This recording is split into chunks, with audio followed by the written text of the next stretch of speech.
Chapter 569. 2 hours later, the rain above the East Sea disappeared, and the blue sky was clear.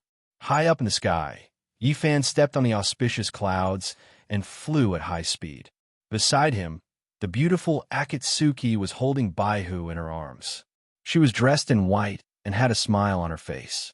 Both of them were not wearing masks.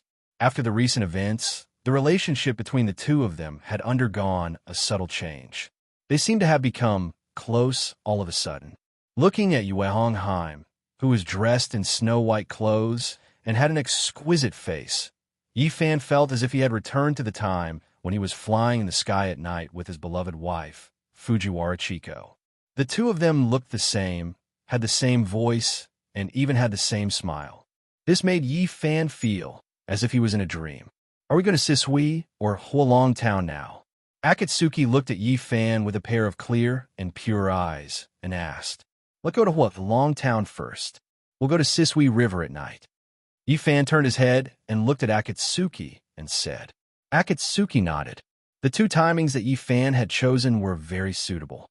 Hualong Town was located in the southwest desert. It was hot and dry. The merchants who passed by would choose to travel at night. No one would travel under the scorching sun. This was the best time to break the barrier of the divine cauldron. Sisui River was the exact opposite. The environment there was quiet and lush. Many people would go there to play during the day. It would only be quiet at night. At that time, it would be the best time to break the barrier of the divine cauldron hidden under the water. What about the Heaven Lake? Akatsuki asked Yifan. Fujita Tsuyoshi and Sato Kawakai have already sealed that place. Once you break the seal and enter the water to search for the cauldron, the two of them will definitely notice. Matsumoto Takeyoshi will also send experts to check it out. So what? Yifan turned his head and said with a smile while activating the auspicious clouds. By the time he sends people there, I will have already gotten what I want. The barrier is broken, and you are not in the East Sea.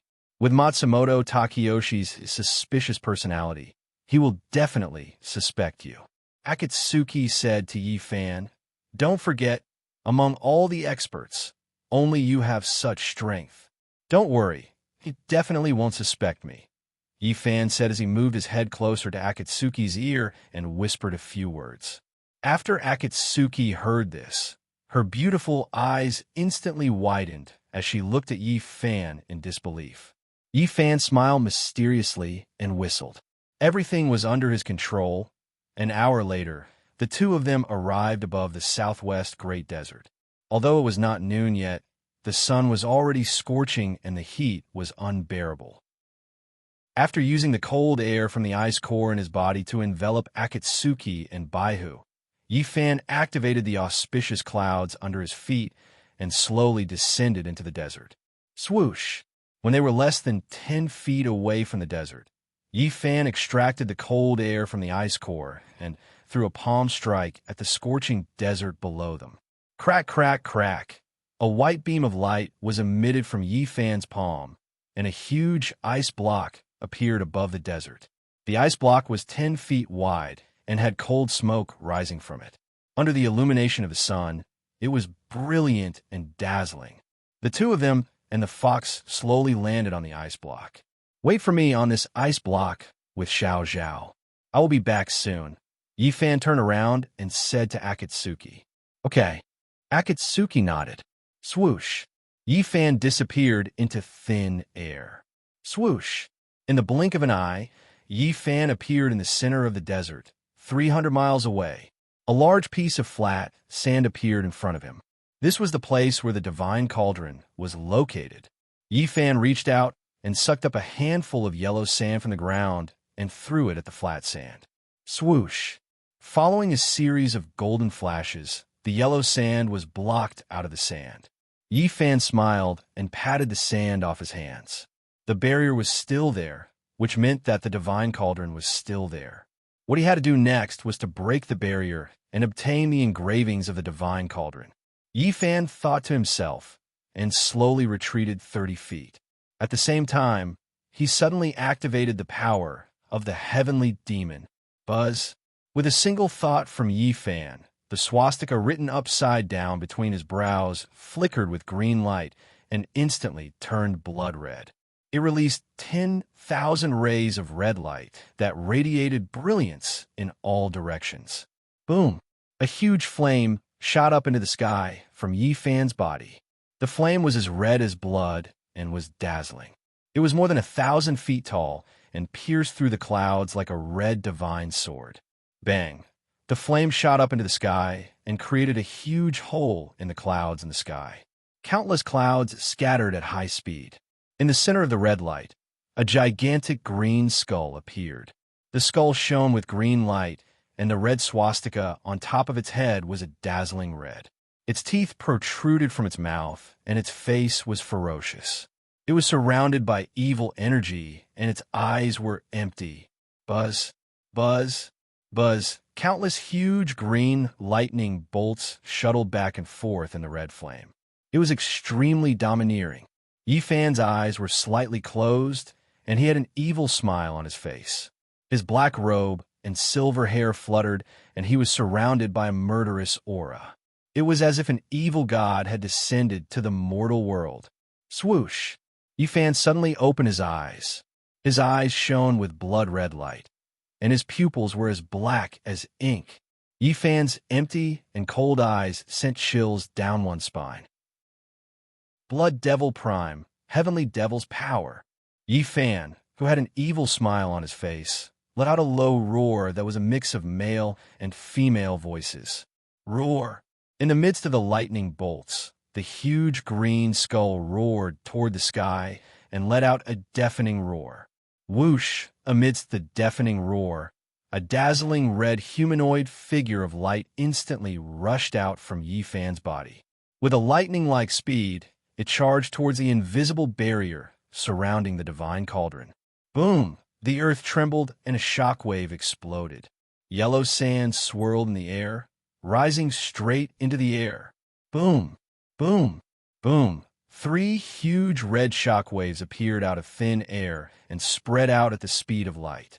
On a huge ice block 300 li away, Yu Hongji, who was hugging a white fox, almost fell off the ice block due to the tremors under her feet.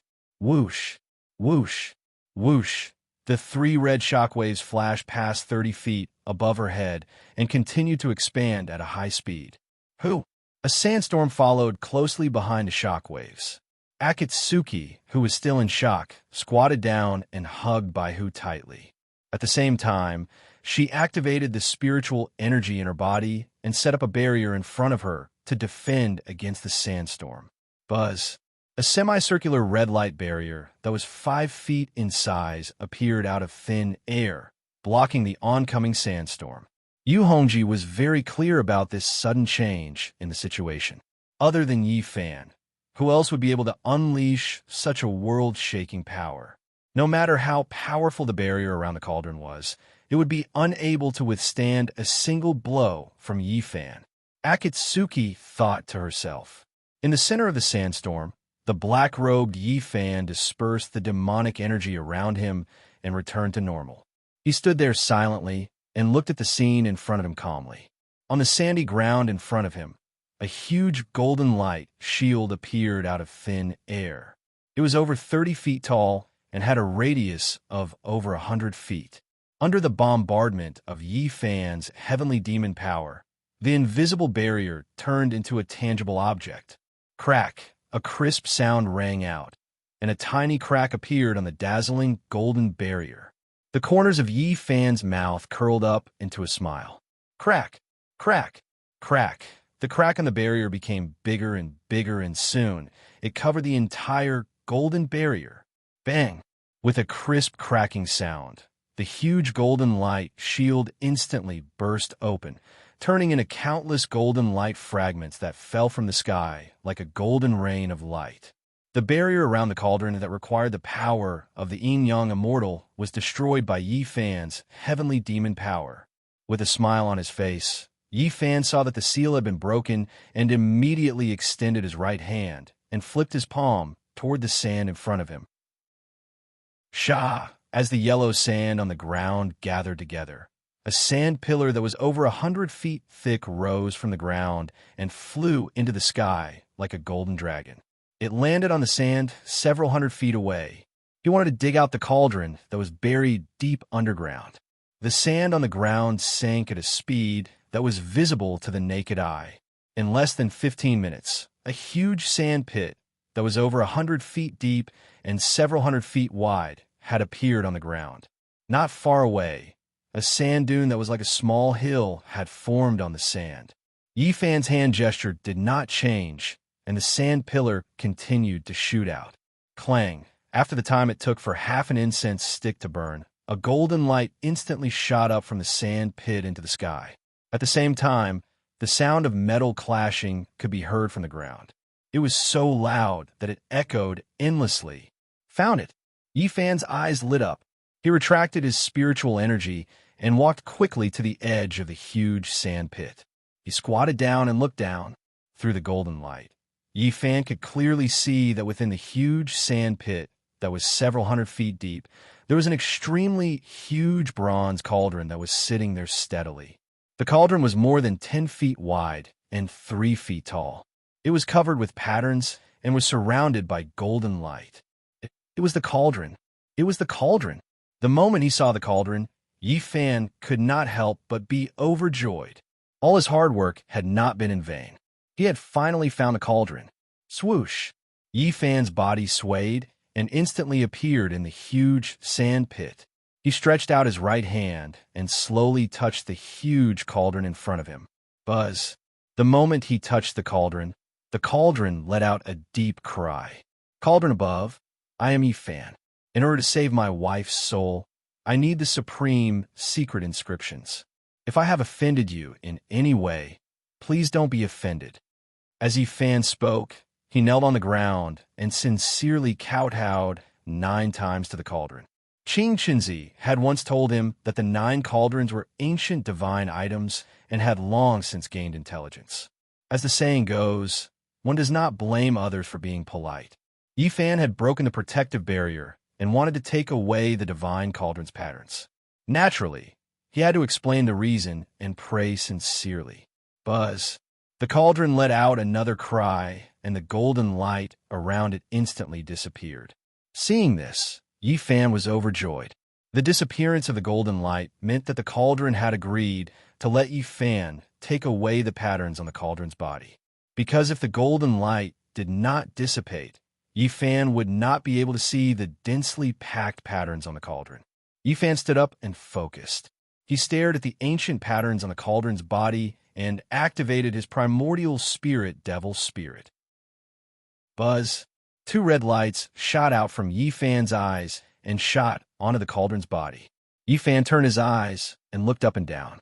At the same time, he circled the cauldron to the right. Buzz! Buzz! Buzz! Chapter 570. Buzz! When the last rune entered his mind, Yifan retracted the 2 red lights in his eyes. He flew out of the crater using his movement technique. Then, he activated his spiritual power and extended his right hand. He bent his fingers into a claw and sucked in the air toward the mountain-like sand pile several 100 feet away. Whoosh! The sand pillar rose again and flew into the crater. In the blink of an eye, the huge crater that was several 100 feet deep was quickly filled up by the sand. After doing all this, Yifan knelt on the sand and kowtowed 3 times toward the divine cauldron. Buzz! Countless golden lights gushed out from the sand. The golden light barrier that had been shattered by Yifan was restored to its original state. The golden light dazzled. The barrier of the divine cauldron was restored automatically. After 3 flashes, the golden light barrier slowly disappeared. Just like before Yifan arrived, it was incomparably transparent, flat, and quiet. Yifan stood up and turned around to leave. Hiss! Just as Yifan was about to use his movement technique, a low hissing sound came from the desert several 100 miles away. Yifan smiled and turned around.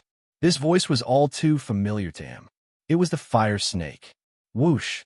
His figure flashed and disappeared in an instant. Then, he reappeared several 100 miles away in the sky. Above the golden sea of sand A gigantic, fiery red fire snake was rapidly swimming towards the direction of the sand where the divine cauldron was buried. The earth-shattering sound and the 3 shock waves made the fire snake, who was absorbing the sun essence in the desert, become alert. It was worried that the golden bull would be taken away. Therefore, it didn't have time to absorb the sun essence and quickly rushed toward the golden bull. Before Yifan came back, it had to protect the golden bull. It couldn't let anyone get close to it. In the sky, Yifan looked down at the fire snake in the sea of sand and said with a smile, "Brother snake, I trust you have been well since we last met." It was Yifan. When Fire Snake heard this sound, it immediately stopped and raised its huge head to look at the sky.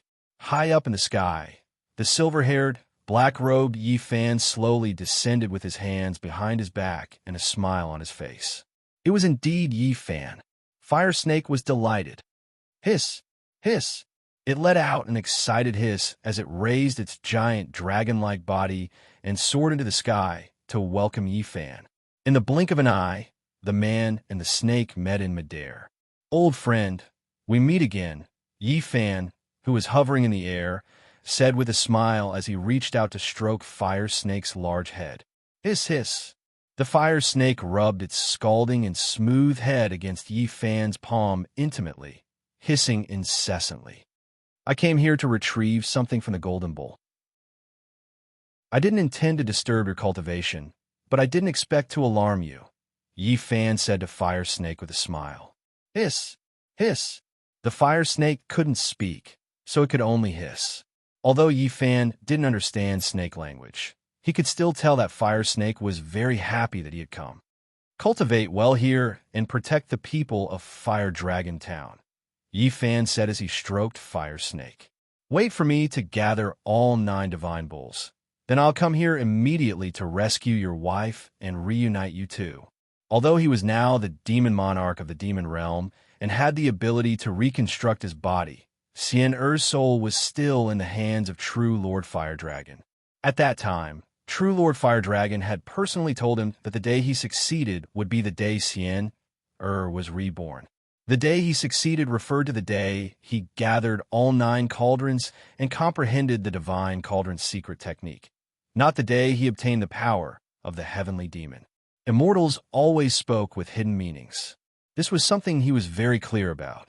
After hearing Yifan's words, Fire Snake nodded. "I still have to find a remaining 8 divine bulls, so we'll part ways here today. The next time we meet again will be the day I succeed. Brother Snake, wait for me," Yifan said solemnly as he looked into Fire Snake's huge eyes. Hiss! Fire Snake replied to Yifan, reluctant to part. Yifan smiled, patted Fire Snake's forehead, and disappeared in an instant.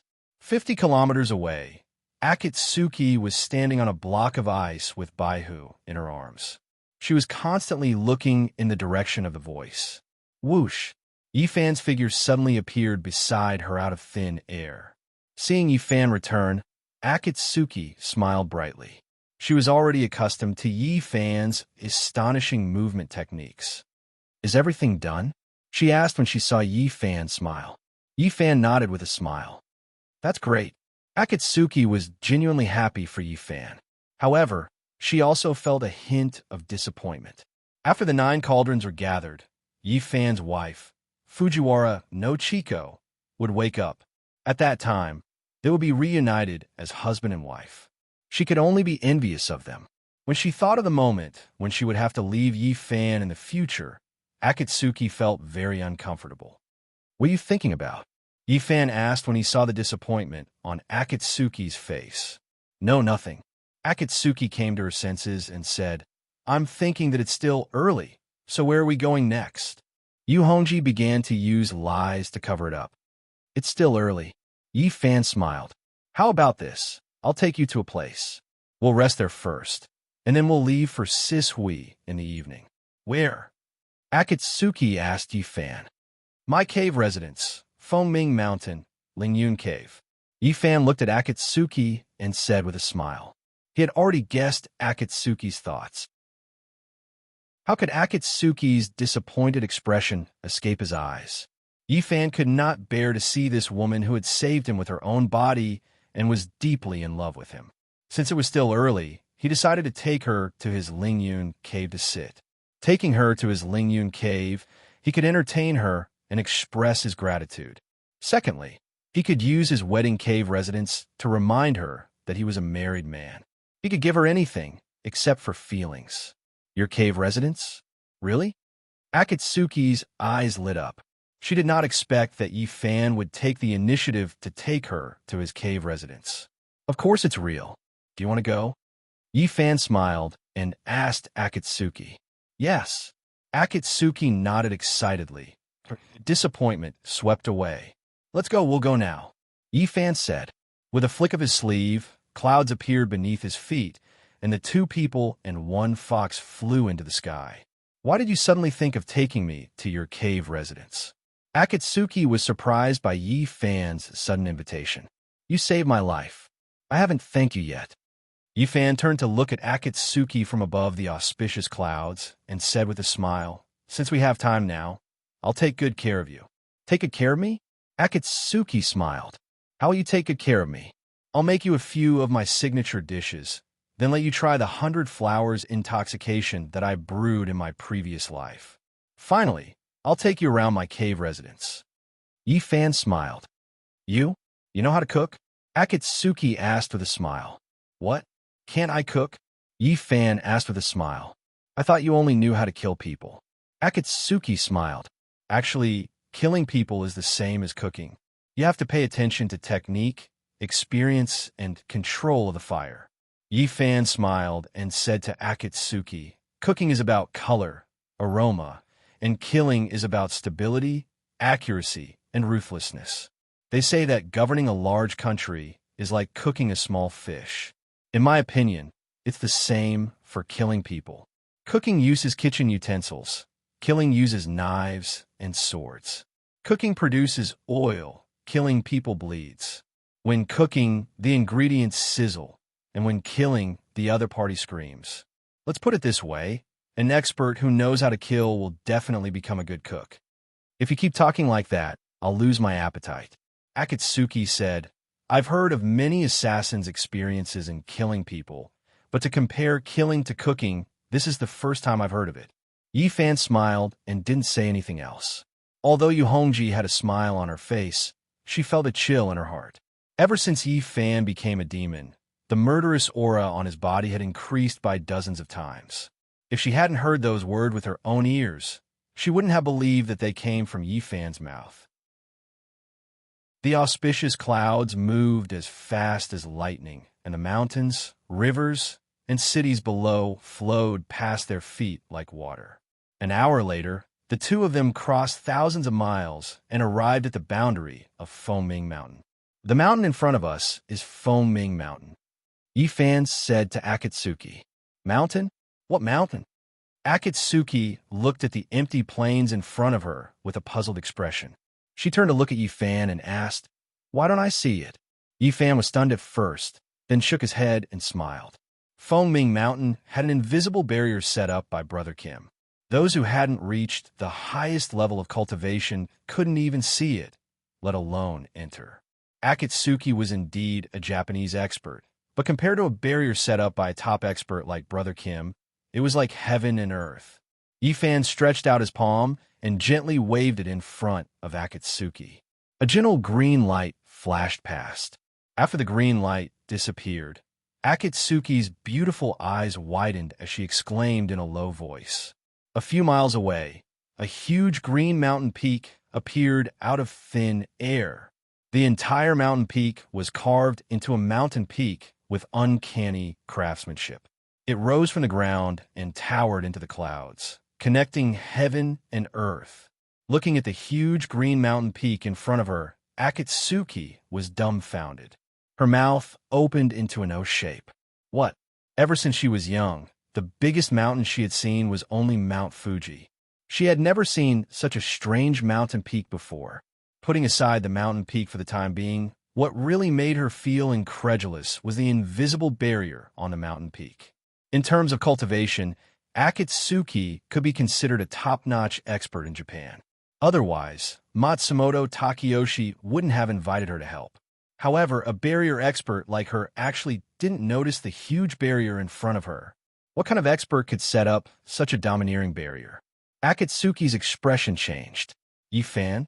Impossible. Yifan's spiritual energy was indeed powerful.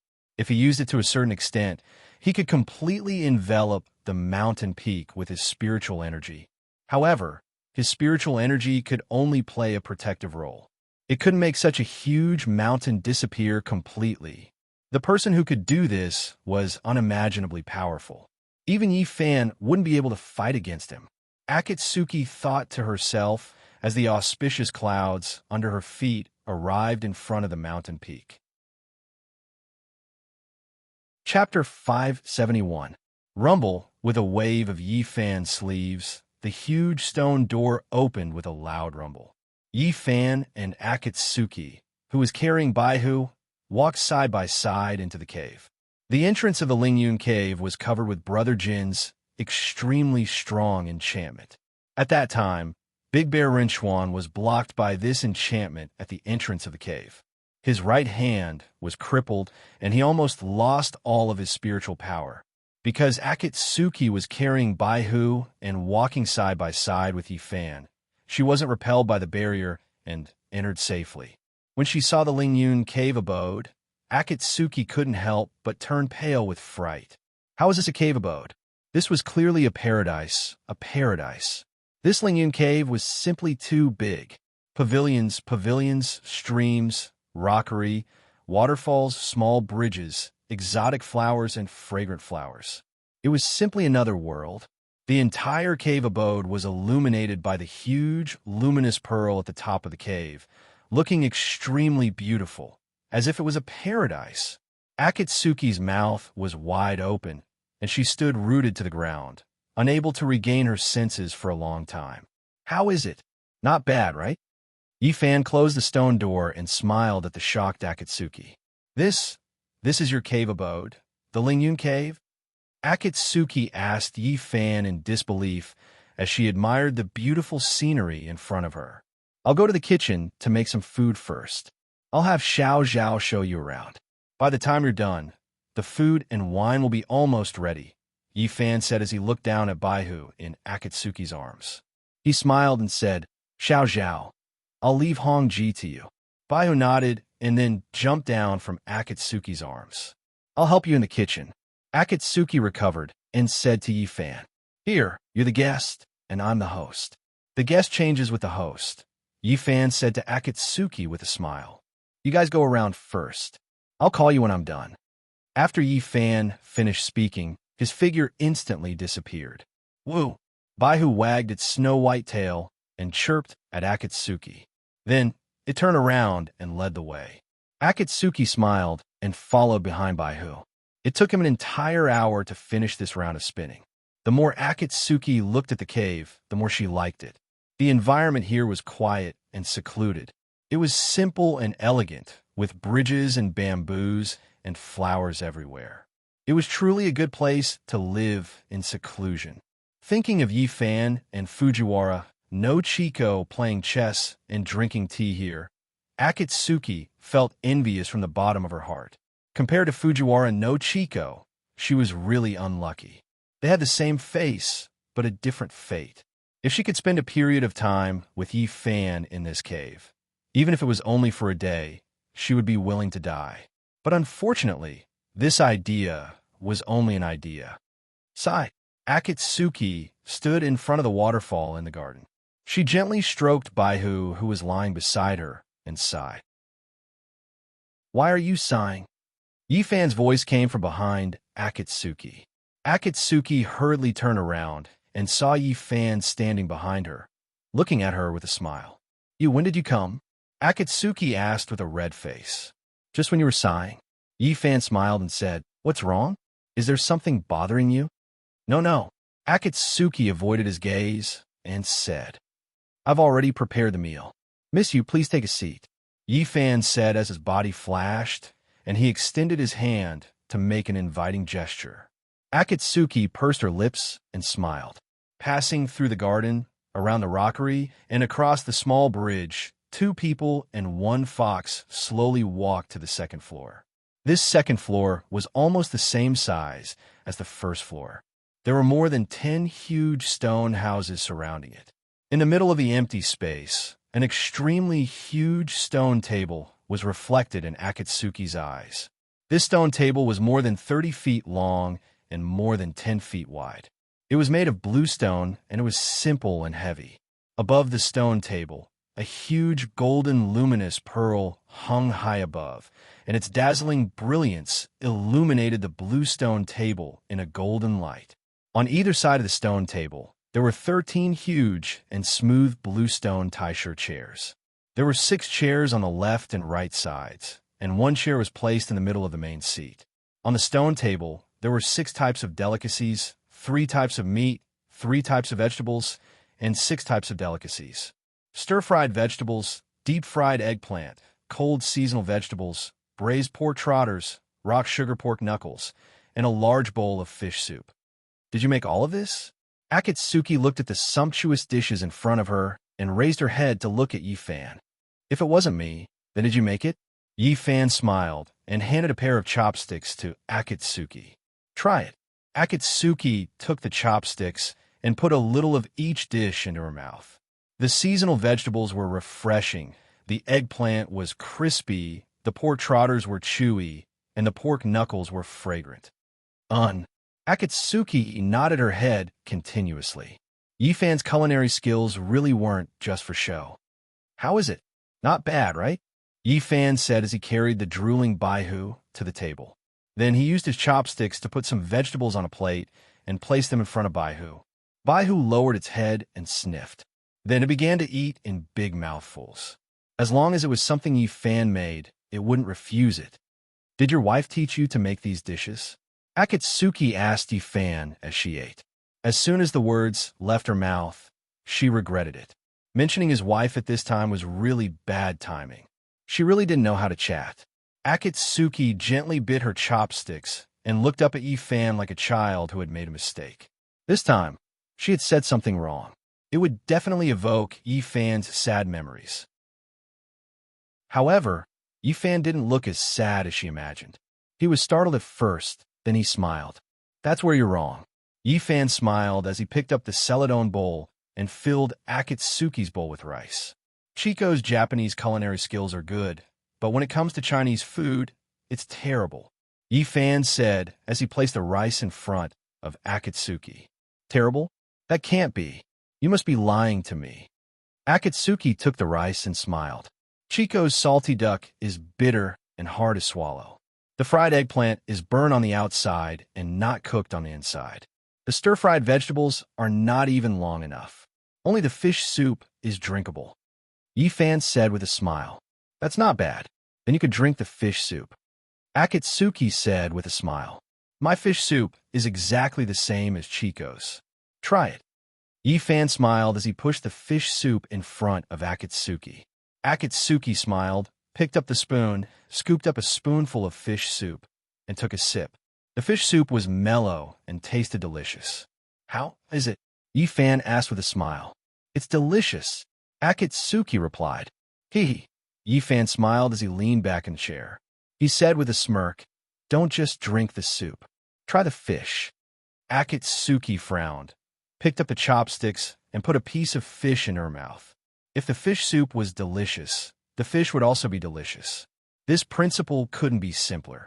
She didn't understand what Yi-fan was planning. However, when she chewed the fish in her mouth, she immediately understood Yi-fan's meaning. Akatsuki frowned and spat out a few fingernail-sized fish scales from her mouth. This fish, why didn't you scrape off the fish scales? Akatsuki looked up and asked Yi-fan. At the same time, Akatsuki understood Yi-fan's meaning. Obviously, when Fujiwara no Chico made the fish soup for Yi-fan, she also didn't scrape off the fish scales. Yi-fan smiled. He picked up his chopsticks and picked up a large piece of fish with scales from the soup bowl into his own bowl. You drink the fish soup. I'll eat the fish. Yi-fan said with a smile as he ate the fish in big bites. Akatsuki was silent. She picked up a few grains of rice and put them in her mouth. They tasted like wax. Yi Fan's deep feelings for Fujiwara no Chico could be seen from the bowl of fish soup. She suddenly understood why Yi Fan brought her here. She also knew why Yi Fan wanted to make this fish soup with fish scales. All of these indicated one thing. Yi Fan was hinting to her. He was hinting to her that he had a family. Don't just eat the food. Come, try the 100 flowers drunk that I made in my previous life.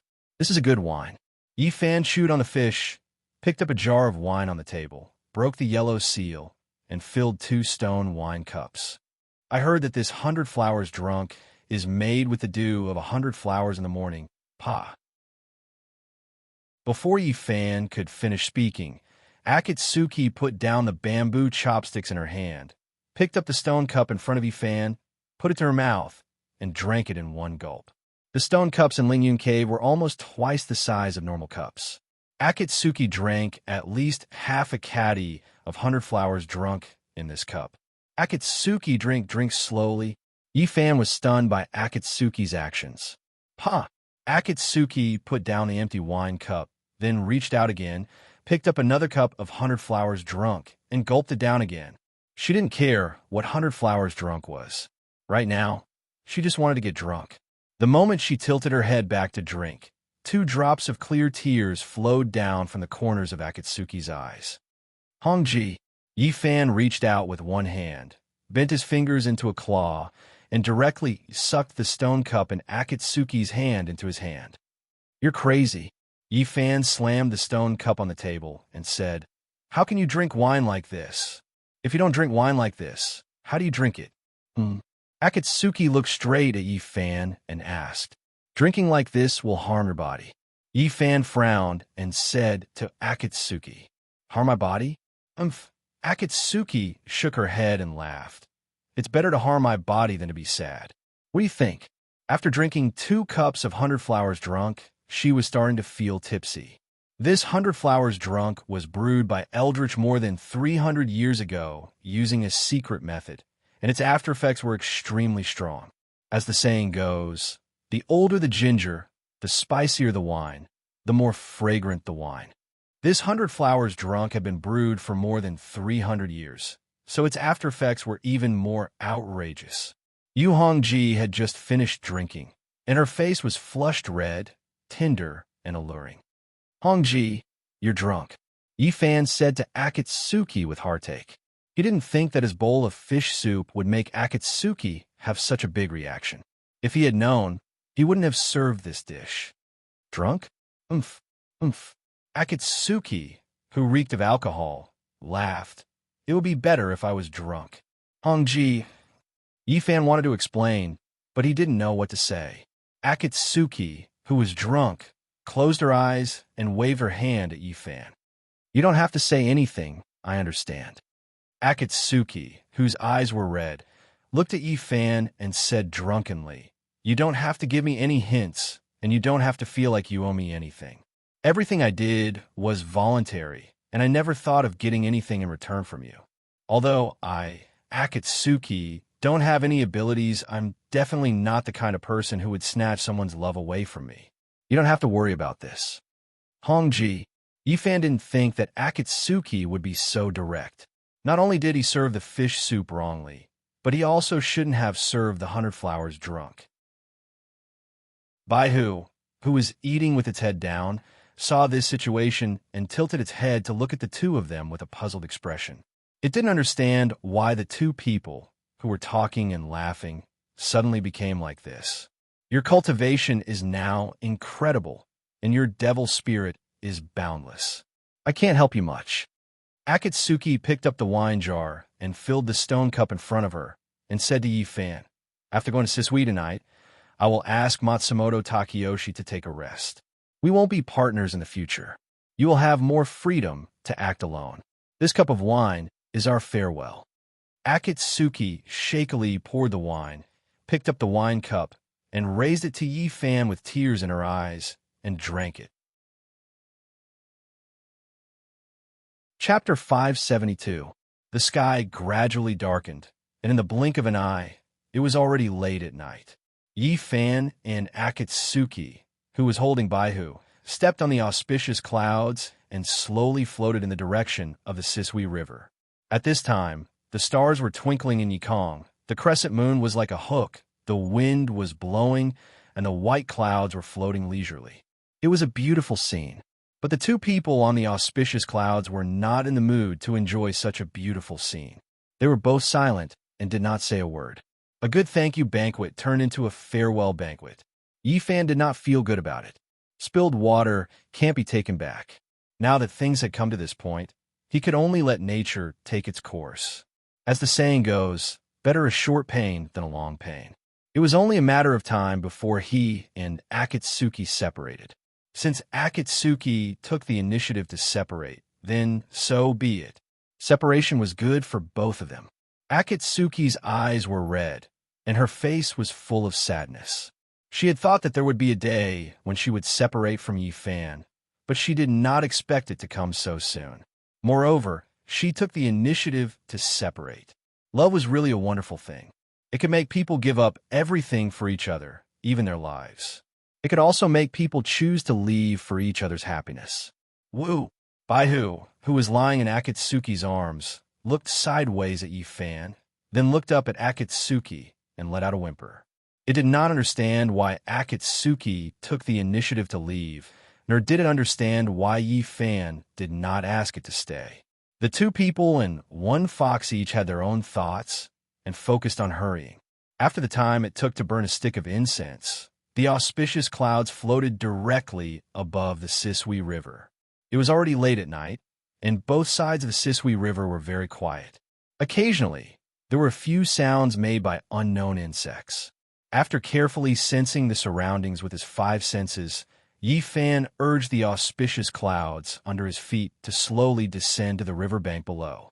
After landing, Yifan said to Akatsuki, "Wait for me here with Xiao Zhao. If anything happens, just shout for me." Akatsuki bit her lower lip and nodded gently. Yifan frowned slightly.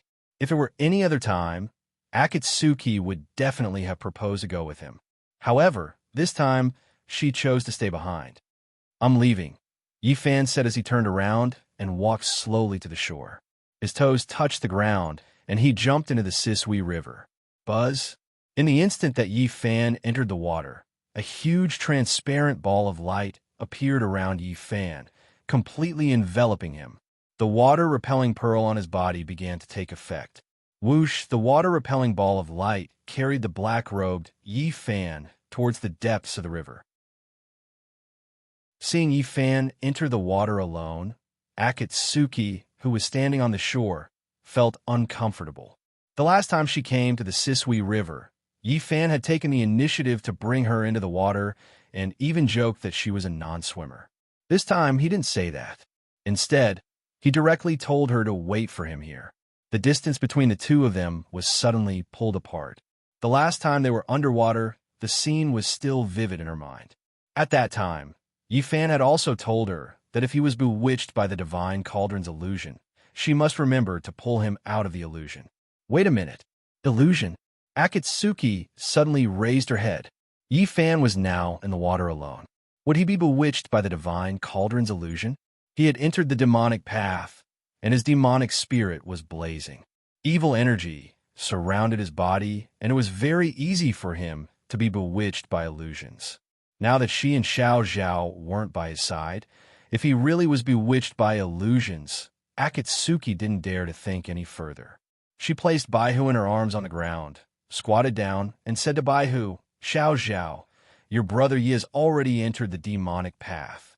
If he enters the Sisui River alone, it's very easy for him to be bewitched by the divine cauldron's illusion. It might be dangerous." When Baihu heard Akatsuki's words, her eyes immediately widened. "Woo! Woo!" Baihu anxiously spun around in circles, whimpering nonstop. It had seen the power of the divine cauldron's illusion with its own eyes. Last time, if it hadn't scratched Yifan's neck fiercely, Yifan would still be in the illusion, unable to extricate himself. "Don't worry, I'll go into the water to help him now." Akatsuki comforted Baihu and said, "It's just that I don't have enough spiritual power, so I can't bring you into the water. Wait for us here obediently and don't run around." "Woo!" Baihu hurriedly nodded. Then I'll go. Akatsuki said as she stood up, took off the red sword on her body, and put it on the ground, then quickly walked to the shore. Looking at the bottomless Sisui River, Akatsuki's heart was filled with fear. She was not afraid of anything since she was young, but she was afraid of water. Now, it was really like the old saying, what you fear will happen. However, now was not the time to be afraid. The later she went into the water, the more danger Yi Fan would be in. After taking a few deep breaths, she closed her eyes and jumped into the river. Woo! Baihu trotted to the shore and looked at Akatsuki, who was swimming into the depths, and whimpered. In the deep water, Akatsuki, who was dressed in red, held her breath and urged the spiritual power in her body to set up a red transparent air shield that was 3 feet in size over her head. Inside the air shield was a large amount of air that she had stored before entering the water. In fact, with her spiritual power cultivation and the 5 elements ninjutsu, she could set up an air shield that was 10 feet in size and then use the water to dive down. But she did not do so. Yi Fan's speed in the water was too fast. If she used ordinary water ninjutsu to dive, she would not be able to catch up with Yi Fan. Only by using spiritual power to urge the water ninjutsu could she reach Yi Fan's side before Yi Fan was hit by the illusion.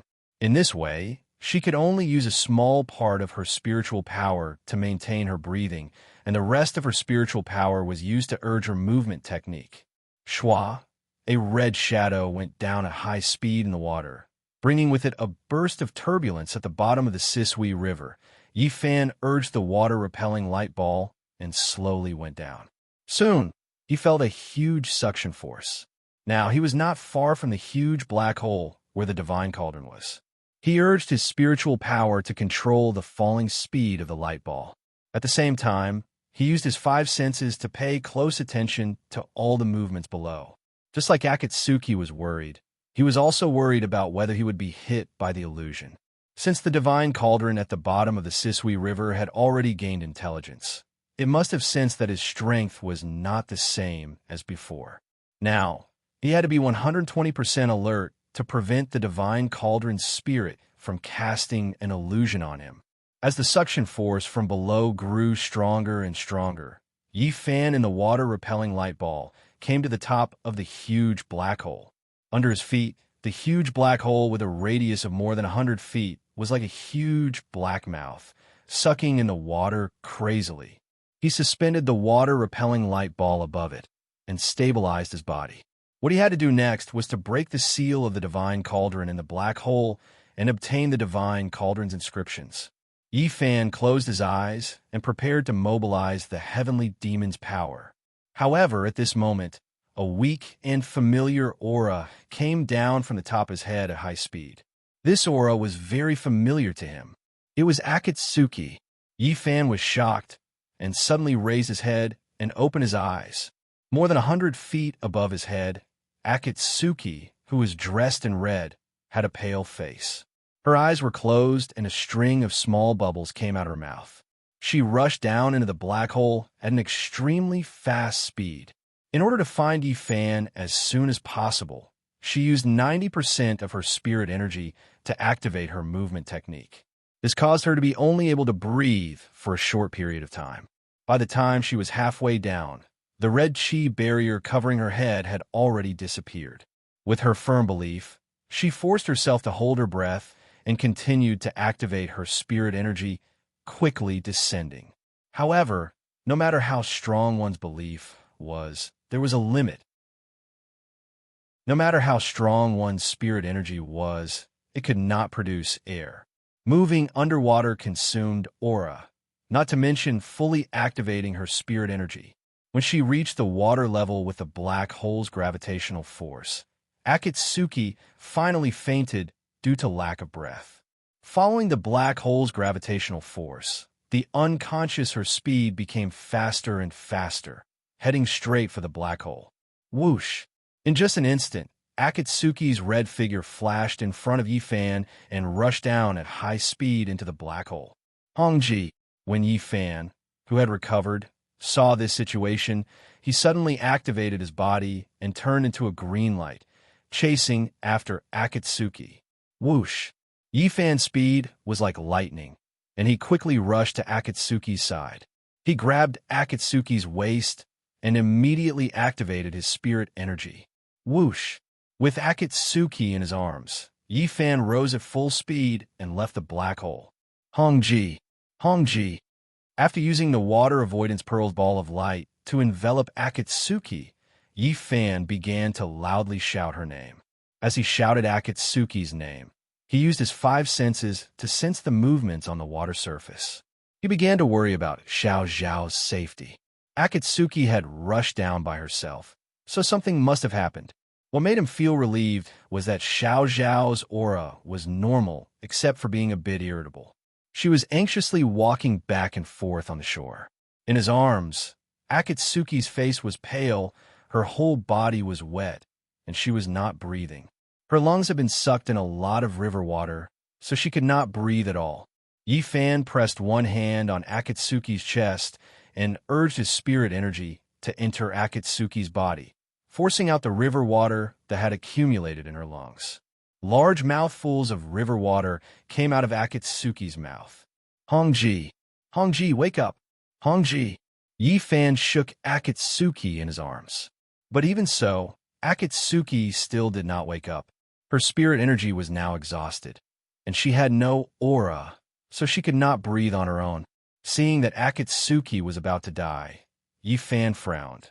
Then he lowered his head and kissed Akatsuki's lips. Saving people was more important, so he could not care so much. Putong, putong. The moment he kissed Akatsuki's soft lips, Yifan could clearly hear his heart beating faster and faster.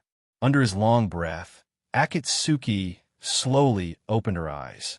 When she saw Yifan kissing her, Akatsuki's beautiful eyes instantly opened wide. Oh! She let out a moan. Seeing Akatsuki wake up, Yifan's face was red, so he stopped. What are you doing? Akatsuki's face was red, and she asked, You still ask me? Why didn't you stay up there? Why did you run here? Don't you want to live? Yifan calmed down and asked, Do you know if I didn't find you in time, you would have been buried in this black hole? Akatsuki stammered. I was afraid that you would be enchanted by my illusionary technique, so I... Illusionary technique? You rushed down here with no regard for your life because of this? Yifan asked with furrowed brows after hearing this. He suddenly understood why Akatsuki had entered the water. Yes, Akatsuki lowered her head and said with a red face.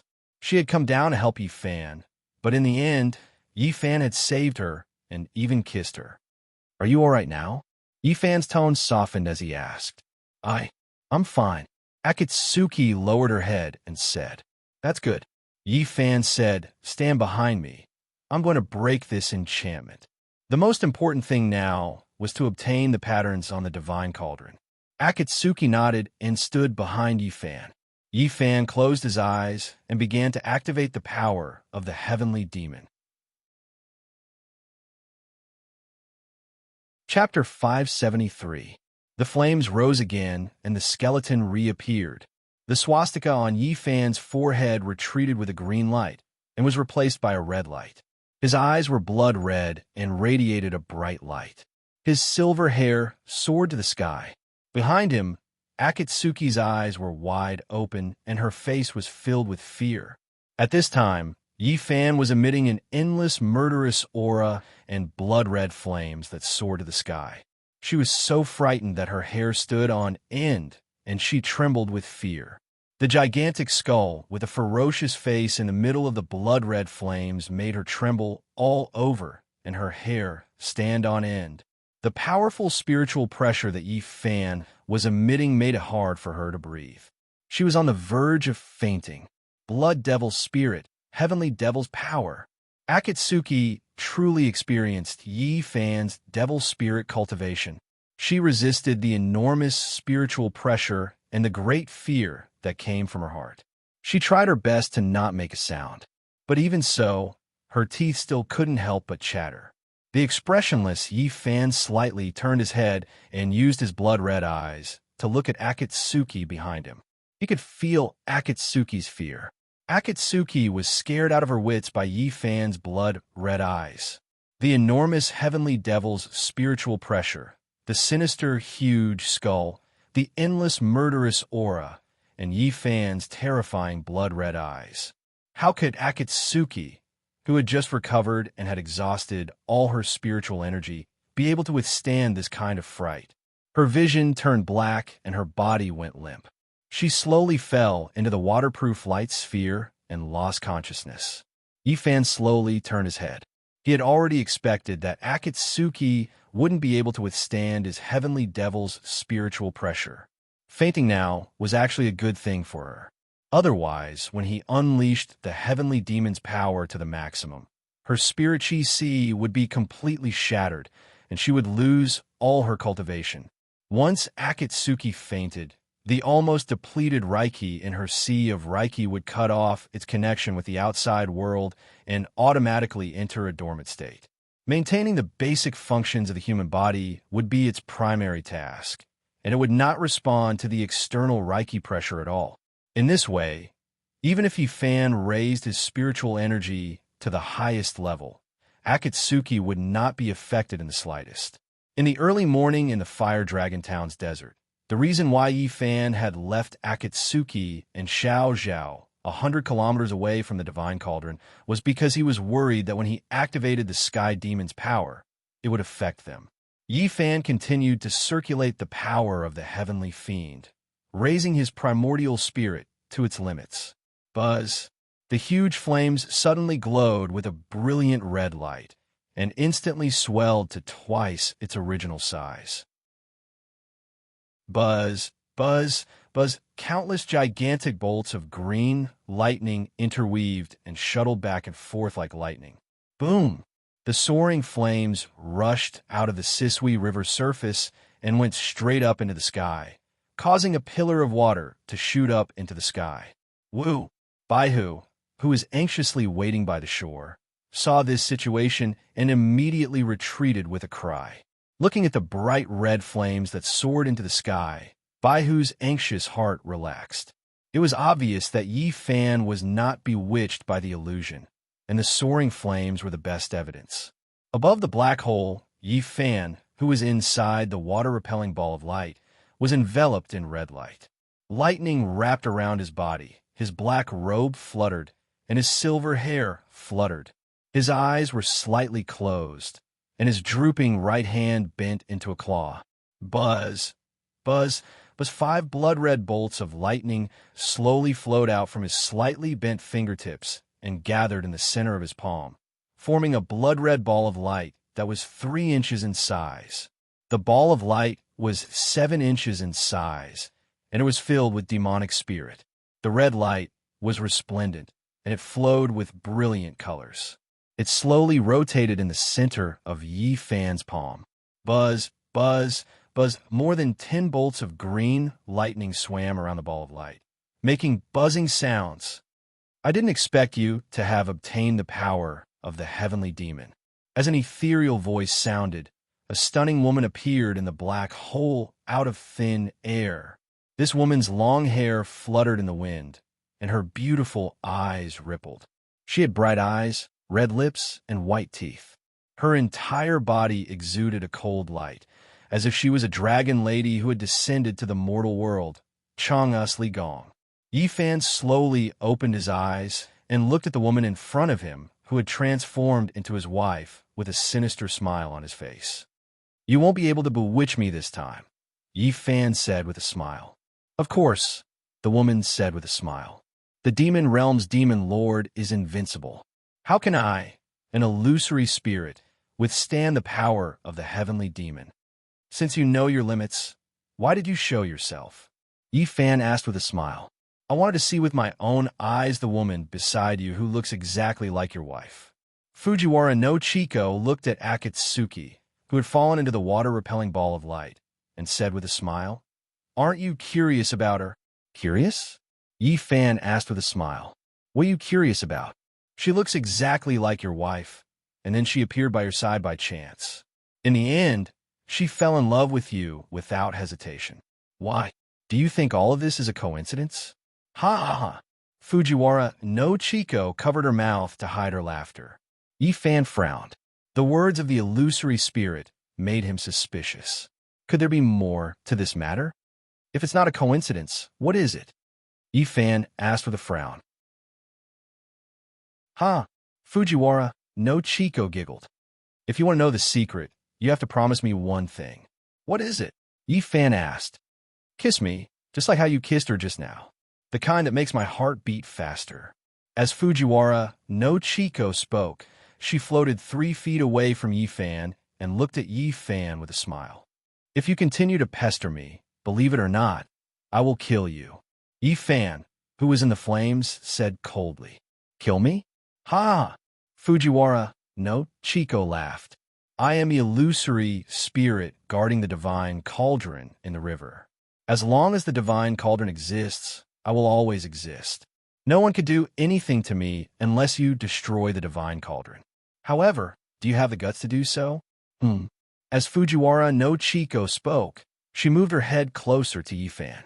Yifan, who was in the flames, was instantly furious. Buzz, with a thought, the red ball of light in his hand, which was emitting red light and intertwining with electric light, suddenly grew from 3 inches to 3 feet. Scram! Yifan shouted in a mixed male and female voice. He suddenly threw the ball of light in his hand at Fujiwara no Chiko. Roar! In the flames, the huge skull, which was emitting green light, roared towards the sky. Whoosh! The moment the ball of light rushed over, Fujiwara no Chiko disappeared into thin air.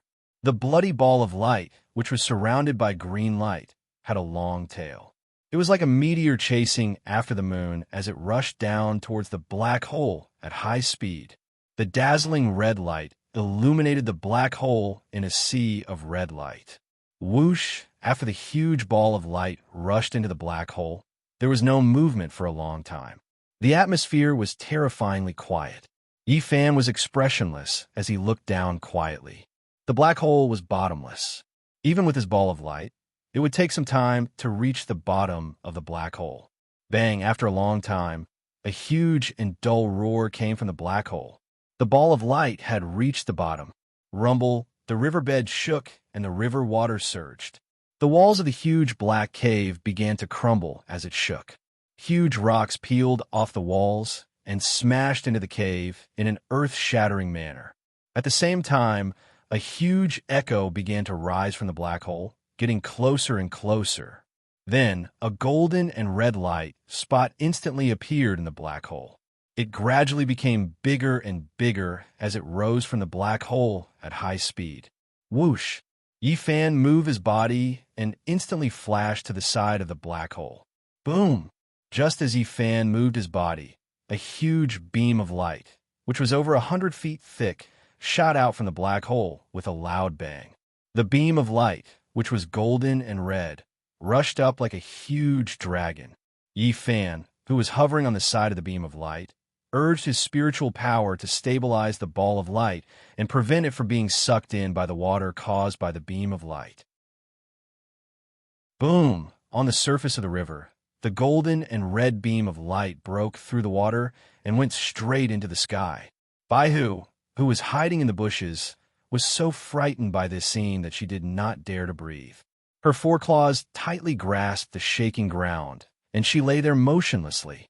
Looking at the bright beam of light in front of him, Yifan, who was in the ball of light, curved his lips and revealed a satisfied smile. The enchantment of the divine cauldron in the Sisui River had been completely broken by his heavenly demon power. The second divine cauldron was about to be obtained. As the huge rotating beam of light slowly disappeared, the shaking riverbed gradually calmed down. Yifan urged the ball of light to go down the huge black hole at high speed. Whoosh! 2 huge red beams of light shot out from his eyes and shone directly into the bottom of the black hole. At the bottom of the black hole, which was almost 10,000 feet deep, a huge bronze cauldron with a bright green light lay quietly at the bottom of the black hole. It was the divine cauldron. Yi Fan, who was falling from the sky, smiled, and his body disappeared instantly. Whoosh! In the blink of an eye, Yi Fan's body appeared beside the divine cauldron. The divine cauldron in front of him was about the same size as the divine cauldron in the desert of Fire Dragon Town. It was enveloped in green light and surrounded by auspicious air. Its entire body was densely engraved with mysterious patterns. Divine cauldron above, Junior Yi Fan, in order to save my beloved wife from suffering, came here rashly to ask for the divine cauldron's patterns. If there is anything that is rude and presumptuous, I hope the divine cauldron will not take offense. Yi Fan said in a clear voice. Then his knees went soft and he knelt on the ground. He respectfully kowtowed 9 times to the divine cauldron. Buzz! The huge divine cauldron's body emitted a green light and let out a low cry. Then the light disappeared.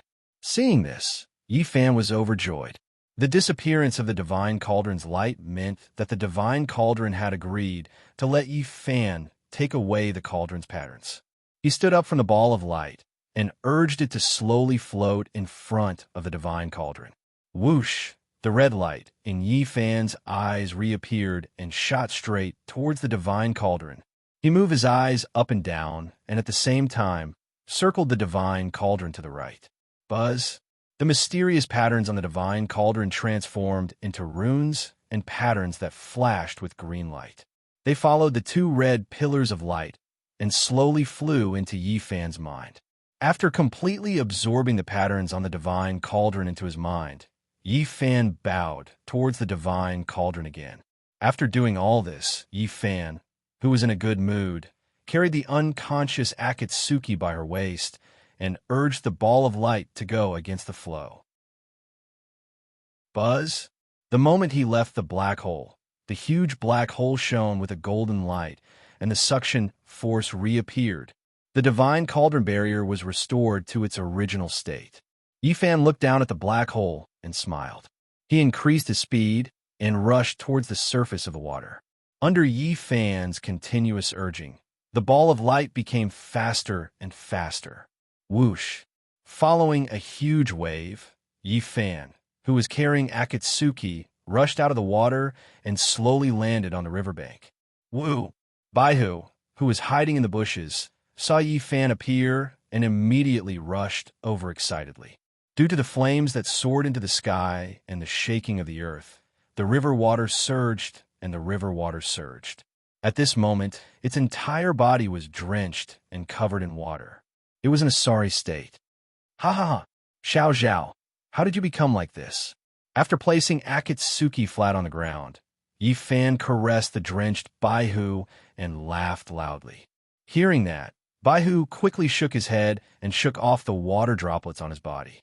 Yi Fan was unable to dodge the splashing water droplets and laughed continuously. Woo! Seeing that Akatsuki was unconscious, Baihu immediately looked at Yi Fan and whimpered. Don't worry, she just fainted and will wake up soon. Yi Fan laughed as he stroked Baihu's fur. Mr. Shiwa, please forgive me for not going out to meet you in the water mansion. Yi Fan was chatting with Baihu when an old voice came from the river. Yi Fan frowned and turned to look at the river. Whoosh!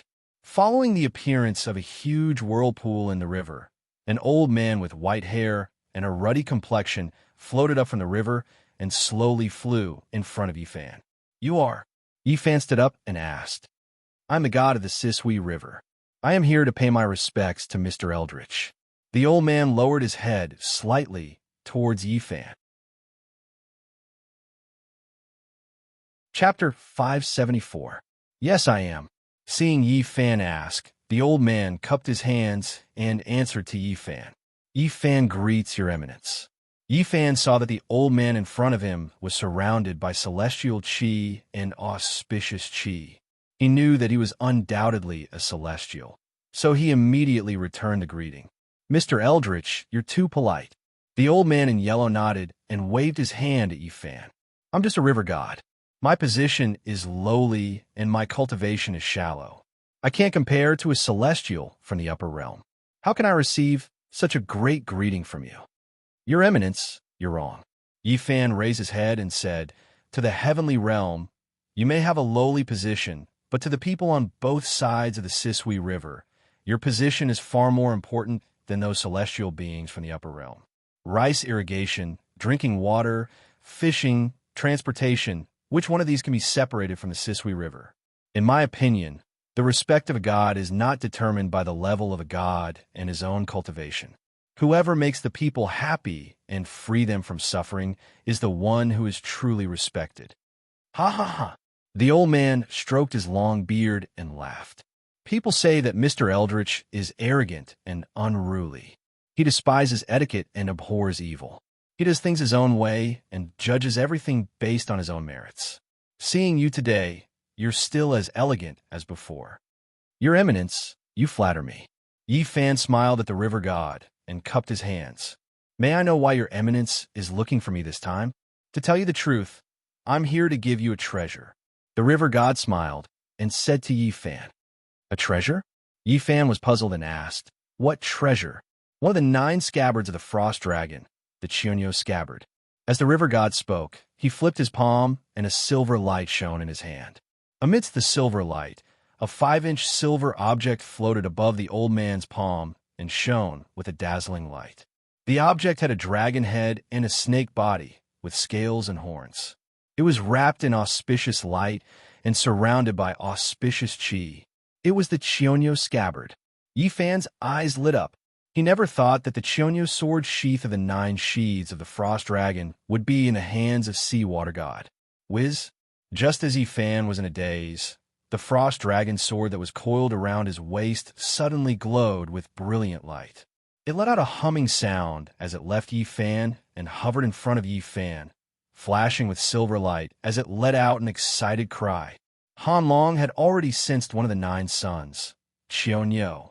The Chionyo sword scabbard hovering in Sea Water God's hand began to tremble in excitement as well. Whoosh! The sword and the scabbard instantly rushed towards each other and merged into one. Clang! After the reunion of the divine weapon father and son, the cold dragon sword that was floating in the air suddenly let out a roar of a tiger and a dragon. The silver light instantly surged, and the sword light soared into the sky, directly shooting towards the bull. At the same time, the small silver snake coiled around the hilt of the cold dragon sword underwent a huge change. Buzz! 2 rays of green light shot out from the gem-encrusted silver snake's eyes, and a resplendent silver snake instantly began to slowly crawl around the scabbard. In the process of crawling, a dragon claw gradually emerged from the snake's belly. At this time, the cold dragon sword had already obtained the 4 divine scabbards, Tao Tai, Tao Wu, and Chionyo. The silver snake on the cold dragon sword also transformed into a dragon shape with the return of the 4 divine scabbards. A dragon tail formed, dragon scales appeared, and dragon claws formed a pair of dragon claws. At this time, a part of the seal that was suppressing the cold dragon sword was broken. When the brilliance on the sword gradually dissipated, Yi Fan, who was wild with joy, waved his hand at the cold dragon sword that was floating in the air. Whoosh! The cold dragon sword turned into a ray of white light and flew back to Yi Fan's hand in an instant. Looking at the cold dragon sword that was surging with spiritual power in his hand, Yi Fan revealed a childlike smile on his face. This item has been in the Seawater River for nearly 100 years, and I have kept it in a clamshell for safekeeping, Seawater God said to Yi Fan with a smile. When you first came to the Seawater River, this item shone brilliantly and kept ringing. I wanted to show up and return this item to its original owner, but the time was not right at that time, and the karma was not mature, so I did not show up. Now, you have obtained 2 cauldrons of secret patterns in one day, which is really the will of the heavens. Today, I will return the Chionyo sword scabbard to its original owner, and I will have one less thing to worry about. Thank you, River God. After Yi Fan put away the cold dragon sword, he bowed to Sea Water God and thanked him. It's nothing. You are too kind, sir. Sea Water God waved his hand at Yi Fan and continued. The dragon has 9 sons, and each of them is different. Among the 9 sons, Chionyo is the eldest. He likes music and hates fighting. He is the most docile divine creature among the 9 sons. Now that you are the king of the demon realm, your position is respected, and your killing intent is blazing. I hope that you will think more about Chionyo in the future when your killing intent soars to the sky, and don't kill again. I'm speaking from the bottom of my heart. Please don't take offense. I will remember your words. Yifan said respectfully to the river god. In that case, I will not delay your search for the cauldrons. I will take my leave now. The river god said to Yifan, "Farewell, river god." Yifan cupped his hands to send him off. The white-haired old man with a cane nodded, then turned into a ray of auspicious light, flew into the river, and disappeared. An hour later, Akatsuki, who was knocked unconscious by Yifan's sky demon spiritual pressure, slowly opened her eyes. She found herself lying on a haystack in a dense forest, with a bonfire beside her. Beside the bonfire, Yifan, who was dressed in black, was leaning against a blue stone, roasting 2 pheasants over the fire. The pheasants were golden in color and smelled delicious. Beside him, Baihu stared at the pheasants in Yifan's hands, licking her lips from time to time. "You are awake?" Yifan turned the pheasant in his hands and looked up at Akatsuki. "Where is this?" Akatsuki sat up and asked Yifan. "This dense forest is not far from Seawater River. I saw that you and Xiao Zhao were soaked, so I brought you here. You can rest, warm yourself by the fire, and eat something." Yifan said to Akatsuki. Akatsuki did not speak. She got up from the haystack and sat down beside the fire. "Don't be stupid next time. If I hadn't caught you in time, you would have been sucked in by that black hole." Yifan said to Akatsuki, "You are already an adult, but you still do things without a sense of propriety. Don't worry, there won't be a next time." Akatsuki hugged her knees and said as she added wood to the fire, "You will be alone in the future. No one will give you trouble." Yifan was shocked, but he did not speak. The two fell into silence. They could only hear the crackling of the firewood and the sizzling of the pheasant. "The pheasant is done. Here, eat."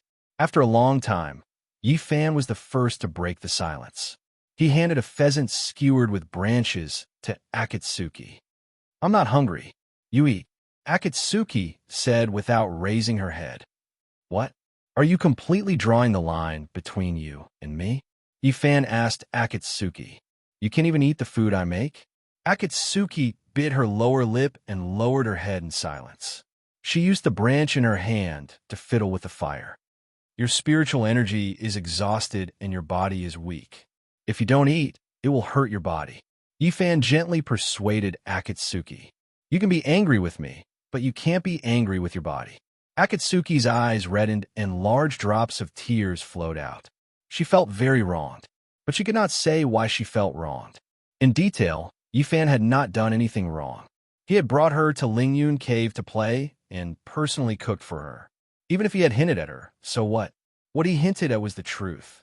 But what about her? What did she do wrong? Was it wrong for her to like him? Was it wrong for her to want to take care of him? Right now, she wasn't angry with Yifan. She was angry with herself. When she thought of the two of them parting ways starting tomorrow, Yu Hongji's tears fell like a broken string of pearls trickling down her face. Her shoulders trembled as she tried not to cry out loud. If you want to cry, then cry. Don't hold it in. It's very uncomfortable to hold it in. Seeing Akatsuki trying to hold back her tears, Yifan said with red eyes, "Wah." Hearing Yifan say this, Akatsuki's psychological defense completely collapsed and she cried out in grief. She released all the grievances, all the sadness, all the unfairness in her heart. This time, Yifan did not stop Akatsuki. Crying was also a kind of emotional catharsis. It was not a bad thing. After crying enough and venting enough, her mood would be much better. Akatsuki cried for a full 2 hours before she gradually calmed down. At this time, her eyes were red and swollen, like a pear blossom in the rain.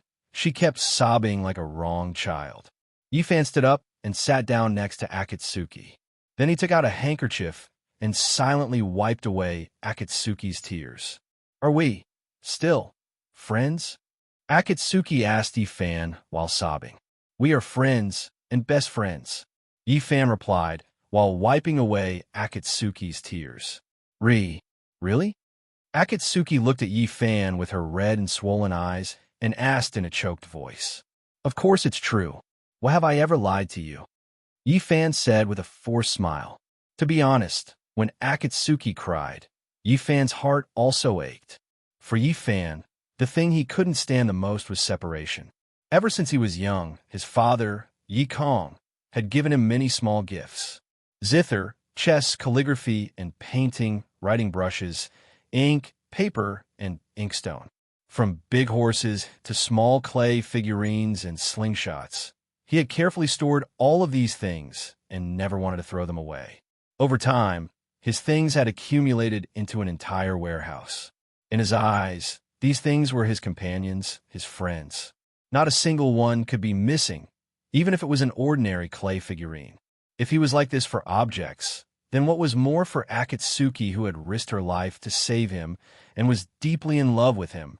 Akatsuki used her sleeve to wipe away her tears and didn't say anything. "Come, eat something," Yifan said as he handed the pheasant to Akatsuki. Akatsuki choked with sobs and nodded her head. She took the pheasant from Yifan. No matter what, the two of them were still friends. Yifan didn't say goodbye to her. This made Akatsuki feel a bit comforted. 2 hours later, Akatsuki and Baihu both fell asleep. Akatsuki slept soundly on Yifan's thigh. Baihu curled up in Yifan's embrace and let out a sweet snoring sound. The two of them had been tossing and turning for most of the night.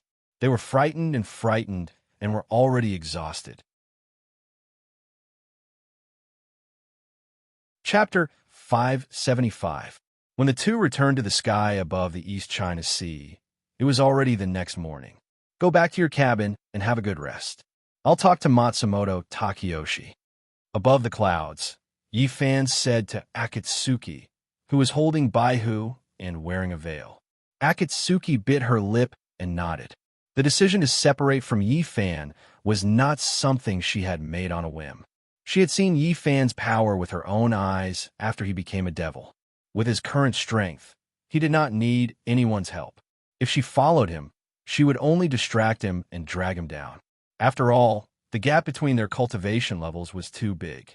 Instead of dragging him down, it was better to separate from him and form a partnership with someone else. In this way, Yifan would be completely free to search for the whereabouts of the 9 cauldrons. On the other hand, she could also provide information for Yifan. Whoosh! The 2 people and 1 fox disappeared into thin air above the clouds, and then instantly appeared on the deck of the warship. Akatsuki nodded to Yifan, then turned around and walked back to her berth cabin. Looking at Akatsuki's departing figure, Yifan felt a little disappointed. After watching Akatsuki return to her berth cabin, he turned around and walked toward Matsumoto Takeyoshi's berth cabin. "Mr. Yi." The 2 ninjas guarding Matsumoto Takeyoshi's cabin saw Yifan coming and immediately bowed to Yifan respectfully. At the same time, they quickly slid the cabin door open. "Yes," Yifan responded and stepped in. Inside the cabin, Matsumoto Takeyoshi, who was wearing a gray robe, was sitting on a futon and looking at the map of the Great Ming Dynasty on the table in front of him with a smile. He had received news that his only son, Zhou Dao, had led the Great Ming Dynasty's army to attack the troops of the 4 countries. The frontal attack of the troops, the sneak attack of the ninjas, Fujita Takashi's Chimanduinjia, the formation of the troops, and Sadokawa's killing spree. At this time, the troops of the 4 countries, except for the Mongolian army, were all defeated and were retreating. As the Mongolian army was mainly composed of heavy cavalry, they were very mobile and had the help of the Yi family's experts. Therefore, Zhou Dao did not have any advantage. If the situation continued developing, the 4 countries would definitely regroup and gather their forces to fight. When the 4 countries counterattacked, he would directly order Zhou Dao to completely open the border and avoid the battle, allowing the 4 countries to send a large number of troops into the Great Ming's hinterland. At that time, the entire Great Ming dynasty would be slaughtered like fish on a fish on a chopping block. Great Ming's dynasty was war to war, dynasties dynasty war dynasty, was war Ming dynasties was war dynasty. War, and retake control over the Great Mings. As Matsumoto Takeyoshi was thinking, Yifan walked in. Seeing Yifan enter the cabin, Matsumoto Takeyoshi looked up and smiled. Yifan, Kuin, you came back at the right time. Come. Try the new tea that was just served. Matsumoto Takeyoshi, who was in a good mood, gestured for Yifan to sit down and poured a cup of fragrant tea for Yifan. Yifan did not stand on ceremony. He shook his black robe and sat directly opposite Matsumoto Takeyoshi. He picked up the fragrant tea and took a sip. How is it? Matsumoto Takeyoshi asked Yifan with a smile. Good tea, Yifan said with a smile. These tea leaves were picked less than 3 days ago. Furthermore, they were brewed with the natural dew that condensed on the tea leaves before sunrise. The color is emerald green, and the tea is clear. The fragrance lingers on the lips and teeth. It's rare. Yifan was indeed an expert when it came to the way of tea. As his father, Yi Kong, liked to taste tea, Yifan had been influenced by him since he was young. He did not lose out to famous teas.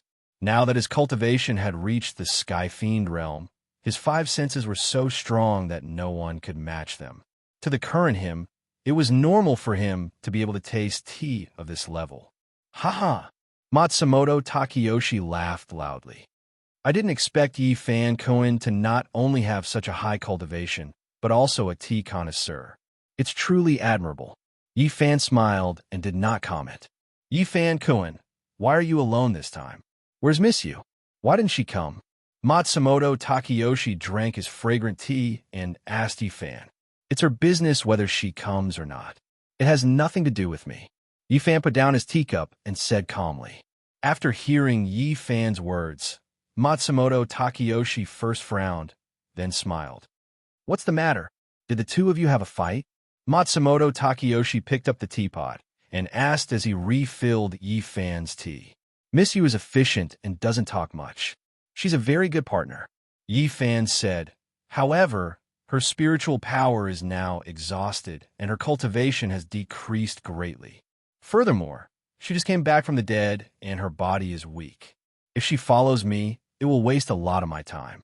I still have to spare some energy and time to take care of her. It's really too troublesome. Then Yifan, Koen means. Matsumoto Takeyoshi looked up at Yifan and smiled. Mr. Matsumoto, can you let me go alone? Yifan asked Matsumoto Takeyoshi with a smile. Well, Matsumoto Takeyoshi smiled and put down the teapot at his hand. Mr. Matsumoto, if you don't trust me, you can assign a faster person to be my partner, Yifan said as he leaned forward and stared into Matsumoto Takeyoshi's eyes. For example, the man in blue, Sato Kawaki. Matsumoto Takeyoshi had a smile on his face, but he was secretly shocked. Yifan's words had a deeper meaning. When Yifan first joined his camp, he already saw the hatred between Sato Kawaki and Yifan. Even a fool could see that the two of them had fought before and had a grudge against each other. Among the dozens of masters, Sato Kawaki was indeed one of the best. However, compared to Yifan, who was already possessed, it was like heaven and earth. Not to mention that Sato Kawaki was now at the border, assisting Taro Matsumoto in the frontline battle. Even if he was still in East Sea, he could not let him be Yifan's partner. With Yifan's current cultivation, he could instantly kill Sato Kawaki. He could take Sato Kawaki out in the name of looking for the 9 tripod cauldrons, and then find a random place to kill him. After that, he could come back and make up an excuse to get away with it. Yifan said that he wanted to change partners, but in fact, he was hinting that Matsumoto Takeyoshi should agree to his request to go alone. Otherwise, he would kill whoever followed him. Among the dozens of masters, other than Akatsuki, Bama Chanqing, and Onijiro, he would not show mercy to anyone. Bama Chanqing and Onijiro were currently on a mission outside. Even if the two of them were in East Sea, Matsumoto Takeyoshi would never assign the two of them to be Yifan's partner. Bama Chanqing was the leader of the Japanese shinobi world. He Ryu. He was a righteous person who did not smile. His swordsmanship was unparalleled, and his ninjutsu was superb. On the other hand, Onijiro was extremely intelligent, and he was good at scheming. He was good at ghost force and yin arts. The two of them had a close relationship with Yi Fan, and they shared the same interests. If they were allowed to partner with Yi Fan would be like a tiger that had grown wings. If things went wrong, they might even team up to deal with him. The most suitable person to partner with Yi Fan was Akatsuki. How about it, Mr. Matsumoto? Yi Fan asked Matsumoto Takeyoshi with a smile as he drank his tea. Who wants to partner with me? Yi Fan-kun, what are you talking about? Matsumoto Takeyoshi said with a smile. Since Misyu is not feeling well now, let her stay on the ship to recuperate. Before Misyu recovers, Yi Fan-kun can act alone. After Misyu fully recovers, the two of you can go out to carry out missions together. What do you think, Yi Fan-kun? Instead of losing combat power, it was better to do Yi Fan a favor. Matsumoto Takeyoshi would not do a losing deal. Mr. Matsumoto, you trust me that much? Yi Fan asked Matsumoto Takeyoshi with a smile. Yi Fan-kun is loyal and devoted. Why would I not be at ease? Matsumoto Takeyoshi said with a smile. He was reminding Yi Fan that he still had Fujiwara no Chico's two true souls in his hands. He was warning him not to act recklessly. Yi Fan naturally understood Matsumoto Takeyoshi's hint. The two of them had a tacit understanding and smiled at each other. In that case, I'll thank Mr. Matsumoto. As Yi Fan said that, he picked up the fragrant tea on the table and drank it in one gulp. Then, he put down the teacup and disappeared in a thin air with a smile. After Yi Fan disappeared, Matsumoto Takeyoshi's smile gradually disappeared and his face sank. In today's round, he let Yi Fan gain the upper hand. Do you want me to follow him? Behind Matsumoto Takeyoshi, a man in white with a veil on his face asked Matsumoto Takeyoshi. No need, Matsumoto Takeyoshi said. Fujiwara no Chico's two true souls are still in our hands. Everything is still under our control. The man in white nodded. How is Kazuken Sato's sword forging coming along? Matsumoto Takeyoshi quietly sipped his tea and asked. Everything is going well. The man in white replied. 300 swordsmiths are working day and night. At most, the forging will be completed in 3 months. After it's done, remember not to leak any information. Matsumoto Takeyoshi put down his teacup and said calmly. Mr. Matsumoto, don't worry. After it's done, no one will be left alive. The man in white replied slowly. The day passed quickly. In the blink of an eye, the sun had set and the lanterns were lit. In the cabin, the black-robed Yi Fan was sitting cross-legged with his eyes closed in concentration. Baihu was lying quietly on a futon beside him, quietly warming herself by the fire.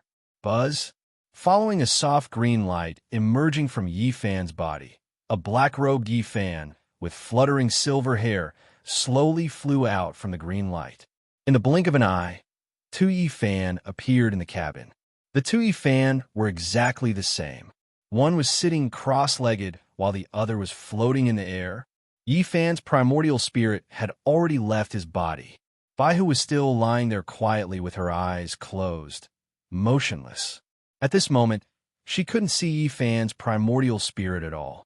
She had no idea what was happening in front of her. She even thought that Yi Fan was sitting cross-legged and cultivating. The slowly flying Yi Fan lowered his head to look at his own body, then looked at the completely unaware Baihu. He smiled slightly and instantly disappeared. Whoosh! A green light streaked across the sky like a shooting star, flying toward the heavenly lake at the speed of light.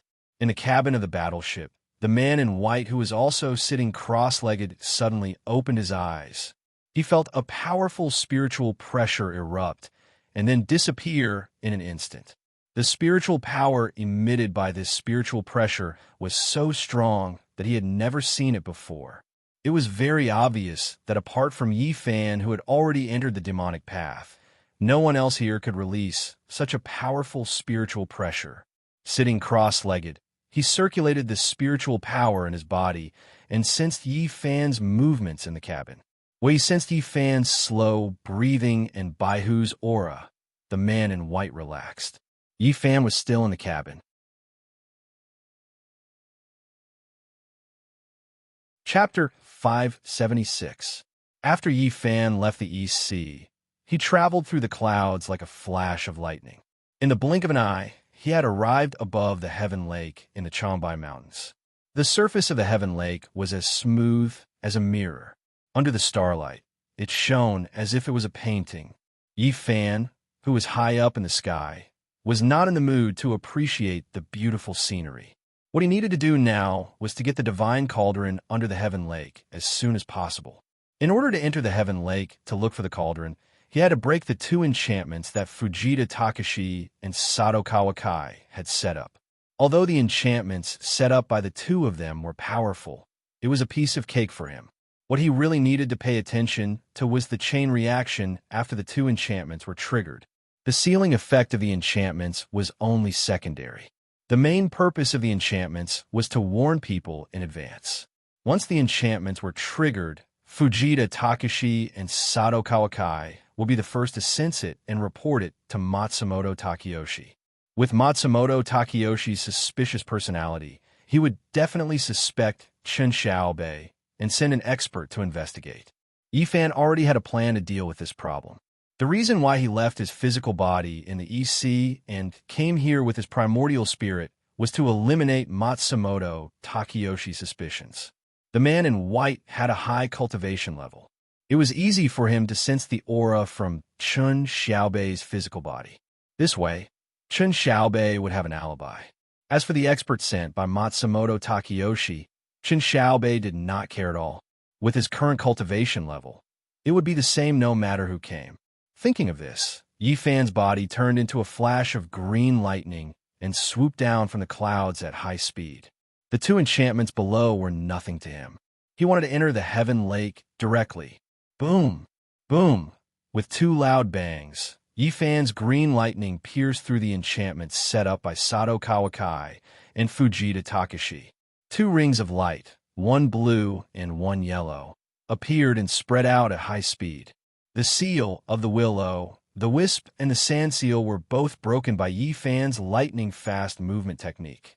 Buzz, the water-repelling light ball shone again, enveloping Yi Fan as it rushed into the heavenly lake. In a military camp at the border of the Great Ming Dynasty. Inside the large tent, Fujita Takashi, who was dressed in a gray robe, sat cross-legged on a cattail hassock. Buzz. A golden light radiated from his body. Pop! As soon as the golden light appeared, it burst like a bubble and turned into countless golden fragments that fell to the ground. Fujita Takashi suddenly opened his eyes. The sand barrier that he had set up in the heavenly lake had been broken by someone. Moreover, it was broken by an expert in an instant. Fujita Takashi was shocked. He was very confident in his own Chimanduanjia. Apart from people of the same path, there was no way to break this technique. Even if it was a master of the same path, it would take a very long time to break this technique. However, this person was able to easily break the enchantment in an instant. One could imagine how high his cultivation was. Just what kind of expert could have such shocking means? Hula. Just as Fujita was perplexed, the curtains of the large tent opened, and Akane Sato, dressed in blue, walked in quickly with an anxious expression. Brother Fujita, something has happened, Akane Sato said anxiously as he strode into the tent. My willow, the wisp seal has been broken. Just a moment ago, a blue light flashed around him while he was drinking and having fun. It appeared for an instant, and then disappeared in an instant. This scene shocked the slightly tipsy Fujita Takashi, causing him to sober up halfway. The enchantment that he had set up in the heavenly lake had been broken. He pushed aside the scantily clad courtesan beside him who kept urging him to drink. He put on a blue robe and did not even have time to put on his clogs. He went straight to Fujita Takashi's tent barefoot. Although he was lustful and lustful, he knew how to prioritize things. The fact that the enchantment had been broken only meant one thing. Someone was trying to seize the cauldron in the heavenly lake. This was a matter of great importance. He did not dare to neglect it. It's not just your willow, the wisp seal. Fujita Takashi looked up at Akane Sato with a serious expression and said, "My sand seal technique has been broken as well." What? Brother Fujita's enchantment has been broken as well? Akane Sato was shocked when he heard that. In terms of enchantment techniques, he was far inferior to Fujita Takashi, who was proficient in Chiman. He thought that since his enchantment had been broken, Fujita Takashi's enchantment could still hold on for a while. He did not expect both of their enchantments to be broken at the same time. "We have to hurry to the Heavenly Lake now," Akane Sato said hurriedly. "It's too late." Fujita Takashi frowned and shook his head. "This is the border of the great Ming dynasty. It's thousands of miles away from the Heavenly Lake. By the time we get there, everything will be too late." "Then what should we do?" Akane Sato asked Fujita Takashi. "Inform Mr. Matsumoto about this," Fujita Takashi said. "He's the commander. The East Sea is closer to the Heavenly Lake than we are. Let him think of a solution." "Inform? How?" Akane Sato frowned and asked Fujita Takashi. "I have my ways," Fujita Takashi said as he took out an exquisitely shaped conch shell from his pocket. The conch shell was 3 inches in size and was carved out of jade. It was engraved with runes both inside and outside. It was green in color and shone brightly. "What is this?" Akane Sato asked Fujita Takashi. "This is the Jasper magic conch. It has the effect of transmitting sound from 1,000 miles away," Fujita Takashi said. "This thing comes in a pair, one for the male and one for the female. It's a little toy that I always carry with me. Before this trip, I gave the female conch to Mr. Matsumoto and brought the male conch with me in case of an emergency. I didn't expect it to come in handy this time. If that's the case, what are we waiting for? Hurry up and inform Matsumoto Takeyoshi. We can't afford to lose the divine cauldron," the barefoot Akane Sato said anxiously as he sat on the ground in front of Fujita Takashi. Fujita Takashi nodded. He held the conch in his right hand and pinched his sword fingers in his left hand. He closed his eyes and focused. He performed a strange technique and started chanting. Buzz, as Fujita Takashi's chanting became more and more rapid, the Jasper magic conch in his palm began to shine with a bright green light. The runes engraved on it shone brightly and appeared. "Mr. Matsumoto, the Heavenly Lake seal has been broken. Make the arrangements quickly," Fujita Takashi said loudly.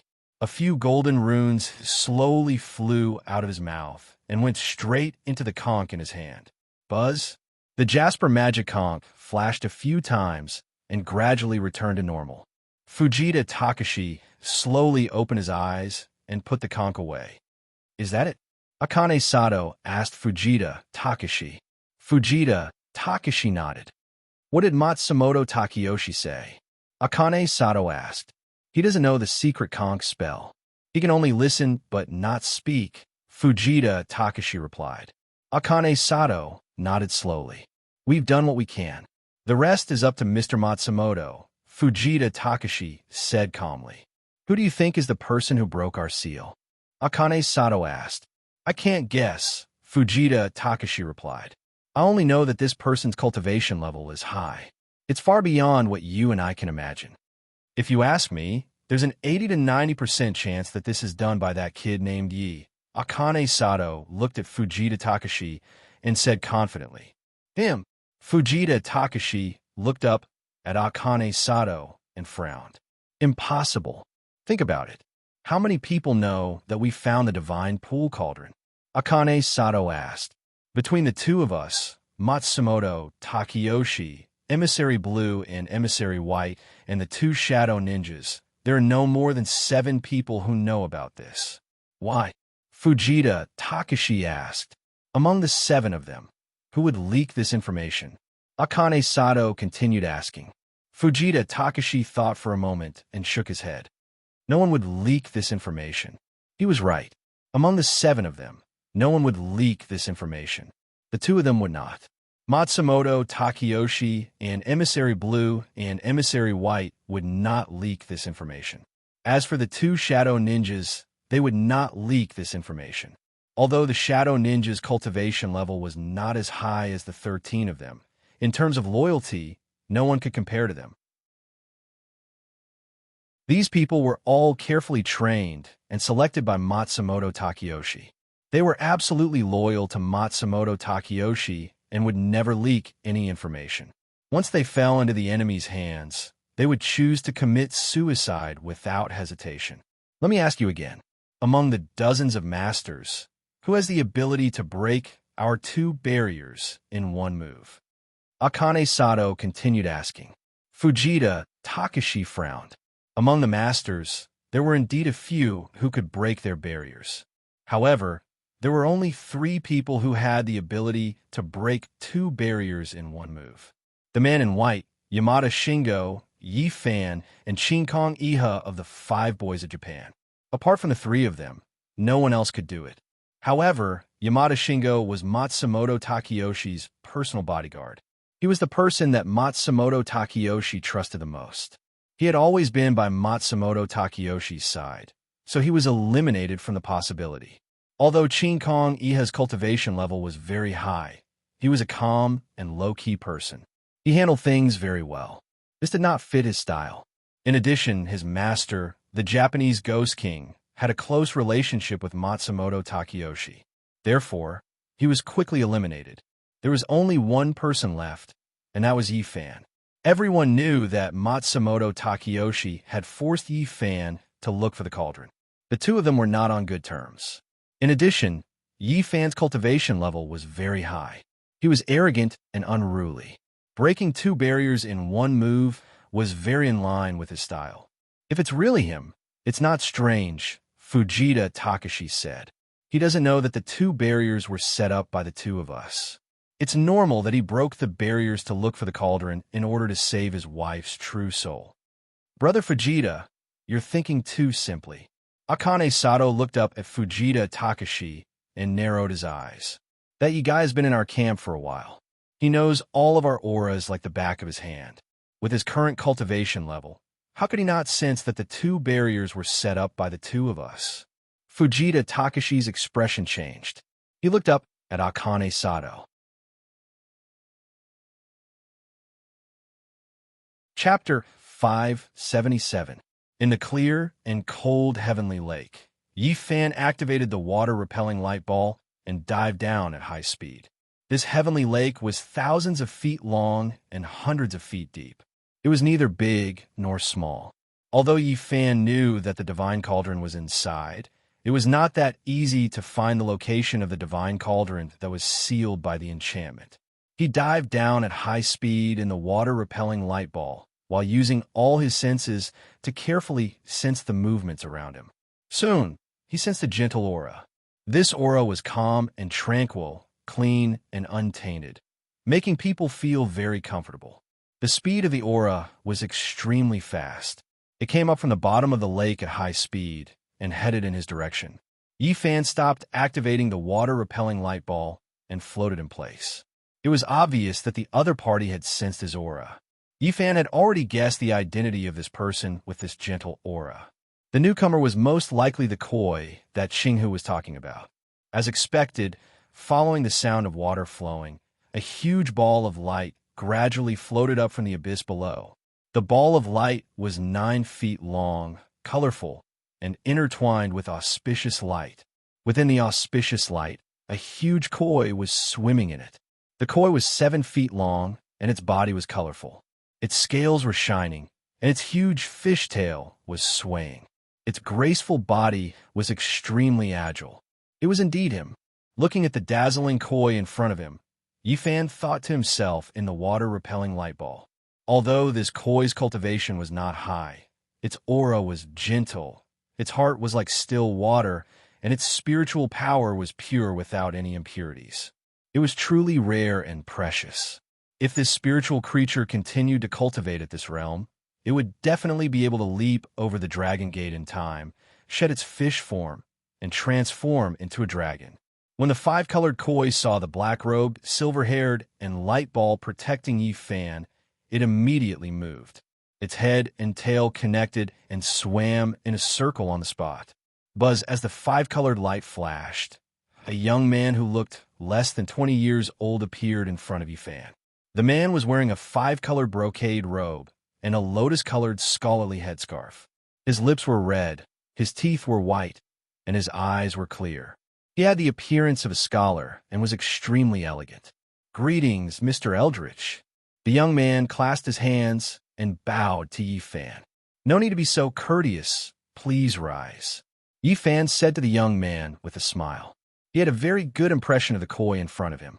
This reminded him of his original self. Back then, he was just like this koi. He had no distractions, a scholarly temperament, a peaceful aura, pure and untainted. But now, right now, he was surrounded by demonic spirits and evil energy. His killing intent was boundless, and his resentment was boundless.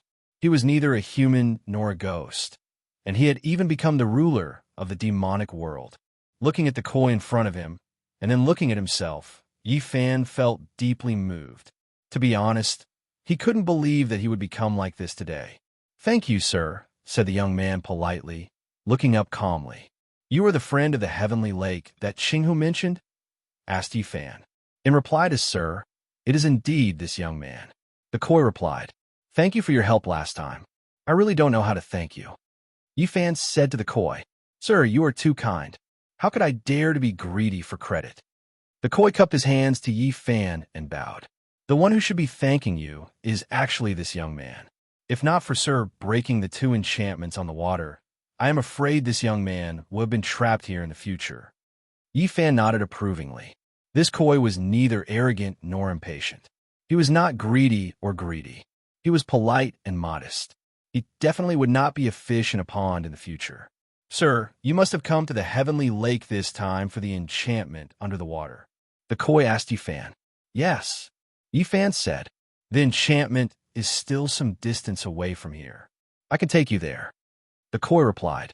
Yifan's eyes lit up when he heard this. He had originally planned to search for the divine cauldron in the heavenly lake himself. Now that the koi had offered to lead the way, it could not be better. "Then I'll have to trouble you," Yifan said to the koi. "Mr. Eldritch, you are too kind." The koi smiled and politely replied to Yifan. "I have lived here for some time. I am very familiar with this place. The only thing I can help you with is knowing the way." Yifan smiled. This koi was too good at talking. "Sir, please follow me." As the koi spoke, he turned around and activated the 5-colored brilliance on his body. He quickly dived downwards. Seeing this, Yifan immediately activated the water-repelling light ball and followed closely behind. The koi was originally a spiritual creature of the water. Furthermore, he had cultivated for many years. Naturally, his speed was not slow. The 5-colored brilliance swam quickly in the water. The 2 of them, one in front and one behind, soon arrived at the depths of the heavenly lake, which was 1,000 feet away and 1,000 feet deep. The 5-colored brilliance wrapped around the koi stopped him. Yifan also slowly stopped the water-repelling light ball beside the koi. "Sir, if we continue forward, we will enter the enchantment's area of influence." The koi turned to look at Yifan and said, "My dermic powers are weak and my cultivation is insufficient. I can only send you here. I'll have to trouble you this time." Yifan turned around and patted the koi's shoulder. "I don't have much to thank you for. I'll help you open up your spirit meridians," Yifan said. With a thought, he activated a wisp of extremely pure spiritual power from his sea of vital energy. It flowed through the koi's shoulder and into his meridians. Buzz, the center of Yifan's palm instantly exploded with light, and 5 colors shone brightly. The powerful 5-colored spiritual power surged through the koi's meridians. It went on a rampage. It was as if it was unstoppable. "Say, sir," the koi wearing the 5-colored brocade robe only felt an extremely tyrannical spiritual power surging through the meridians in his body. It spread out at a high speed, instantly opening up many of the blocked meridians in his body. Even his sea of chi was nearly doubled in size. Buzz. After a moment, Yifan retracted the 5-colored spiritual power and returned it to his sea of vital energy. Right now, All of the meridians in your body have been opened up by my spirit energy. In the future, when you cultivate qi, you will be able to do so without any obstructions. You will be able to achieve twice the result with half the effort. Yifan withdrew his hand and smiled at the stunned koi. This koi had helped him a lot last time. This time, it had brought him to the location of the divine cauldron. In addition, Yifan had a very good impression of it. Therefore, he opened up all the spirit meridians in its body to help it cultivate. Originally, he had planned to introduce it to Nieqing. However, after thinking about it, this heavenly lake was clean and pure with rich spiritual energy. It was the best place for spiritual beings in the water to cultivate. The so-called cultivation of the heart was not important where one cultivated. What was important was the heart that sought the Tao. Now that the koi spirit meridians were all opened up, it was also due to the ripe karma and good karma. Jinling will never forget Sir's grace of rebirth. The koi knelt on both knees and kowtowed to Yifan. Since it gained intelligence, it had spent hundreds of years to barely open up a small part of its spirit meridians. Now that Yifan had opened up all the spirit meridians in its body, how could it not be ecstatic? You have a mellow nature and a kind heart. Your heart is free of distractions, and your heart is devoted to the Tao. It is really rare and precious. Yifan said as he reached out to help the koi up. I helped you cultivate qi. It is also a merit. At this point, Yifan could not help but smile bitterly in his heart. He was a demon monarch of the demon realm with blazing killing intent. It was really ironic to the extreme that he was talking about principles so shamelessly. Jinling does not know how to thank Sir. The koi said after getting up, its eyes were red. You don't have to thank me. This is what you deserve. Yifan patted the koi's shoulder and said with a smile, I'm going to break this barrier now. You'd better stay away and not hurt yourself. If you and I are fated to meet in the future, there will be a day when we meet again. Knowing about the 9 cauldrons was not a good thing for the koi. Jinling will remember. The koi nodded to Yifan and said, Also, after I leave, there may be experts with special techniques coming here to look for this barrier. You must be careful and hide well. Don't let them find you. Just in case, I will leave you a word. As Yifan spoke, he held the koi's right hand and used his index finger to write an upside-down swastika on its palm. Buzz. A red upside-down swastika light symbol appeared out of thin air and slowly fell into the koi's palm. Sir, this is... Looking at the upside-down swastika in its palm, the koi raised its head and asked Yifan with a puzzled expression. This symbol can hide the aura of spiritual power on your body. As long as you don't show yourself, no one will find you. After 3 years, the light symbol will disappear automatically. Remember, Yifan looked at the koi's clear and untainted eyes and said solemnly, Just pretend that I have never been here. Do you understand? Understand what Sir means. The koi nodded and replied. From Yifan's tone, the koi could tell that this was no small matter. Well, I hope you can return to the right path as soon as possible and transform into a carp into a dragon. Go. Yifan waved at the koi and said calmly, Take care of yourself. Jinling will go now. The koi bowed deeply to Yifan, then turned around and transformed into a 5-colored spirit carp. With a wave of its giant tail, it floated up and disappeared in the blink of an eye. Yifan slowly turned around, looked down, and urged the power of the heavenly demon. Boom! The flames rose again, and the skeleton reappeared. Yifan's eyes were blood red, and the swastika in the middle of his brows disappeared, replaced by 1,000 rays of red light. He wanted to use the power of the heavenly demon to break the enchantment of the divine cauldron below.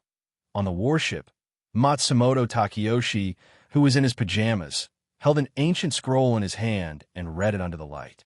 Buzz, a bright green light shone from an exquisite hollow box on the wooden table. Matsumoto Takeyoshi frowned and reached out to open the box. Inside the wooden box, the emerald green jasper magic conch shone brightly and flickered continuously. Matsumoto Takeyoshi picked it up, held it in his palm, and placed it next to his ear. Mr. Matsumoto, the seal of the heavenly lake has been broken. Make the arrangements quickly." Fujita Takashi's voice slowly came out of the jasper magic conch and clearly reached Matsumoto Takayoshi's ears. "Patter." After hearing Fujita Takashi's words, Matsumoto Takayoshi's expression changed. The ancient scroll in his hand instantly fell to the ground. The thing that he was most worried about had finally happened. Someone had discovered the divine cauldron in the heavenly lake. "Mr. Matsumoto, what's wrong?" The white-robed man asked when he saw Matsumoto Takayoshi's expression change. "The enchantment of the heavenly lake has been broken," Matsumoto Takayoshi said with a serious expression. The white-robed man frowned, and he was shocked. Could it be that the powerful spiritual energy just now? Where is Ifan now? Matsumoto Takayoshi turned his head and asked the white-robed man. "He's still on the ship," the white-robed man replied. "Let's go and take a look," Matsumoto Takayoshi said as he quickly stood up from the futon, put on his gray robe, and walked out of the cabin.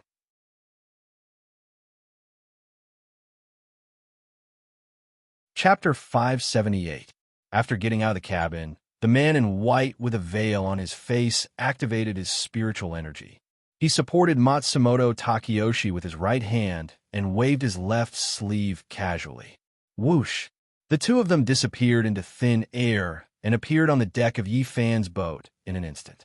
Matsumoto Takayoshi, who was wearing pajamas and a loose gray robe, walked directly to the door and slid the door open. He entered the cabin directly. The man in white followed closely behind him. The two of them didn't say a word. They walked up the stairs of the boat and went directly to the berth cabin on the second floor. Voila! Matsumoto Takayoshi's face was livid. He reached out and slid the wooden door of the berth cabin open quickly.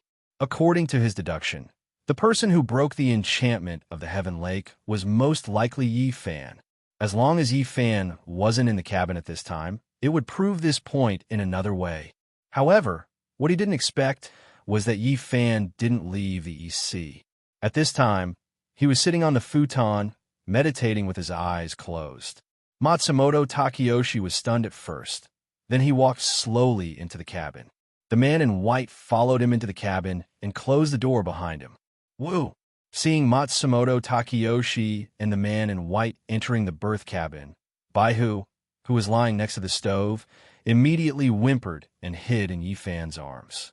Yifan sat upright like a clock and didn't move. It seemed that he was indifferent to the arrival of the two of them. Matsumoto Takayoshi saw this situation and his face changed slightly. He seemed to have guessed what was going on. He wasn't the only one whose face changed. The man in white behind him was also enlightened at this time. The powerful spiritual energy that disappeared in a flash just now was Yifan, and the one who was left in the cabin was Yifan's physical body. His primordial spirit had already left his body. What a great escape technique! If Matsumoto Takayoshi hadn't suggested to come here personally to check it out, he would still be in the dark. The white-robed man thought to himself and scolded himself for his carelessness. The current Yifan had already entered the path of the devil, and his cultivation was completely different from before. For someone like him who had already entered the path of the devil, the projection of his primordial spirit was simply an insignificant skill. "Mr. Matsumoto, I'll go now." The man in white was prepared to personally make a trip to Seraphic Lake. Matsumoto Takayoshi waved his hand, signaling the man in white to stop talking. "We'll talk about it when we get back," Matsumoto Takayoshi said as he slowly turned around and prepared to leave. The man in white understood and reached out to open the cabin door for Matsumoto Takayoshi. "Mr. Matsumoto, why did you come to look for me in the middle of the night and leave without saying a word?" Just as the two of them turned around, Yifan's voice came from behind them. Yifan's question shocked the duo so much that their pupils instantly constricted. The two of them turned around in shock and looked at Yifan. On the praying mat, Yifan was still in a meditative position. His eyes were tightly shut and he didn't move at all. Matsumoto Takayoshi and the man in white looked at each other and nodded in understanding. The man in white closed the door behind him. Matsumoto Takeyoshi went directly to Yifan and sat down on the praying mat. Yifan, Kuin is really diligent. You're still practicing so late at night? Matsumoto Takeyoshi said to Yifan with a smile as he lifted the gray robe draped over his body. Mr. Matsumoto, you really know how to joke. Aren't you awake too? Yifan said as he slowly opened his eyes. He looked at Matsumoto Takeyoshi with a smile. It's so late at night, and you're still in the mood to study and appreciate antiques. That's really admirable. Matsumoto Takeyoshi's expression changed slightly when he heard that. Yifan's cultivation was really unfathomable. He even knew what he was doing so clearly. However, after hearing what Yifan said, Matsumoto Takeyoshi immediately felt relieved. It was obvious that the person who broke the two sealing enchantments was definitely not Yifan. The reason was simple. When he was reading and listening to the news from the Jasper Magic Conch, the enchantments had just been broken. If the person who broke the enchantments was really Yifan's out-of-body primordial spirit, then he definitely wouldn't know what he was doing just now. It seemed that the person who broke the enchantments was someone else. Ha ha ha! Matsumoto Takeyoshi laughed loudly. Yifan, Kuin's cultivation is really high. It's really an eye-opener. Mr. Matsumoto, you didn't come here so late at night to test my cultivation, right? Yifan asked Matsumoto Takeyoshi with a smile. Oh, Matsumoto Takeyoshi laughed to cover up his awkwardness. I just remembered that Miss Yu's body was weak, so perhaps she didn't bring any delicious supper for Yifan Kuin. I saw that Yifan Kuin's sleeping cabin was brightly lit, so I came to visit. Yamada-kun, Matsumoto Takeyoshi turned around and said to the man in white, "Tell the kitchen to prepare a delicious supper for Yifan Kuin and send it over as soon as possible." Yes. The man in white, standing behind, Matsumoto Takeyoshi understood and replied, "Mr. Matsumoto, you're really considerate." Yifan smiled.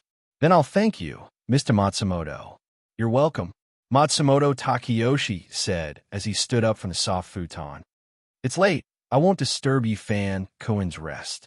I'll go back to the cabin first." Yifan smiled and didn't answer. The man in white politely nodded to Yifan and followed Matsumoto Takeyoshi out of the cabin and left the small boat. The moment the cabin door closed, the smile on Matsumoto Takeyoshi's face instantly disappeared, and Yifan's expression became serious. Phew! Yifan let out a long breath. This guy really knows how to take risks. If I wasn't here to support him, everything he did would have been for nothing. Yifan muttered to himself. Baihu, who was in his arms, immediately looked up at Yifan when she heard Yifan say this. This sentence made it sound strange. At this time, Yifan's expression was calm, his eyes were deep, and there was no murderous intent in his eyes. He's not Yifan.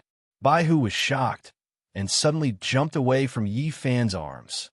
Silly girl, it's been more than 300 years. You even forgot about me.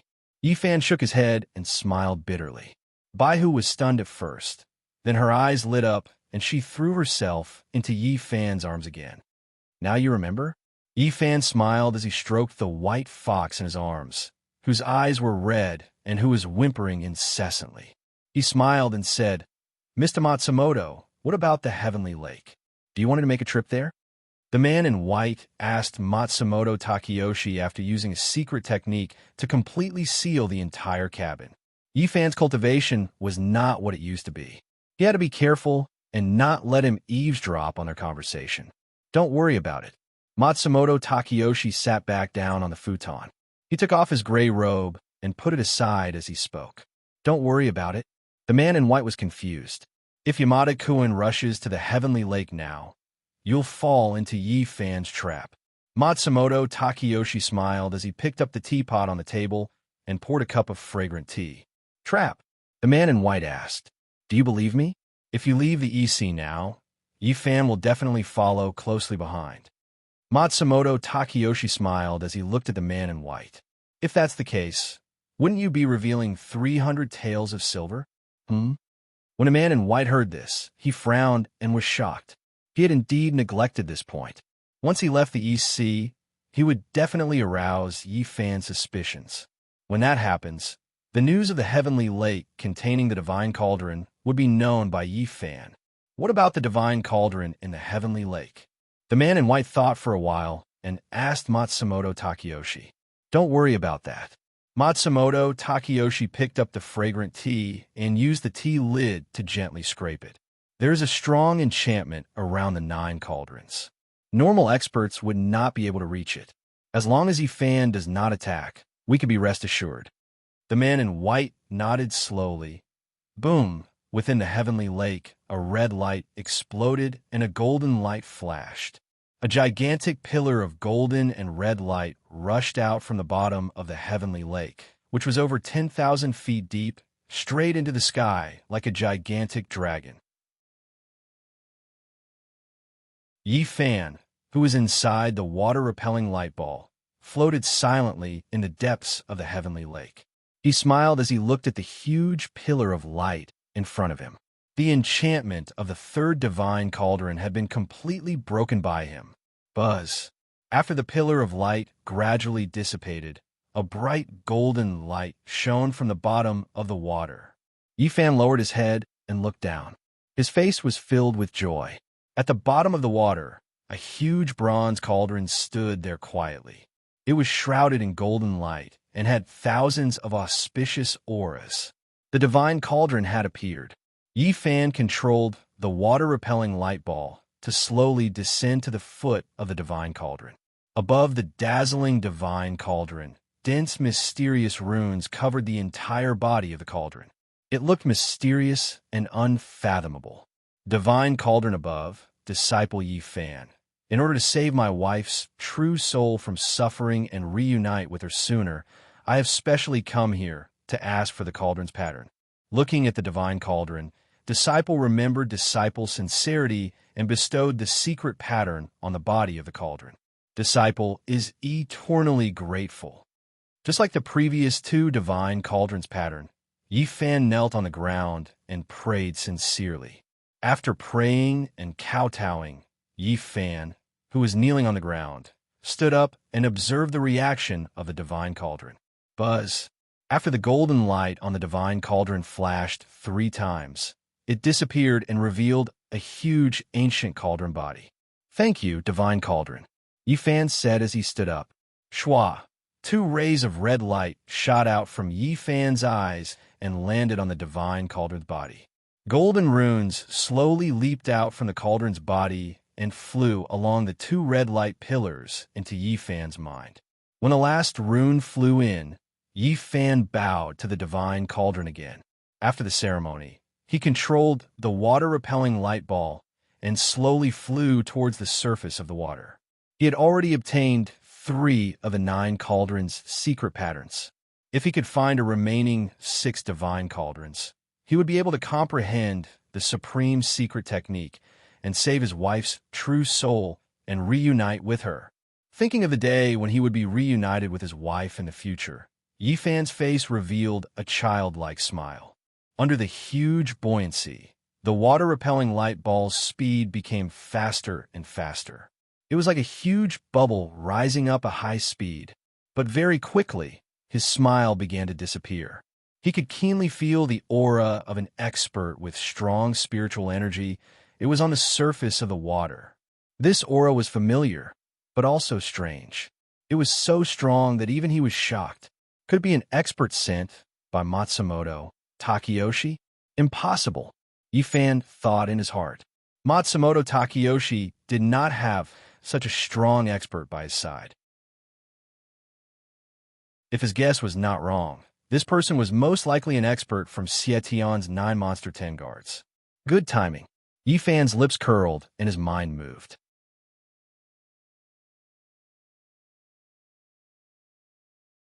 Chapter 579. Boom! Huge waves surged on the surface of the heavenly lake, and a pillar of water soared into the sky. Within the water column, a red shadow broke out of the water in an instant. Yi Fan looked completely different now, from his appearance to his clothes. He was wearing a purple gold crown on his head, a bright red robe embroidered with dragons, a jade belt with 8 treasures around his waist, and a pair of immortal shoes on his feet. He had sword-like eyebrows, starry eyes, black hair, and jade-like skin. He was handsome and dignified. No matter who the person was, he couldn't show his real face. He had to make sure that no one knew that he came to the heavenly lake to search for the cauldron. After coming out of the water, Yi Fan stopped in the air. He waved the sleeves of his red robe and stood in the air with his hands behind his back. He looked at the opposite side calmly. On the top of the mountain, not far from the shore of the heavenly lake, an old man was looking at Yi Fan with a smile on his face. The old man looked to be in his 60s. He had silver hair and a pair of small eyes, which were full of energy, flashed with a strange light. What shocked Yi Fan even more was that the old man was wearing a golden dragon robe and a jade belt with a coiled dragon around his waist. Could he be a member of the imperial family? Yi Fan frowned. The two of them looked at each other from a distance and observed each other. Neither of them said a word. The night wind blew, causing the robes on their bodies to flutter in the wind, making a flapping sound. After a long time, the old man broke the silence and said to Yi Fan, "This little brother is really capable. You have such a powerful cultivation at such a young age. I really admire you." "Senior, you flatter me." Yi Fan, who was floating in the air, replied to the old man in a deep voice, "Senior, your cultivation is not bad either." Yi Fan had sensed the old man's cultivation just now. Like him, the old man's primordial spirit had also come out of his body. The aura emitted from his body was overbearing and evil. It was familiar yet strange. "Ha!" After the old man heard Yi Fan's words, he threw his head back and laughed. "I really didn't expect that this old man would actually be praised by a young man today. Ha! May I know why Senior has come here in the middle of the night?" Yi Fan didn't have the leisure to chat with this person and directly cut to the chase. If this person was an expert passing by, he would directly leave. If this person was one of Xie Tian's 9 demon guards, he would see if he could see through his identity. If Matsumoto Takeyoshi didn't recognize him, everything would be fine. If he recognized him, he would go all the way and kill him. He couldn't let Matsumoto Takeyoshi know that his primordial spirit had left his body and came here to search for the cauldron. "Ha ha ha!" The old man stroked his white beard and laughed heartily. "Just like you, this old man came here in the middle of the night for the divine cauldron in the water." As the old man spoke, he looked at Yi Fan with a pair of bright eyes. His gaze was as sharp as a knife, extremely sharp. When Yi Fan heard this, he was shocked, and his expression changed. This person actually knew that there was a divine cauldron hidden under this heavenly lake. Another cauldron seeker, Yi Fan thought in his heart. If this old man isn't wrong, little brother has already broken the enchantment of the underwater divine cauldron and obtained the secret patterns on the divine cauldron. The old man in the dragon robe said with a smile. When he said this, Yi Fan's pupils instantly constricted. What kind of background did this old man have? He even knew about the patterns of the divine cauldron. "Senior, what do you mean by that?" Yi Fan narrowed his eyes and asked the old man, his voice turning cold. He wanted to hear what the old man had to say. If this person really knew about his secrets, then he had to get rid of him to prevent future troubles. Just now, the heavenly lake shook and the golden and red light soared into the sky. From this, it can be inferred that this divine cauldron enchantment was broken by little brother.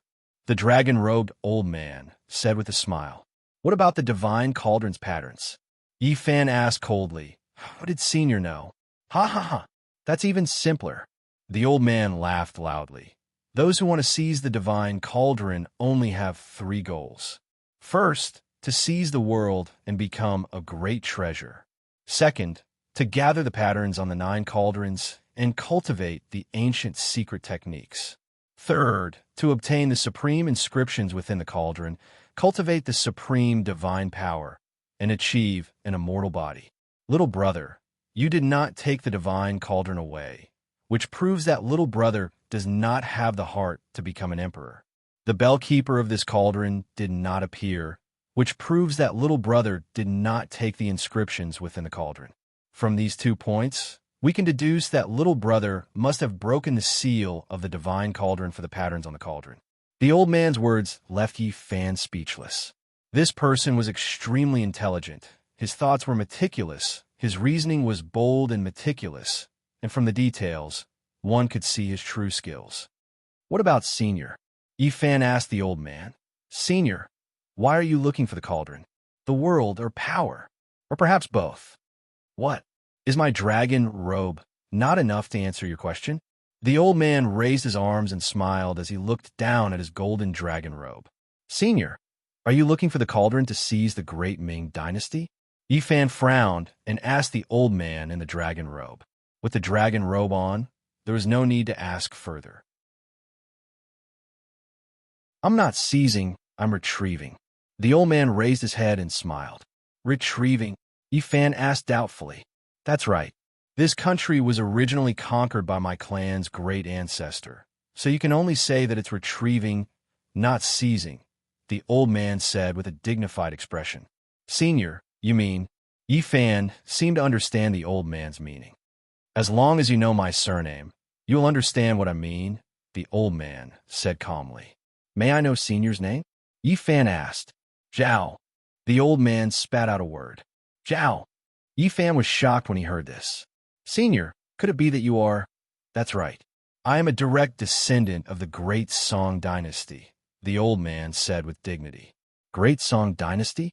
Yi Fan immediately understood the old man's words. This person was wearing a dragon robe and was looking for the 9 cauldrons to restore the Great Song Dynasty. Now you understand why I'm looking for the 9 cauldrons, right? The old man recovered his previous tone and asked Yi Fan. Yi Fan nodded slowly.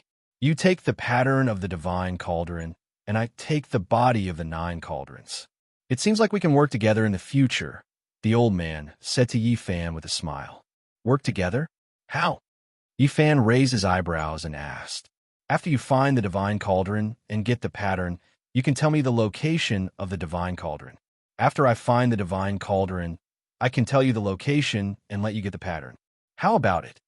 The old man looked at Yi Fan with bright eyes and said, If I become emperor in the future, I will definitely not treat you unfairly and let you enjoy all the glory and wealth. Yi Fan smiled when he heard this. Have you thought about it? The old man asked Yi Fan. Senior, you're really counting your chickens before they hatch, Yi Fan said with a smile. These 2 conditions may seem fair at first, but in reality, they're not. Regardless of whether you find the divine cauldron first or I find it first, we must first break the enchantment in order to take the pattern.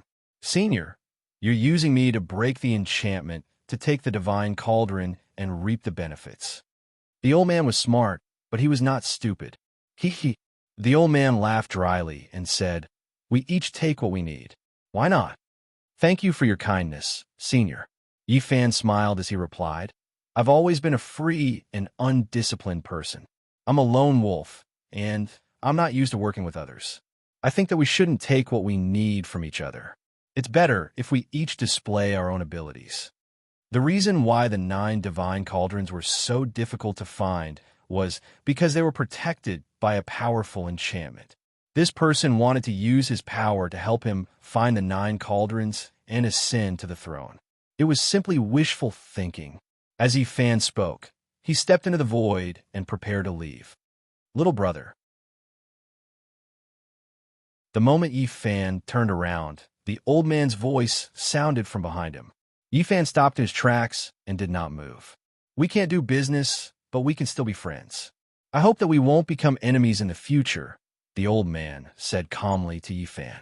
I'm only looking for the pattern of the divine cauldron. I don't care about anything else. It has nothing to do with me, who becomes the emperor. However, Yi Fan said as he turned his head, if anyone deliberately makes an enemy out of me and blocks my path, I'll make them regret it. What do you mean by that? Are you threatening me? The old man asked calmly. That depends on what Senior thinks. The red-robed Yi Fan smiled and turned his head. With a wave of his sleeve, he turned into a bright blood-red star and instantly streaked across the sky and disappeared.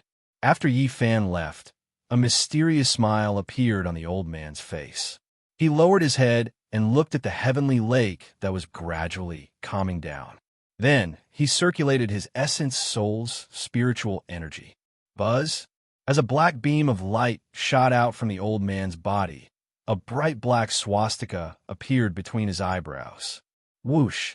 The dragon-robed old man instantly transformed into a black beam and charged into the heavenly lake. In the sky above the East Sea, a blood-red star with a long tail tore through Yikong and headed straight for the boat. Whoosh!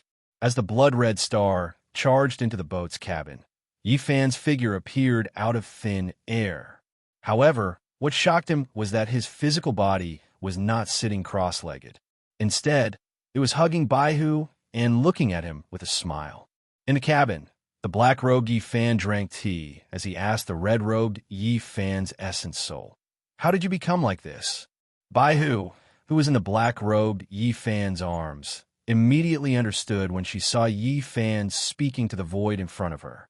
The black-robed Yifan had already explained everything to her just now. She raised her head and looked into the void, her eyes filled with concern. However, she could not see anything. "Why didn't you stay in your bamboo forest? What are you doing here?" The Hong Pao Yifan frowned and slowly descended from the void. "Matsumoto Takeyoshi and that white-robed man just left. What do you think I'm doing here?" The black-robed Yifan calmly put down his teacup and said, "Matsumoto Takeyoshi? White-robed man." The Hong Pao Yifan immediately became nervous upon hearing the black-robed Yifan's words. "They were here? How clever do you think your escape plan is?" The black-robed Yifan looked up at the red-clothed Yifan. "You might be able to fool that white-robed man, but you won't be able to fool Matsumoto Takeyoshi. If I hadn't appeared in time, your act would have been ruined." The red-clothed Yifan frowned. He had really underestimated Matsumoto Takeyoshi.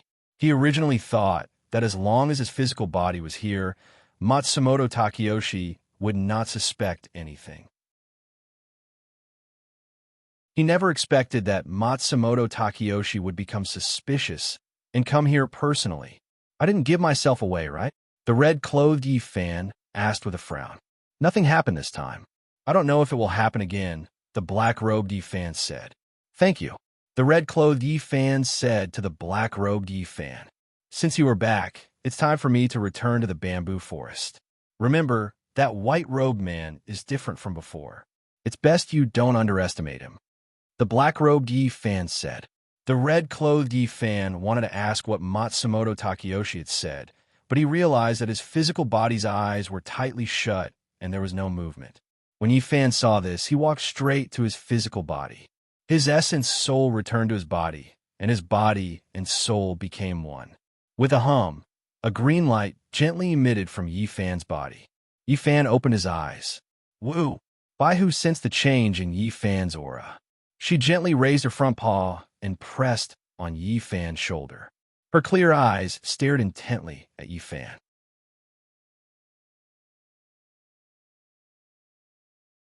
Chapter 580. Maoshan Ancestral Court. Night. Buzz in the training room. Lu Yuanshan, who was dressed in a golden Taoist robe, sat on the futon with his eyes closed. Above his head, a huge Tai Chi 8 trigrams floated in the air and spun slowly. The Tai Chi 8 trigrams was 9 feet in size. There were 2 yin-yang fishes, 1 gold and 1 black. The golden yang fish shone brightly, while the black yin fish shone brightly. Whoosh Qian Kun, Zhen, Sun, Kinli, Jin, and Dui. 8 rays of golden light shone down from the 8 trigrams outside the Tai Chi diagram, enveloping Lu Yuanshan, who was sitting on the futon. Ever since he obtained the corpse core of the 1,000-year-old savage zombie king, his power had been increasing day by day. The pure and yang Taoist cultivation method and the pure and yang zombie king evil cultivation method were perfectly fused together by him using the Tai Chi 8 trigrams. Right now, Lu Yuanshan had both the powers of good and evil. Compared to when he first obtained the corpse core, it was simply incomparable. Knock, knock, knock. Just as Lu Yuanshan was concentrating on his cultivation, there was a soft knock on the stone door. "What's the matter?" Lu Yuanshan frowned and asked. "Master, There's an important guest outside the door. The savage zombie king's voice came from outside the door. Didn't I say? Lu Yuanshan said coldly. When I'm cultivating, no one is to disturb me. I won't see him. Master, the visitor is from the imperial court. The savage zombie king, who had transformed into Dao Xian, said softly. The imperial court?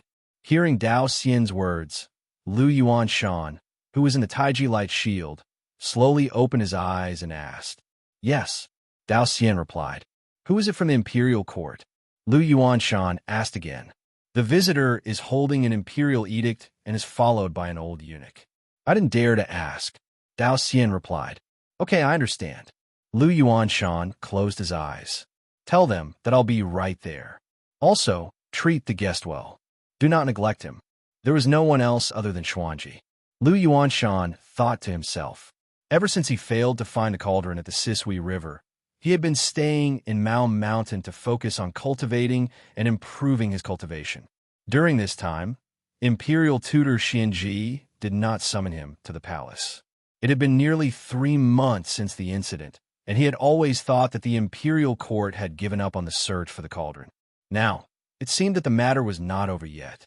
Yes, master, Dao Xian replied and turned to leave.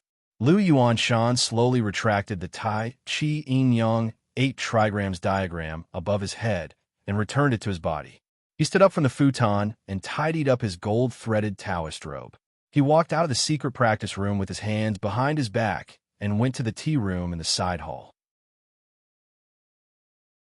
At that moment, in the tea room of the side hall, a young man with the bearing of Buffon was looking at the map of Mao Mountain hanging on the wall with his hands behind his back. This person looked to be in his 20s. He wore a golden dragon crown on his head and a black dragon robe. His face was like jade and his eyes were like stars. He had a dignified temperament. He was Buffon. Beside him, an old eunuch stood respectfully beside the young man with a horsetail whisk in his hand and his head lowered. Lu Yuanshan, who had already arrived at the entrance of the side chamber, frowned when he saw the two of them. It was not Xuanji.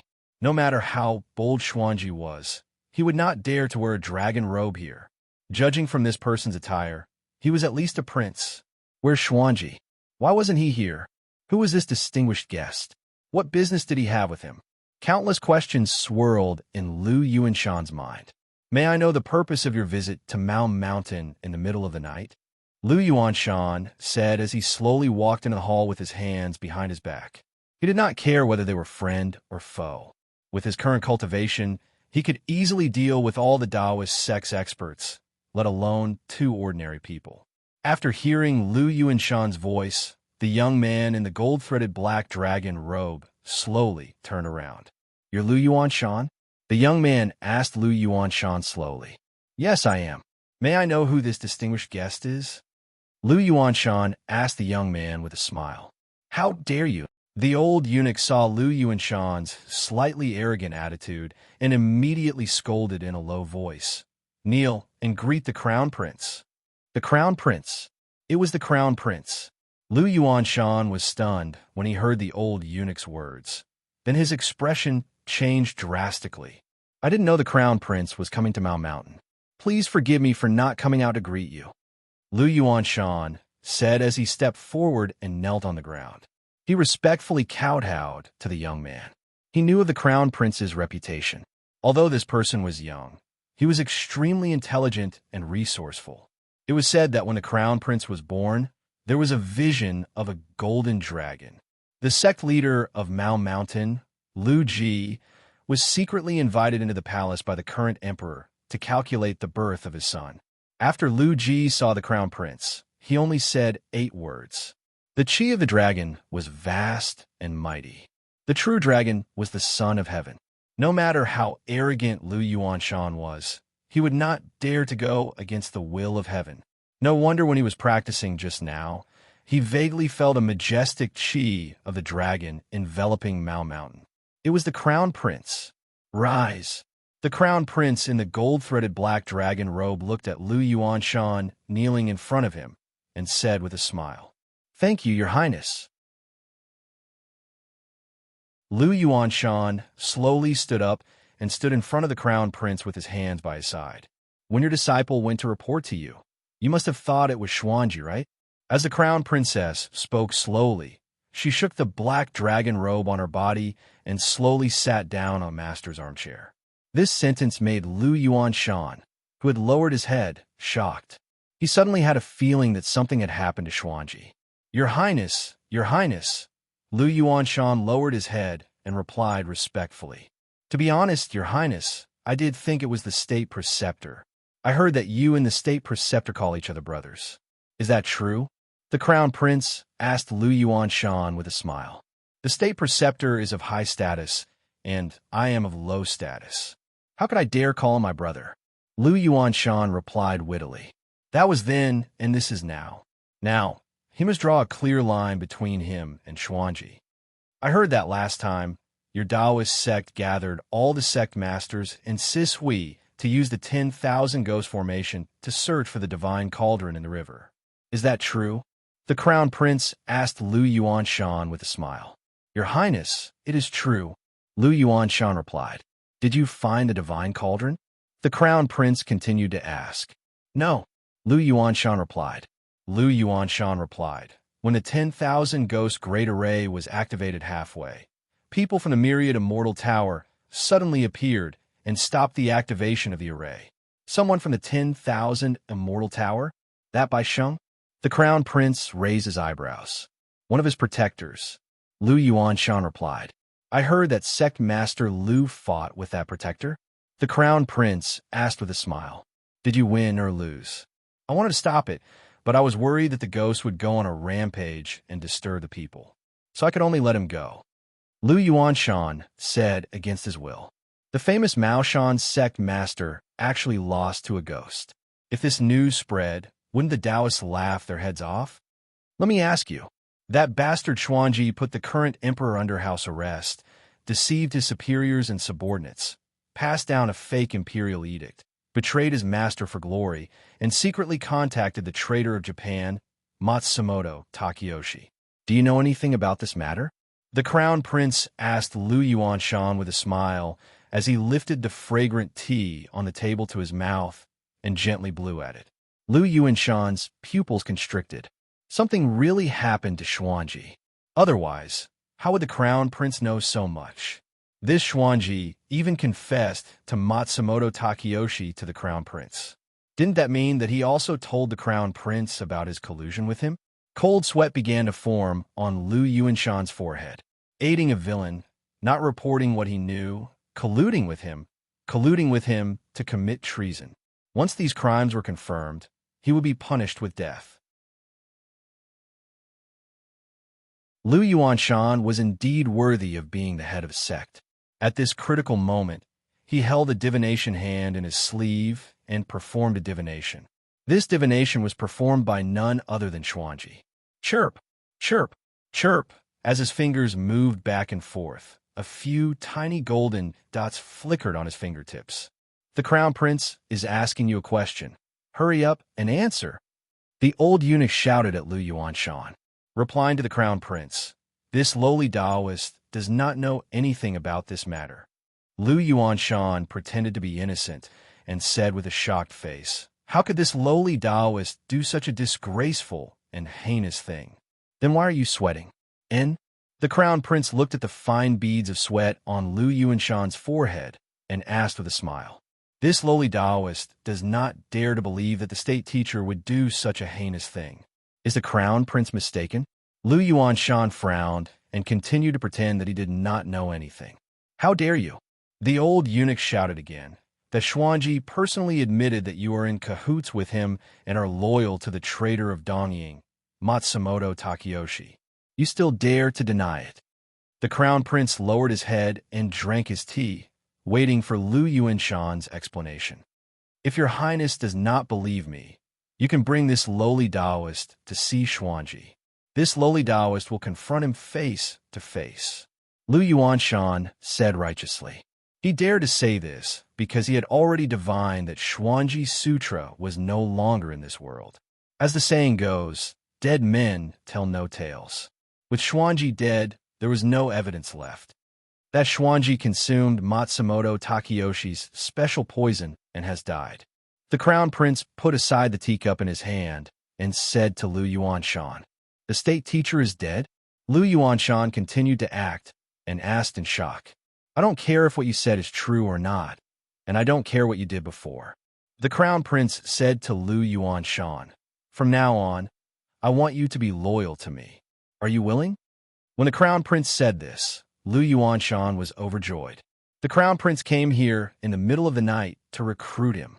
This lowly Taoist is worthy of the crown prince's favor, Lu Yuanshan said as he prostrated himself on the ground again. He lowered his body and stuck out his butt, bowing to the crown prince. Despite his superb acting skills, he still shed tears. The old eunuch looked at the kneeling Lu Yuanshan with disdain. He had clearly heard the secret conversation between Lu Yuanshan and Xuanji in the imperial palace's tea house. Now that Xuanji was dead, not only did this fellow avoid a calamity, he even profited from a disaster and received the crown prince's decree. "Stand up." The crown prince waved his sleeves and said, "Thank you, your highness," Lu Yuanshan said as he pretended to wipe his tears and stood up. "Feline, announced the decree," the crown prince said to the old eunuch. "Yes, your highness," the old eunuch said as he took out a yellow scroll from his sleeve and held it with both hands. Lu Yuanshan receives the decree. This lowly Taoist receives the decree. Lu Yuanshan flung his Taoist robe and knelt again. By the will of the heavens, the emperor decrees that the Maoshan sect leader, Lu Yuanshan, is extremely benevolent and righteous. He is hereby conferred the title of state teacher of the Great Ming. The old eunuch loudly read the decree. Lu Yuanshan was overjoyed. He had become the state teacher of the Great Ming. He did not expect that Xuanji's death would be a blessing in disguise. This lowly Taoist thanks the emperor for his grace. Lu Yuanshan received the decree with both hands.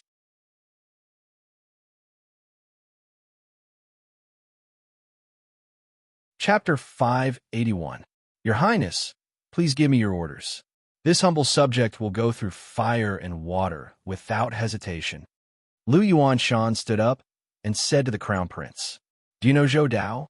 The crown prince asked Lu Yuanshan, "Your Highness, are you talking about great General Zhou, who commands a large number of troops and went to the border?" Lu Yuanshan pretended to be ignorant and asked the crown prince, "His true identity isn't Zhou Dao. He's Matsumoto Takeyoshi's only son, Matsumoto Taro," the crown prince in a black robe said to Lu Yuanshan calmly. "General Zhou is Matsumoto Takeyoshi's only son?" Lu Yuanshan pretended to be shocked and sucked in a breath of cold air. "That's right," the crown prince continued. "Matsumoto Takeyoshi placed his only son in the imperial court. He commands a large number of troops and holds a high position in order to one day seize the great Ming dynasty. As long as this person is not eliminated, there will be no peace in the imperial court." Lu Yuanshan slowly nodded. This time, the four countries are pressuring the border. On the surface, it looks like they are attacking the great Ming dynasty, but in reality, they are allying with the experts of the four countries to kill Zhou Dao. The crown prince's expression became serious.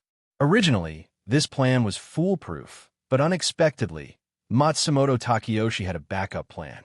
He secretly sent ninja troops to support Zhou Dao and sent top experts to rescue him.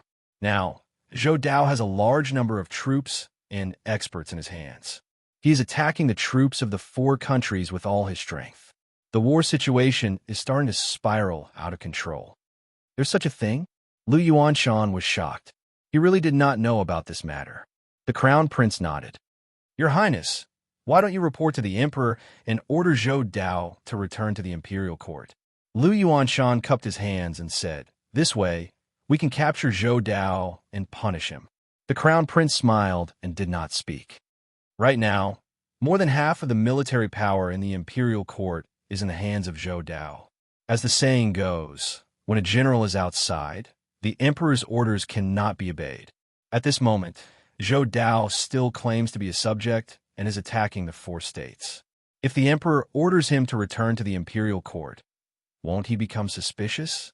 The old eunuch on the side said to Lu Yuanshan, if we force him into a corner and force him into a rebellion, how will the imperial court deal with him? This. Lu Yuanshan's brows furrowed. That's not what I'm most worried about. The crown prince continued and worriedly said, what I'm most worried about is that the four countries will become anxious after being attacked by Zhou Dao's ninja troops. Once the four countries really launch an attack on the Great Ming, they will spread out and fight on the border. We won't have the ability to fight back. Aren't the four countries already retreating in defeat? Lu Yuanshan asked.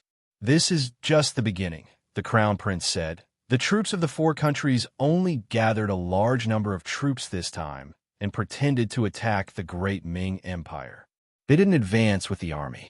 In addition, the ninja troops that Matsumoto Takeyoshi sent to Zhou Dao are very powerful. Naturally, they will be defeated. When they recover their strength, gather their heavy troops, and make a comeback, the situation will not necessarily be like this. Zhou Dao is unwilling to return to the imperial court. He will definitely defend the border. With a large number of troops and the support of the ninja troops, he should be able to resist the four countries, Lu Yuanshan said. You're thinking too simply. The old eunuch looked at Lu Yuanshan and said slowly, once the four countries make a comeback and attack the Great Ming Empire, do you think that Matsumoto Takeyoshi will still let Zhou Dao defend the border and resist with all his strength? Lu Yuanshan's expression changed greatly after hearing this. With Matsumoto Takeyoshi's influence in the imperial court, the news of father being saved, Zhou Dao being killed, and Xuanji leaking the secret must have reached his ears by now, the crown prince said with a frown. The reason why he attacked the four countries with all his strength was to let the wolf into the house.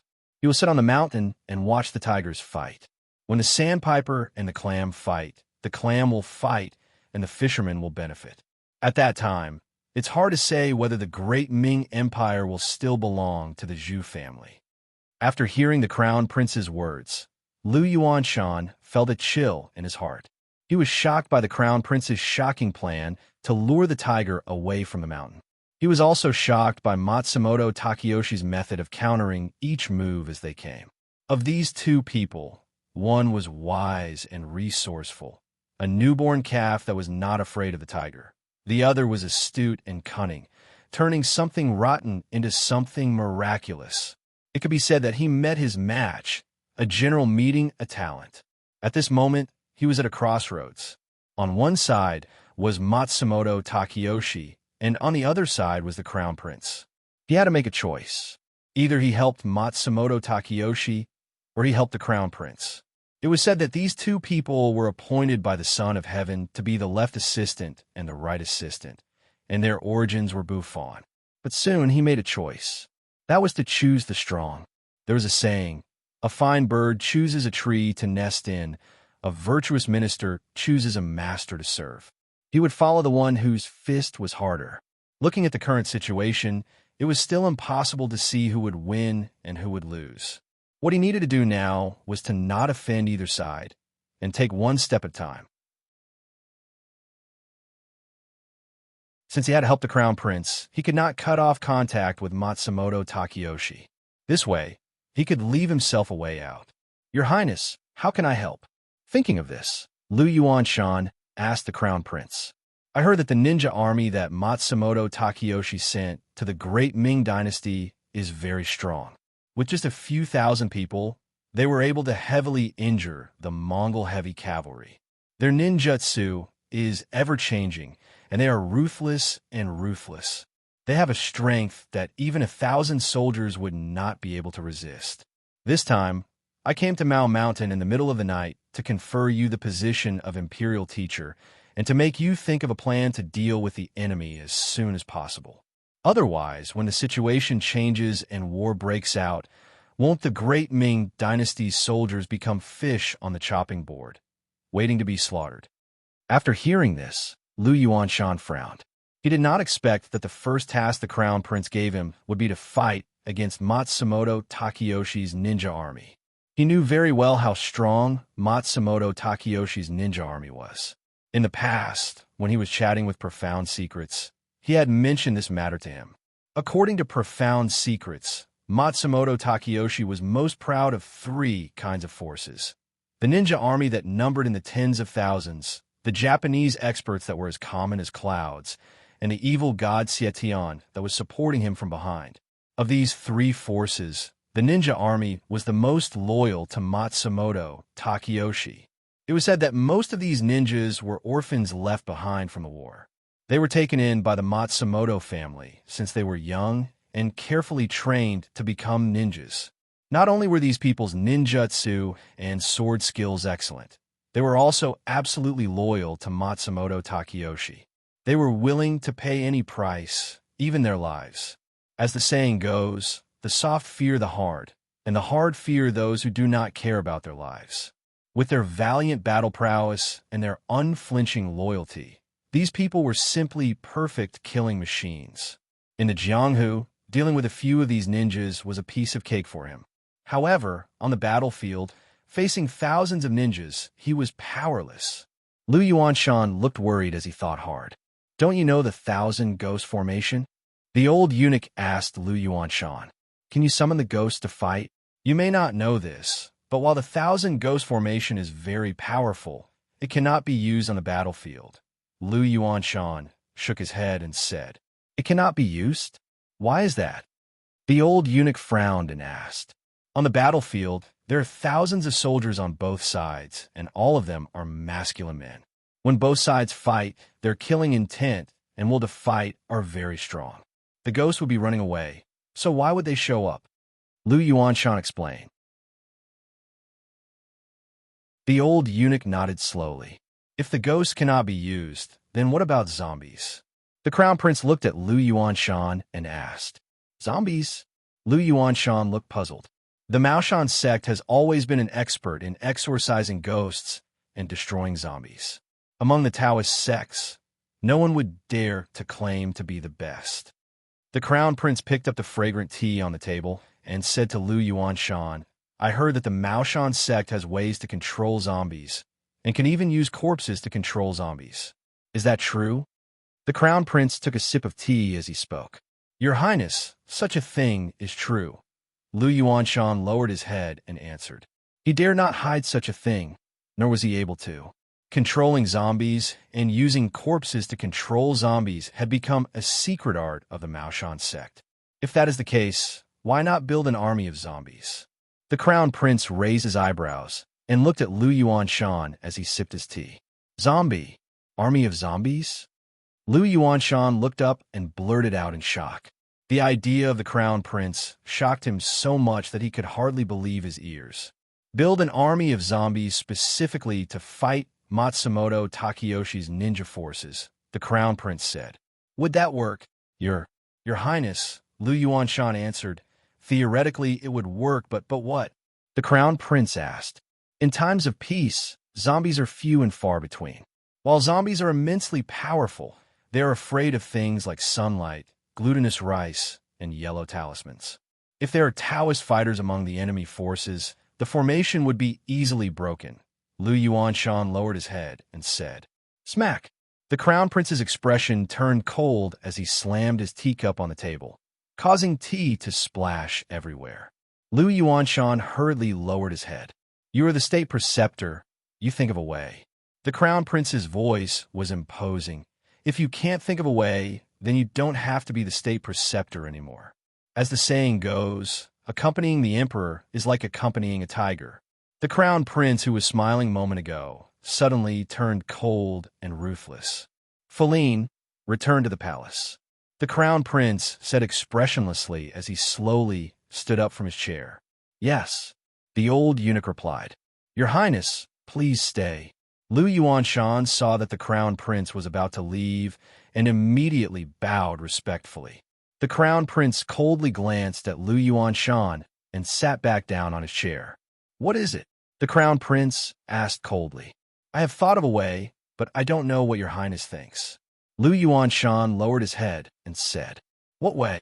the crown prince asked. "Zombie demon." Lu Yuanshan spat out 2 words. "Zombie demon?"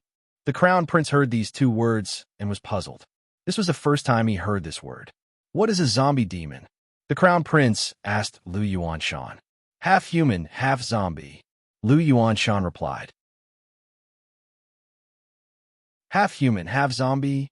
The Crown Prince frowned. What kind of half-human, half-zombie technique? Take a man in the prime of his life and use a zombie to bite him, causing his body to be poisoned. Lu Yuanshan replied. Poisoned? Then wouldn't he become a zombie? The Crown Prince asked. If the poison attacks the heart, then he will indeed become a zombie. But before the poison affects the mind of a living person, the poison in their body can be sealed. A living person will become a half-human, half-zombie. In other words, a zombie demon. Lu Yuanshan replied. Half-human, half-zombie, zombie demon. The Crown Prince muttered to himself. Then is it a living person or a dead person?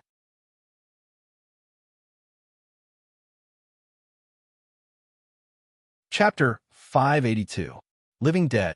The Crown Prince frowned. Exactly, Lu Yuanshan replied. How does this living dead compare to the zombies? The Crown Prince asked Lu Yuanshan.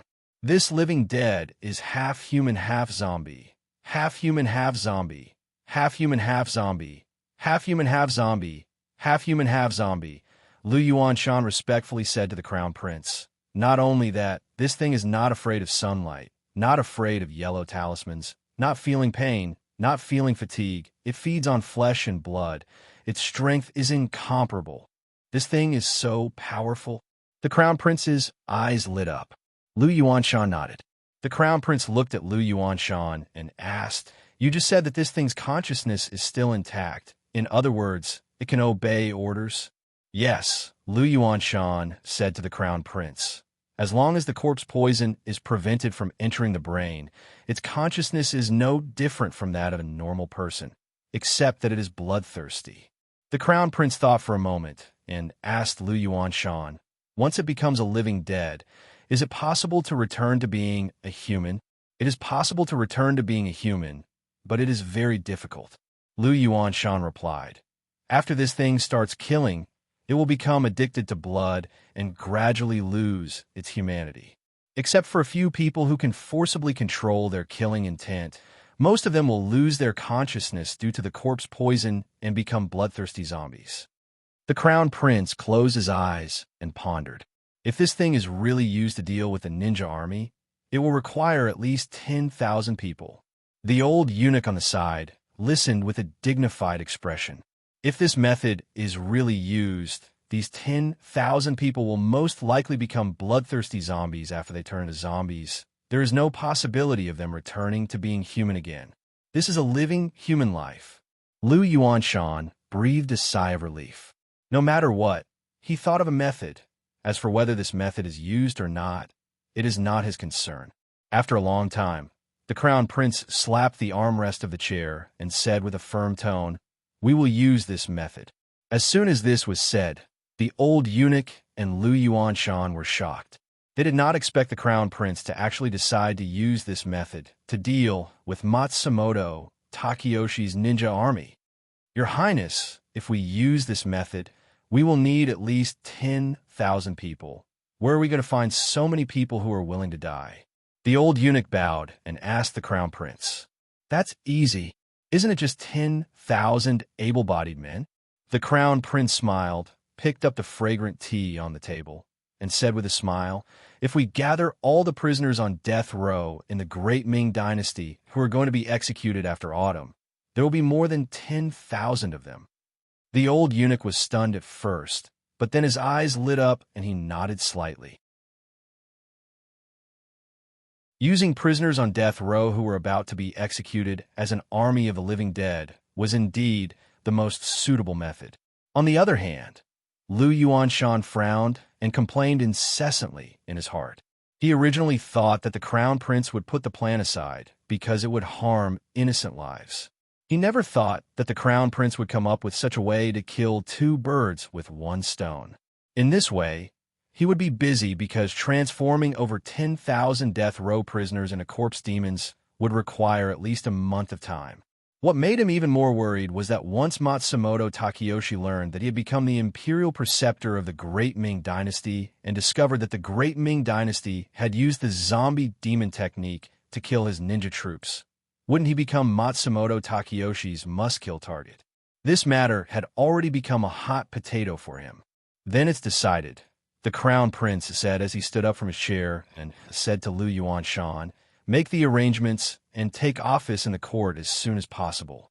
Then start handling this matter in secret. I want you to prepare 10,000 corpse demons within a month. No mistakes. This humble subject obeys the decree. Lu Yuanshan lowered his head and said, The Crown Prince nodded and said, this is the first thing I'm giving you. You must not let me down. Rest assured, Your Highness. This humble subject will do his best, Lu Yuanshan said. It's getting late. I have to return to the capital, the Crown Prince said. It's already late at night. Why don't Your Highness spend the night on Mao Mountain and leave tomorrow? Lu Yuanshan raised his head and asked the Crown Prince. I can stay here, but what about the 3,000 Imperial Guards stationed at the foot of the mountain? HM? The Crown Prince said as he walked down the steps with his hands behind his back. When Lu Yuanshan heard this, he was secretly shocked. He originally thought that the Crown Prince and the old eunuch came secretly, but he didn't expect that they would bring 3,000 Imperial Guards with them. This Crown Prince really did not leave any loopholes. Lu Yuanshan did not even need to guess to know why the Crown Prince brought the soldiers here. If the Crown Prince did not appear when the time came, the 3,000 Imperial Guard stationed at the foot of the mountain would directly attack Mao Mountain. If he guessed correctly, the old eunuch beside the Crown Prince was definitely not an ordinary person. This humble subject will order people to prepare tents, wine, tea, and food for the soldiers. Lu Yuanshan bowed and said, No need. The Crown Prince waved his hand. I came here so late at night to not disturb the people. It's better to travel at night. I won't spend the night here. Since it's like this humble subject will send Your Highness down the mountain, Lu Yuanshan said. No need. You should properly prepare for the corpse demon army, the Crown Prince said as he walked out of the side hall. The old eunuch followed closely behind. This humble subject respectfully sends Your Highness off, Lu Yuanshan said as he knelt on the ground. Your Highness, that Lu Yuanshan colluded with Xuanji and colluded with the traitor of Dongying, Matsumoto Takeyoshi, this old servant saw and heard with my own ears. Why did Your Highness not punish him, but instead promote him to the state teacher of this dynasty? On the path down the mountain, the old eunuch holding a lantern and following behind the Crown Prince asked in confusion, Killing him now is of no use to us. Instead, we might as well throw him a bone and make him work for us, the Crown Prince said with a smile. When the cunning rabbit is dead, the hound is cooked. Once we deal with Matsumoto Takeyoshi, his time in this world will come to an end. Your Highness, aren't you worried that he will tell Matsumoto Takeyoshi about the secret conversation just now? The old eunuch asked with a frown. Xuanji was captured, and Lu Yuanshan was promoted to state teacher. If this news reaches Matsumoto Takeyoshi's ears, what do you think he will think? The Crown Prince asked the old eunuch called Fulin with a smile. Matsumoto Takeyoshi will definitely think that he was the one who told you. Your Highness, the old eunuch said with a sudden realization. Truth and falsehood, truth and falsehood. Even if he tells Matsumoto Takeyoshi the truth now, Matsumoto Takeyoshi won't believe him so easily, the Crown Prince said with a smile. Moreover, he's in a high position now and has great power in his hands. Of course, he'll have to be careful. With his personality, he'll definitely avoid offending either side and leave himself a way out in the future. Then will he take the initiative to find Matsumoto Takeyoshi? The old eunuch asked. He won't, the Crown Prince said. If he takes the initiative to find Matsumoto Takeyoshi now, Matsumoto Takeyoshi is very likely to take his life. With his current situation, he can only pass a message to Matsumoto Takeyoshi through the informants that Matsumoto Takeyoshi placed in the palace. This old servant has already ordered people to secretly investigate the origins of all the palace maids and eunuchs in the palace. I believe that there will be results soon, the old eunuch said. Has everything been arranged in the state teacher's residence? The crown prince asked. It has been arranged, the old eunuch replied. All the palace maids and servants are our people. Your Highness can rest assured about this. However, this old servant has one thing that I don't understand. Your Highness, please tell me. Speak, the crown prince said with a smile. Lu Yuanshan's Taoism is exquisite, and his cultivation is profound. No matter how many informants we arrange, I'm afraid it will be of no use to him. In this old servant's opinion, we will instead arouse his vigilance and alert the enemy, the old eunuch said to the crown prince. What I want is to alert the enemy. The crown prince smiled and patted the old eunuch's shoulder. This way, we can always remind him not to do stupid things. Otherwise, he will die faster. The old eunuch nodded. By the way, Feline, I want to ask you something. The crown prince looked at the old eunuch with a smile and asked, How high is this Lu Yuanshan's cultivation?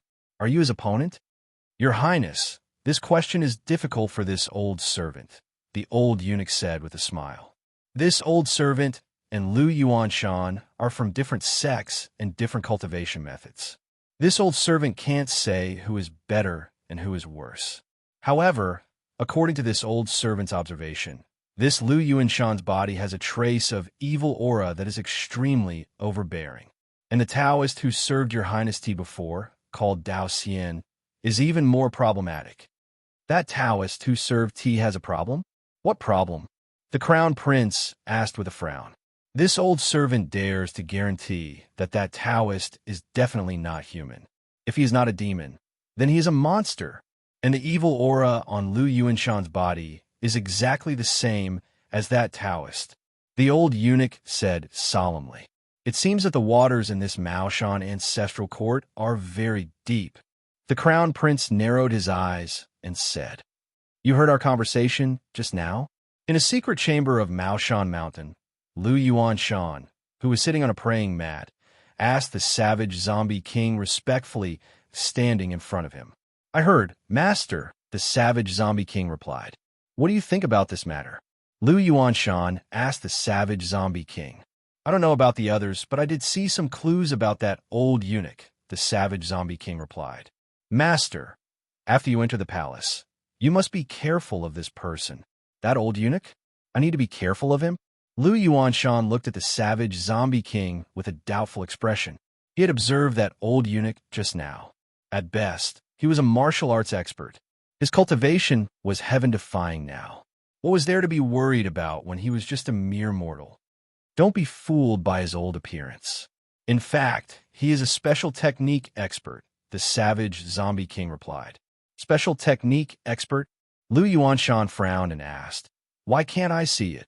He is proficient in techniques, not spirit energy. His appearance is exactly the same as an ordinary person. There is no difference. Naturally, Master couldn't see it, the savage zombie king replied. What about you? How did you see it? Lu Yuanshan raised his eyebrows and asked the savage zombie king. He had half of the savage zombie king's corpse core in his body. There was no reason why Dao Xian could see it, but he couldn't. Disciple has eaten many people. My ability to sense people is naturally stronger than Master. This is related to experience and has nothing to do with cultivation. The savage zombie king said to Lu Yuanshan, This is the first time Disciple has seen this person's special technique. After Master enters the palace, you must be extra careful of this person. The reason why he reminded Lu Yuanshan to be careful of the old eunuch was not to protect Lu Yuanshan, but to protect the crown prince. He had lived for more than 1,000 years and had eaten more people than Lu Yuanshan. What kind of person had he not seen? That crown prince was clearly using Lu Yuanshan, and Lu Yuanshan was still in the dark. The reason why he revealed the old eunuch's special ability to Lu Yuanshan was so that Lu Yuanshan would not dare to make a move against the crown prince. This way, the crown prince would one day use his special ability to get rid of Lu Yuanshan. Once Lu Yuanshan died, the Maoshan golden talisman in his body would naturally disappear. At that time, he could think of a way to take control of the Maoshan sect and become a true zombie sovereign.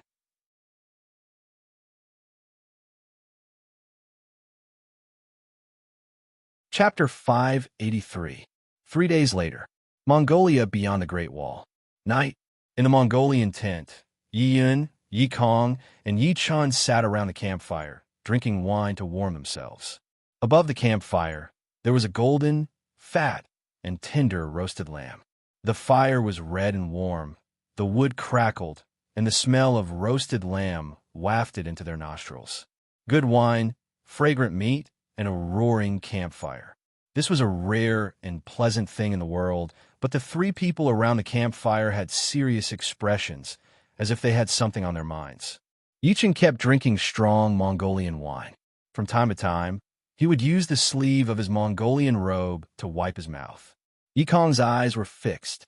As he looked at the blazing bonfire in front of him, he used the branch in his hand to fiddle with the fire. Yi Yun, on the other hand, frowned slightly and sat cross-legged. The dancing flames illuminated his weather-beaten face. The three of them were silent and did not say a word. "Boss, what should we do?" Ye Chun, who reeked of alcohol, opened his mouth and broke the silence. "Are we just going to watch that bastard Zhou Dao lead those ruthless ninja troops to assassinate and launch sneak attacks everywhere? If this continues, the four countries will turn their act into reality sooner or later. Just now, I heard Barter quietly tell me that the Mongolian Great Khan has secretly met with the secret envoys of Luocha, Goryeo, and Tubo to discuss the matter of counterattacking the Great Ming. Once the four countries reach a consensus and form an alliance, they will divide their forces to attack the Great Ming at the same time. At that time, even if Zhou Dao has a ninja army to protect him, he won't be able to withstand the war that will erupt everywhere. Just now, a small group of ninja troops used Earth-release ninjutsu to ambush the Mongolian tent and killed more than a dozen sharpshooters sleeping inside. When the Yi family rushed over, the ninja troops had already used Earth-release to retreat. They came and went like the wind. Their attacks were ruthless, and their attacks were insidious. They never tangled with their opponents and perfectly completed their assassination missions. This was the reason why the ninja troops were famous all over the world. Recently, Zhou Dao's ninja unit had been using the 5 elements ninjutsu to attack the Mongolian tents from time to time. They specifically targeted the Divine Crossbow Battalion and the Warhorse Battalion, killing all the Divine Archers and good horses in the tents. In less than 2 months, the Mongolian army lost almost a third of their sharpshooters, and they lost almost half of their warhorses. The casualty ratio was even higher than normal battles. Even though the Mongolian army was already prepared and sent people to patrol day and night, and they even laid out their heavy armor on the ground so that they could sleep on it and never let their swords leave their bodies, this sort of defense was completely useless against the ninjas who were skilled in sneak attacks. The combat strength of this nearly 10,000 ninjas was definitely not something an ordinary ninja could compare to. They were all carefully trained by Matsumoto Takeyoshi, and each of them was an expert in ninjutsu and swordsmanship. They first used the earth movement technique to arrive under the large tent. Then, they used incomparably sharp war blades to directly pierce through the thick armor that the Mongolian army had laid on the ground in advance, piercing through the slumbering godly archers along with their armor. As for killing the warhorses, it couldn't be any simpler. Setting fire, poisoning, and even directly killing them were much easier than killing them. The reason why the Mongolian army was so strong was because they had the mobility of the warhorses and the Divine Crossbow Battalion that could attack from a distance. Now that these two had suffered heavy losses, their combat strength naturally plummeted. The method to break the enemy's earth movement technique was very simple. As long as they reinforced the ground, they could effectively prevent such an incident from happening. However, this was not the inland, but the vast grassland. Where could they find so many stones and iron slag to reinforce the ground? Furthermore, the Mongolian army was a mobile force and had to move to another place every few days. Even if they had so many stones and iron slag, they couldn't carry such heavy resources with them. How could they talk about mobility if they did? Every time he saw the tragic scene of his Mongolian brothers dying in their sleep and their heads being separated from their bodies, Yichun couldn't help but feel like his heart was being stabbed by a knife, and his anger soared to the heavens. If Yi Yun hadn't ordered the Yi family not to take the initiative to attack, he would have led the Yi family's experts to take revenge. The only thing he could do now was to drown his sorrows in alcohol. Brother Yi Chun, you're wrong. Yi Kong, who had a serious expression, turned his head to look at Yi Chun as he continued to add firewood to the fire. Once the Four-Nation Alliance attacks the Great Ming Dynasty, Zhou Dao will definitely avoid the battle and open the gate of the stronghold, allowing the Four-Nation army to directly enter and attack the capital. When Yi Chun heard Yi Kong's words, he was immediately shocked. Kong is right. Yi Yun, who had been silent all this time, said with a frown, the reason why he pursued the Four-Nation army and took the initiative to attack was to make the four countries suffer and regroup their army.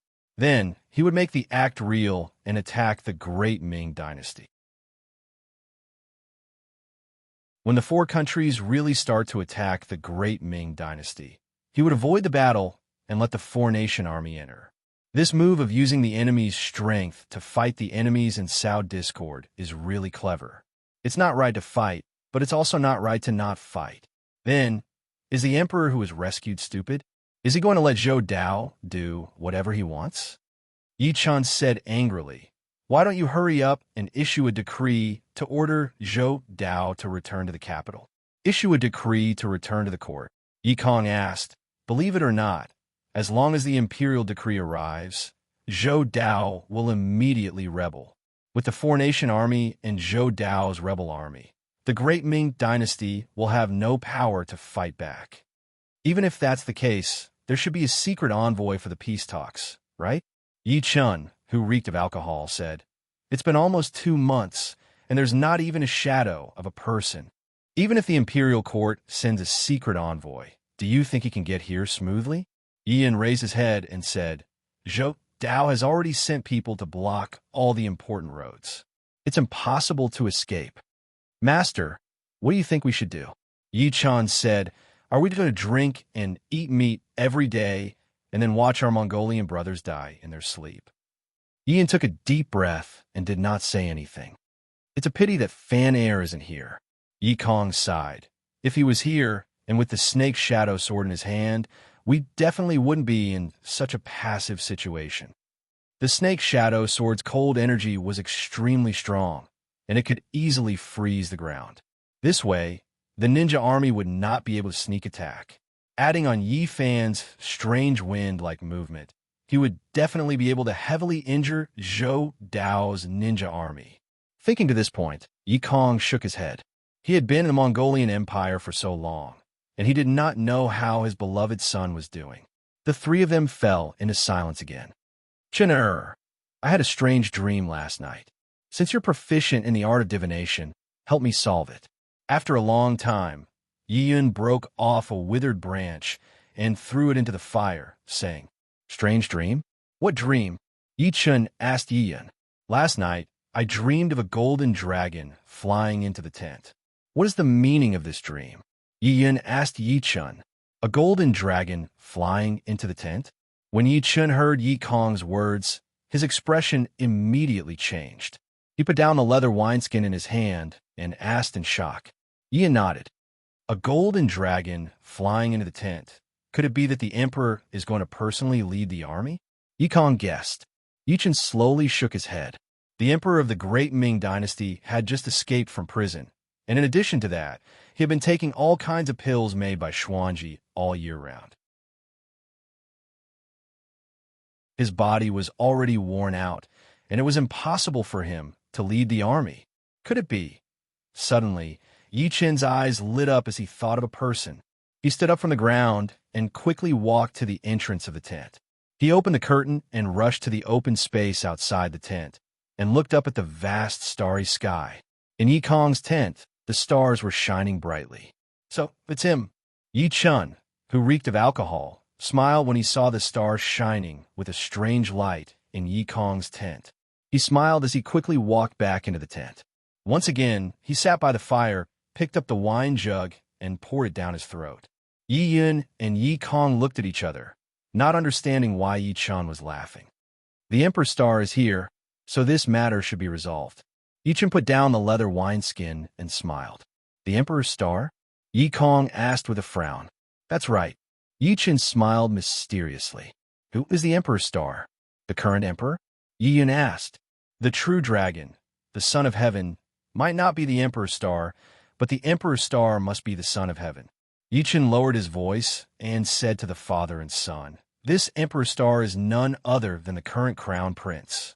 "Your Highness the Crown Prince?" Yi Yun was shocked. "Prepare to welcome him. The Crown Prince is on his way to the Mongolian Empire. It will take at most a day, but at least a few hours." Yi Chun smiled. "The golden dragon that Master dreamed of last night is the Crown Prince. The Crown Prince is coming to the Mongolian Empire?" Yi Kong asked with a frown. "That's right, and he's coming to see you." Yi Chun smiled and took another sip of wine. He was like that. When he was sad, he drank. When he was happy, he drank. "See me?" Yi Yun's eyes widened. "Ha! People say that the assistant minister of the Ministry of War, Yi Chun, is proficient in astronomy and astrology. Today, I see that you really live up to your reputation." Just as Yi Chun was about to explain to Yi Yun, a clear voice came from outside the tent.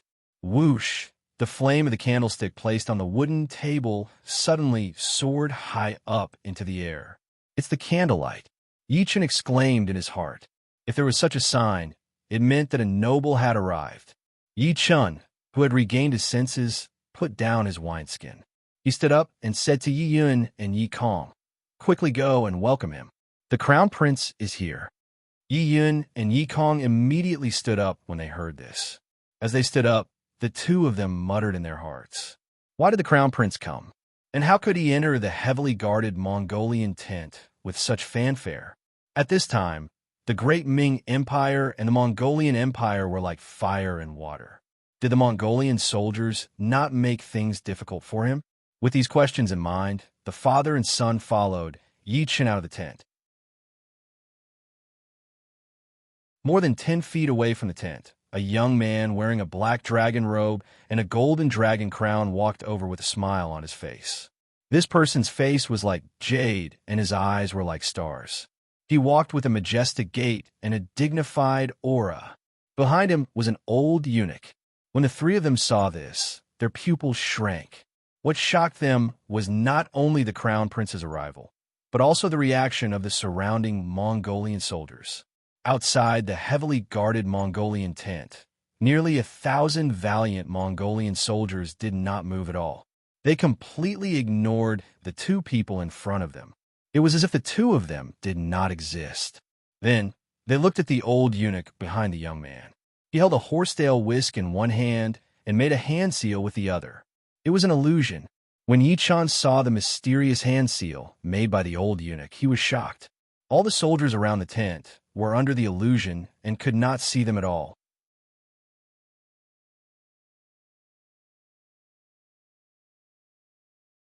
Chapter 584. Yi Chun greets Your Highness the Crown Prince. Yi Chun said as he knelt on the ground and kowtowed to the Crown Prince. "Greetings, Your Highness the Crown Prince. May Your Highness the Crown Prince live for 1,000 years." Yi Yun addressed the Crown Prince as 1,000 years. He followed Yi Chun and bowed to the Crown Prince. "Assistant Minister Yi, please rise. Both of you, please rise." The Crown Prince, dressed in a black dragon robe, walked slowly to the three kneeling men and said, "Thank you, Your Highness the Crown Prince." The three men slowly stood up with their hands by their sides. "I met Assistant Minister Yi once when I was 7 years old. Do you still remember?" The Crown Prince asked Yi Chun with a smile. "Of course I remember." Yi Chun cupped his hands and said to the Crown Prince, "That day was Your Highness's birthday. His Majesty held a banquet for all the officials. I remember very clearly that your highness even toasted me. It's been more than 10 years. I didn't expect Assistant Minister Yi to still remember this. The Crown Prince smiled. Your highness is the emperor's star that descended to the mortal world. How could I forget? Yi Chen replied respectfully. The Crown Prince smiled and patted Yi Chen on the shoulder. This must be the head of the Yi clan, old hero Yi Yin? The Crown Prince looked at Yi Yin and asked, Yi Yin greets your highness. Yi Yin lowered his head and replied, Old hero Yi, I apologize for my lack of manners. The Crown Prince cupped his hands and said to Yi Yin, I wouldn't dare. Yi Yin bowed in fear and trepidation. Then this must be the successor of the ethereal sword style, the Yi clan's once-in-a-century genius, the inverted scale sword Yi Kong? The Crown Prince asked as he looked at the refined Yi Yun standing behind Yi Kong. Yi Kong greets your highness. Yi Kong cupped his hands and bowed to the Crown Prince in a manner that was neither servile nor overbearing. You are indeed a dragon among men, Buffon, the Crown Prince said with a nod. You flatter me, your highness. Yi Kong replied in a clear voice. A dragon is toyed with by a prawn when he is out of the country, and a tiger is bullied by a dog when it is out of the country. The famous 3 heroes of the Yi family are now hiding in the Mongol Empire. This is the tragedy of the great Ming dynasty, the fault of the court, and the death of the people. The Crown Prince looked at the 3 people of the Yi family in plain clothes and said emotionally, Our Zhu family owes your Yi family too much. We have wronged you. In terms of financial resources, the Yi family's wealth was comparable to that of a country. In terms of connections, the Yi family had a respected status in the Jianghu, and no one dared to provoke them. In terms of ability, the Yi family had many experts, crouching tigers, and hidden dragons. In terms of weapons, the Yi family was even more famous, and they were famous throughout China. With the strength of the Yi family, they could definitely establish their own territory and stand up to the imperial court. However, the Yi clan did not do so. Removal of officials, seizure of titles, confiscation of property, painting of portraits, wanted everywhere. The Yi clan had suffered such great grievances, but the Yi clan still had the great Ming dynasty in their hearts and were loyal to their country. This kind of righteousness was comparable to the great Song dynasty's Yang clan. If the imperial court was filled with such loyal officials, how could there be such a situation? Thinking of this, the Crown Prince sighed in his heart. The Crown Prince's words were like soup splashed on snow, causing the hearts of the 3 people present to turn red.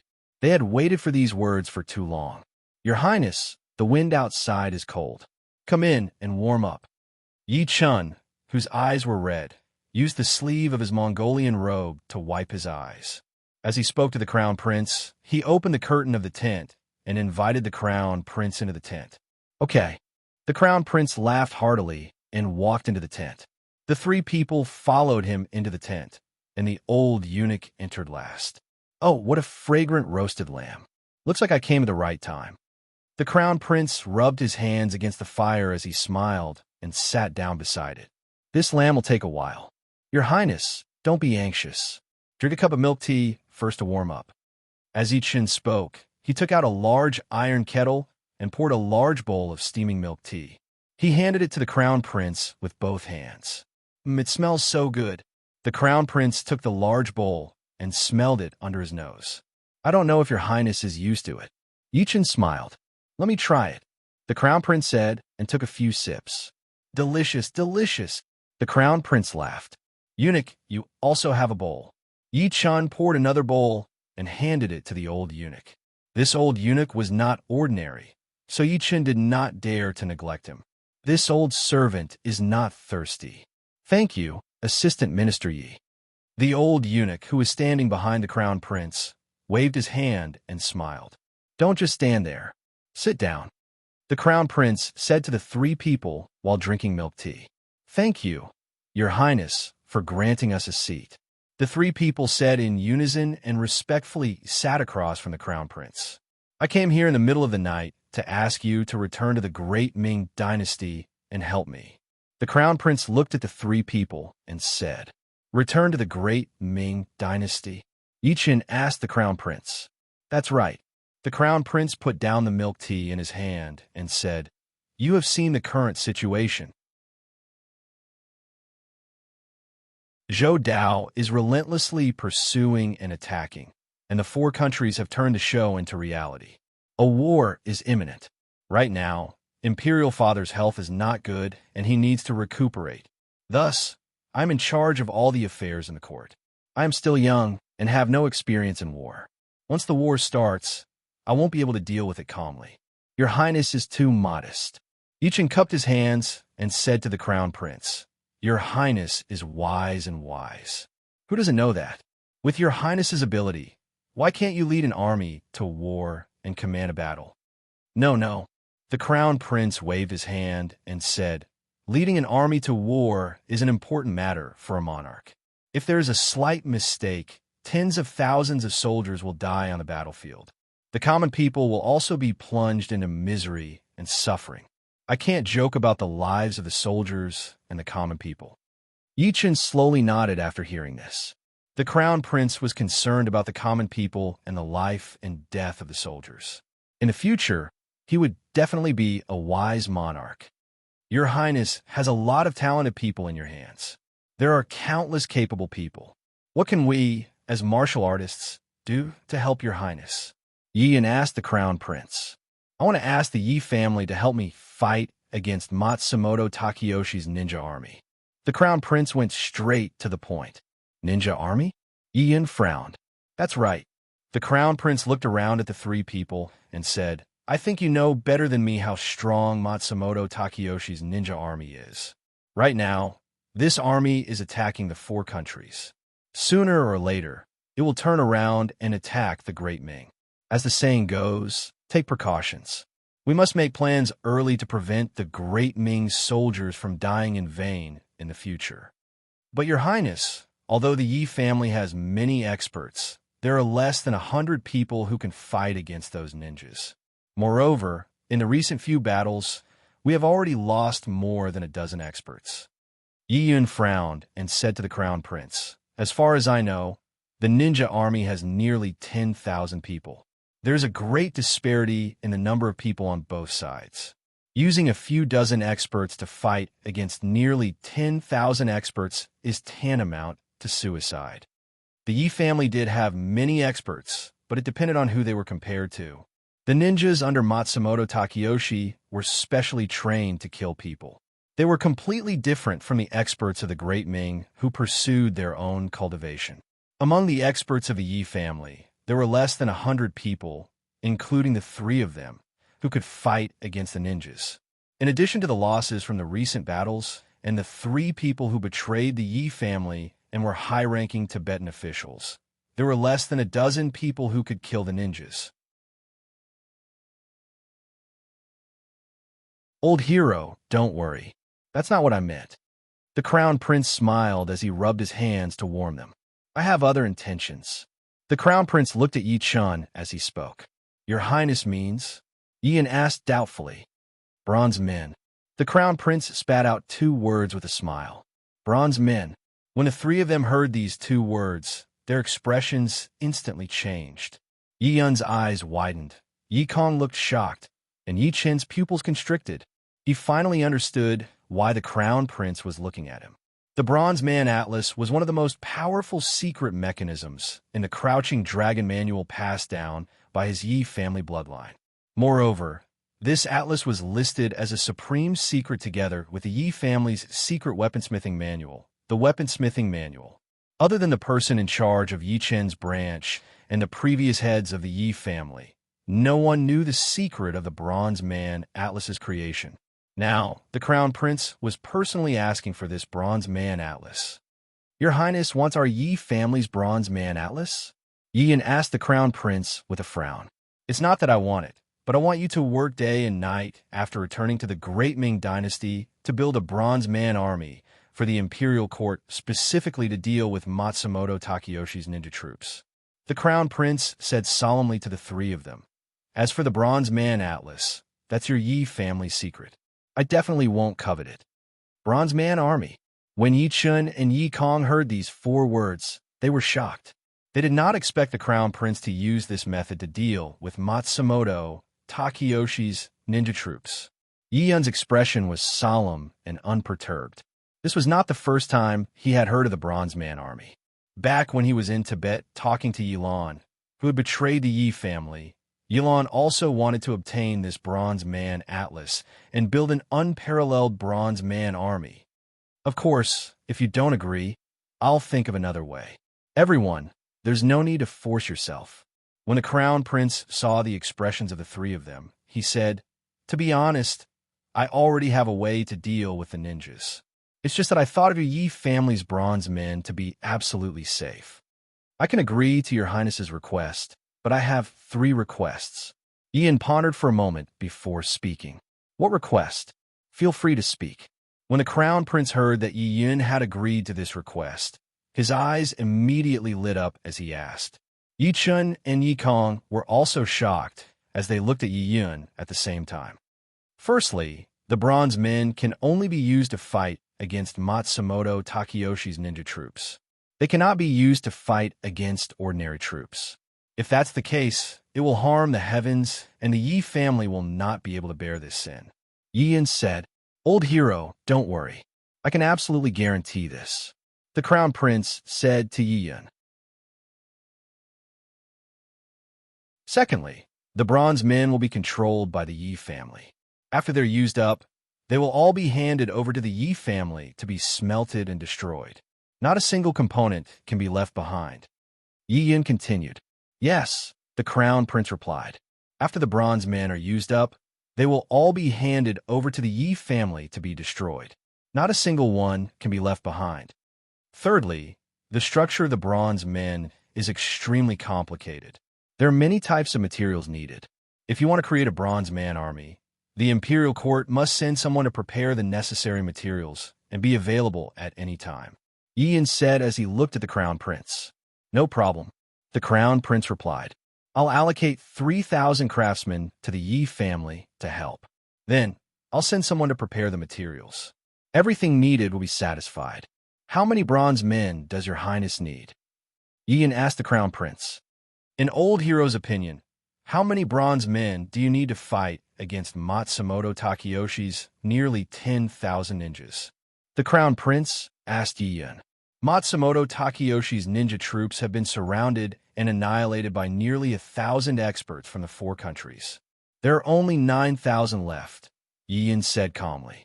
In my opinion, we need to create 900 bronze men. 900 bronze men? The crown prince said in shock. 1 bronze man can fight against 10?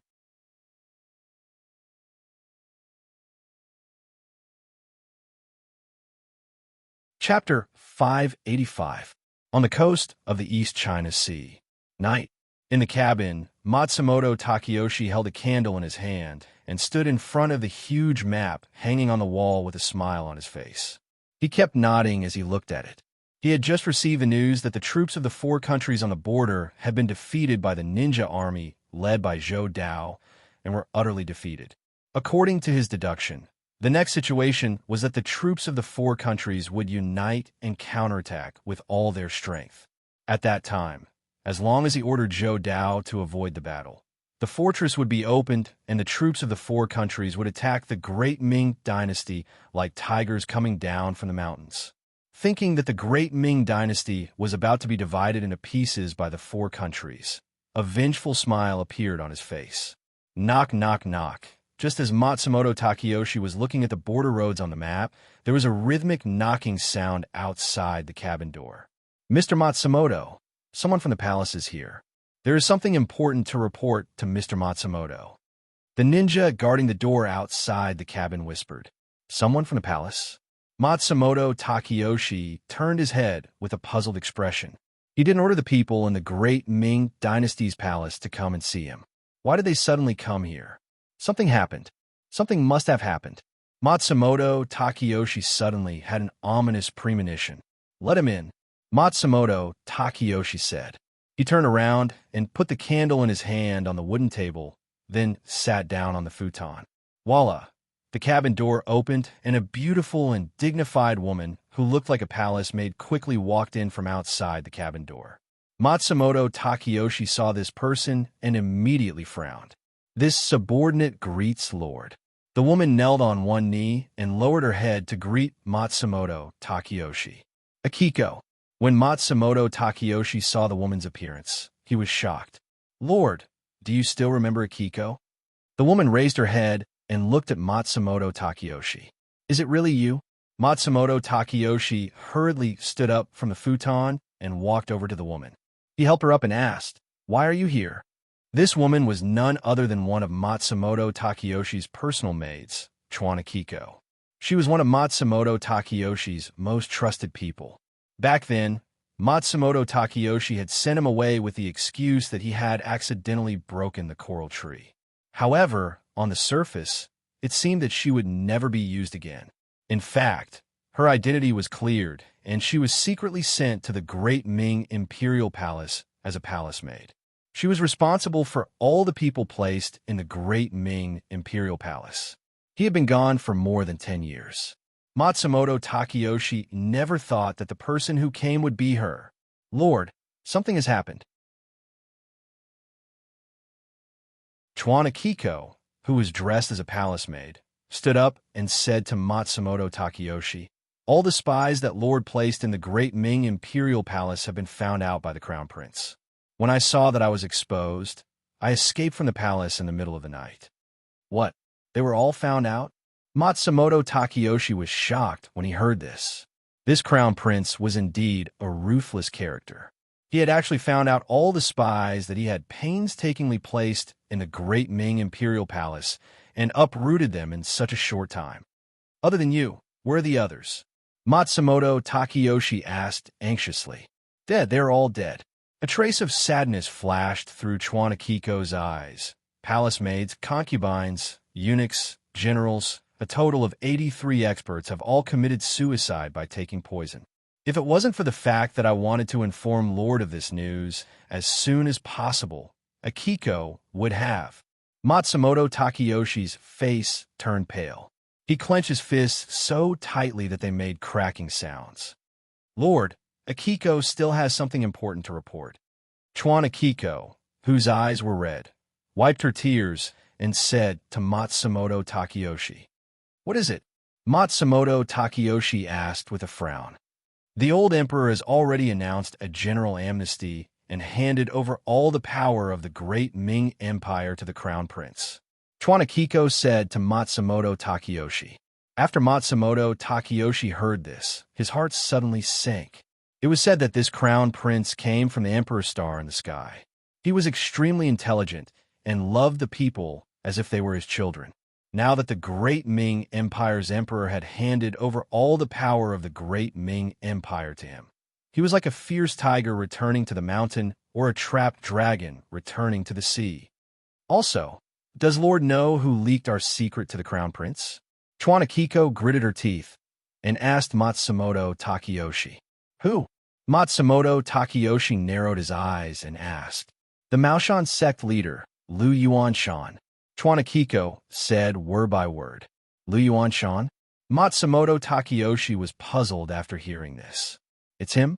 It's him, Akiko said with hatred. If it wasn't for him, how could our people be exposed so easily? Moreover, they were uprooted and not a single one was left alive. Impossible. Matsumoto Takeyoshi shook his head and said, It can't be him. Lord, you may not know this, but Lu Yuanshan is no longer the same as before. He has already become the Great Ming Empire's state preceptor, Akiko said to Matsumoto Takeyoshi. The Great Ming Empire's state preceptor? He became the Great Ming Empire's state preceptor? Matsumoto Takeyoshi was shocked. That's right, Akiko replied. I heard that the Crown Prince personally went to Mao Mountain to invite him. The Crown Prince personally went to Mao Mountain? Is this true? Matsumoto Takeyoshi felt more and more incredulous as he listened. Logically speaking, after Xuanji was caught, he would definitely tell the Crown Prince everything in detail in order to save his life. He and Lu Yuanshan had always been using each other, so it was impossible for him to cover up for Lu Yuanshan. Then again, even he was confessed, let alone the Maoshan sect leader. The crown prince didn't directly eliminate him, but instead let him become the great Ming Empire state preceptor. How is this possible? This is absolutely true, Chuan Akiko said solemnly. One of our people was among the 3,000 imperial guards who followed the crown prince to Mao Mountain. He saw this with his own eyes. 3,000 imperial guards followed the crown prince to Mao Mountain? Matsumoto Takeyoshi frowned after hearing this. Chuan Akiko nodded. It seems that the crown prince went prepared for both sides. Matsumoto Takeyoshi thought. From this, it could be inferred that the crown prince already knew that Lu Yuanshan was a traitor. The reason why he let him become the state preceptor must be to use him. It must be that Xuanji who betrayed us. Otherwise, he wouldn't even be able to keep his life. How could he become the state preceptor with such a high position? Chuan Akiko gritted his teeth and said, I only hate that my cultivation is shallow and I am not his opponent. Otherwise, I would have taken his life before I left. This matter is very complicated. It is far from as simple as you think. Matsumoto Takeyoshi said with a frown. But master, you don't have to worry about this matter. I will send someone to investigate it clearly. Matsumoto Takeyoshi waved his hand and interrupted Chuan Akiko's words. Yes, master. Chuan Akiko bowed his head and replied. When you escaped this time, were you followed? Matsumoto Takeyoshi asked. Don't worry, master. Chuan Akiko replied. When I came out, no one discovered me. Moreover, I took a long detour. It is absolutely safe. That's good. Matsumoto Takeyoshi nodded and said, Akiko, you have been hiding in the Ming dynasty's palace for more than 10 years and endured humiliation. It has been hard on you. As he spoke, he reached out and patted Chuan Akiko's shoulder. Go and rest first. If there is anything else, we will talk about it tomorrow. Yes, master. Chuan Akiko bowed to Matsumoto Takeyoshi and left. This crown prince is indeed a character. After Chuan Akiko left, the man in white who had been silent all this time said calmly, he was actually able to remove all the spies that Mr. carefully placed in the palace. This crown prince is brave and smart. He is extremely intelligent. He really can't be underestimated. Matsumoto Takeyoshi said as he walked back to the futon and sat down. He reached out and poured tea. If this person is not eliminated as soon as possible, he will definitely become a big problem in the future. The man in white said, he is the current crown prince. There are countless capable people around him. Killing him is as difficult as ascending to the heavens. Matsumoto Takeyoshi put down the teapot and said, What's so difficult about that? The man in white said to Matsumoto Takeyoshi, Mr. can let Yifan do this. With his current cultivation, killing a crown prince is as easy as flipping his hand. I have a prior agreement with Yifan. He won't kill for me, let alone the current crown prince. Matsumoto Takeyoshi picked up the fragrant tea and took a sip. Even if we don't let him kill people, we can still let him go and investigate. The white-robed man said, The great Ming's imperial court is stripping the Yi family of their position and seizing their power. That Yifan might be angry this time and start a massacre. Anyway, it's much better than idling in the Eastern Sea. That's true. Matsumoto Takeyoshi held the teacup in his hand and nodded slightly. Instead of letting Yifan idling in the East Sea, it was better to let him run errands and do some simple but troublesome things. Someone, go to the boat and invite Mr. Yi over.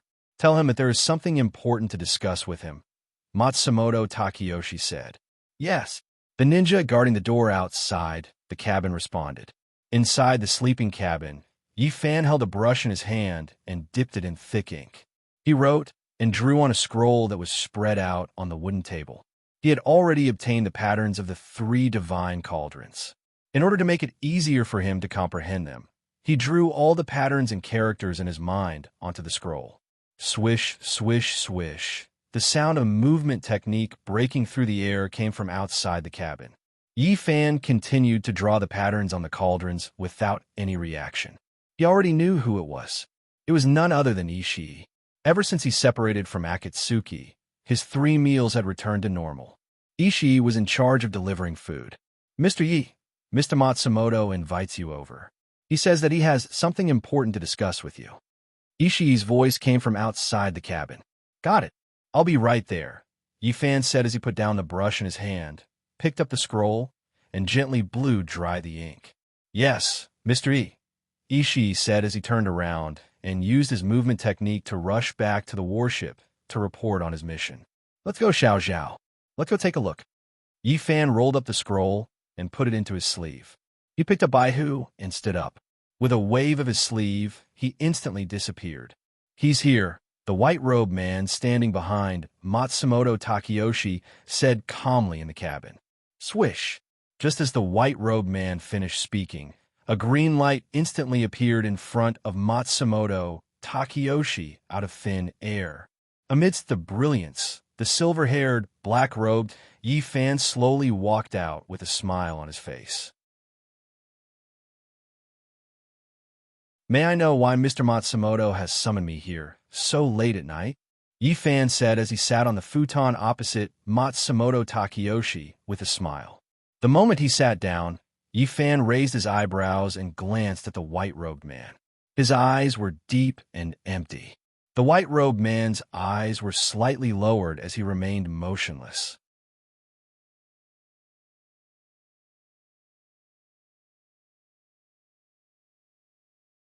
Chapter 586. The next day, night, high up in the sky, Yi Fan was stepping on the auspicious clouds. Above his head, the stars were shining brightly. He was moving as fast as lightning in the direction of the capital city. Baihu, whose body was covered by Yi Fan's spiritual energy shield, was quietly standing on Yi Fan's shoulder. From time to time, she would raise her head to look at the bright stars in the sky. Yi Fan was not in the mood to appreciate the beautiful night. Instead, he was constantly pondering over the words that Matsumoto Takeyoshi had said to him. Although Matsumoto Takeyoshi had given him the task of investigating the Crown Prince's next move, he could hear that Matsumoto Takeyoshi's words vaguely hinted that he wanted him to get rid of the Crown Prince. Although this meaning was not explicitly stated, Yi Fan had a very deep impression of the current Crown Prince. Although this person was about the same age as him, the way he did things was clean and efficient. He was not at all like those nobles, who were extravagant and licentious. This was the scheme that the Crown Prince had set up to kill Zhou Dao. It was closely linked, step by step, and seemed unrelated. In fact, there was a hidden killing intent. If he had not seen it with his own eyes, he would not have imagined that such a shocking scheme would come from such a young person. They were all of the same age. Compared to this person, his mental strength and mind were simply worlds apart. No wonder Matsumoto Takeyoshi valued this person so much. With this person's status and wisdom, if he had the help of an expert, he would definitely have the strength to fight against Matsumoto Takeyoshi. Asterisk Hong Long. Asterisk as Yi Fan was thinking, the sky in the distance was covered with dense clouds. Lightning flashed and thunder rumbled. A rainstorm was coming, and below the black clouds was the capital city. "Xiao Zhao, sit tight. I'm going to speed up." Yi Fan turned his head and said to Baihu. When Baihu heard this, she was shocked at first. Then, she immediately hugged Yi Fan's neck tightly with her front claws and grabbed Yi Fan's collar with her back claws. She stuck close to Yi Fan, afraid that she would fall from the sky when Yi Fan used his strange movement technique. It knew the speed of Yi Fan's movement after he entered the demonic state. It was not an exaggeration to say that he was as fast as lightning. When she heard Yi Fan say to speed up, Baihu's heart began to race. "Don't worry, it won't take long." Seeing that Baihu was facing a formidable enemy, Yi Fan smiled and patted Baihu's head. Then, he activated his primordial spirit, Devil Spirit. Buzz! Yi Fan's figure instantly transformed into a dazzling green star, and a long tail of light instantly tore through Yi Kong. Whoosh! The thick clouds in the sky were instantly cut open by Yi Fan's movement technique, creating a path of clouds that was more than 3 feet wide. The cloud path was quickly dispersed. Before Baihu could close her eyes, she saw the surrounding things instantly distort and transform into various colors of light that swept past her at high speed. At this moment, if it were not for Yi Fan's spiritual energy barrier protecting her body, she would have been torn apart by Yi Fan's speed. Whoosh! Before Xiao Zhao could blink 3 times, Yi Fan's figure suddenly stopped. Baihu lowered her head and was surprised to find that the capital city, which was thousands of miles away, was already under her feet. Although she had never been to the capital city, she had heard of the imperial palace. Below it, there was a large group of majestic buildings. They were majestic and dignified. Without even guessing, they knew that this was the legendary Forbidden Imperial Palace. "Come, let's go down," Yi Fan said, and his figure instantly disappeared. Whoosh! In the blink of an eye, Yi Fan appeared above a luxurious and imposing building. This was none other than the Crown Prince's palace that he had been to last time. Yi Fan crouched down and picked up Baihu, who was tightly lying on his shoulder, and gently placed her on the golden roof. Baihu's eyes lit up as she looked around excitedly. She had never been to the Imperial Palace before, so she was naturally very curious about everything here. "Shoo!" Yi Fan raised his index finger to his lips and made a shushing gesture to Baihu, who was excitedly wagging her tail. Baihu blinked her clear eyes and nodded at Yi Fan. Yi Fan smiled and gently lifted up the glazed roof. An orange light shone out from the hole that he had used his heat energy to penetrate the roof last time. Yi Fan looked down. The main hall was brightly lit. Dressed in a golden robe, the crown prince held a red brush in his hand and seriously read through memorials. On the exquisite wooden table in front of him, bundles of bamboo slips were piled up like a small mountain. An elderly eunuch stood quietly beside the crown prince, holding a horsetail whisk. Everything was as Matsumoto Takeyoshi had said. The crown prince was already in control of the country and had even begun to read through memorials. Crash! The crown prince threw out the bamboo slips in his hand. At the bottom of the steps in front of him, there were already more than a dozen bamboo slips thrown there. "A bunch of flattering dogs," the crown prince angrily said. "Seeing that I am in control of the imperial power, you all came to flatter me. Your Highness, please calm down," the old eunuch advised the crown prince. Most of the officials in the imperial court were promoted by Zhou Dao and Xuanji. Now that the tree has fallen, the monkeys have scattered, so they naturally want to find a new backer. "Backer? Humph!" the crown prince sneered. "Aren't they afraid that this mountain of mine will crush them to death?" The old eunuch smiled, but did not speak. "Feline, pass down the order. All the officials in the imperial court are to come to me within half an hour." The crown prince said as he picked up a bamboo slip from the wooden table and opened it to read. "Your Highness, it is already late. If there is anything to say, we can talk about it tomorrow morning. Your health is more important," the old eunuch said to the crown prince. "Today's matter, today's end," the crown prince said to the old eunuch without raising his head as he used a red brush to mark the bamboo slips. "I'm only in my 20s and am not so delicate. Quickly go and handle the edict." "Yes," the old eunuch said, slowly walked to the door and whispered a few words to the eunuch guarding the door. After the eunuch finished listening, he nodded and flew away. "Your Highness, forgive this old servant for speaking out of turn." After the old eunuch returned to the crown prince's side, he said, "Your Highness has just taken power and has not yet ascended the throne.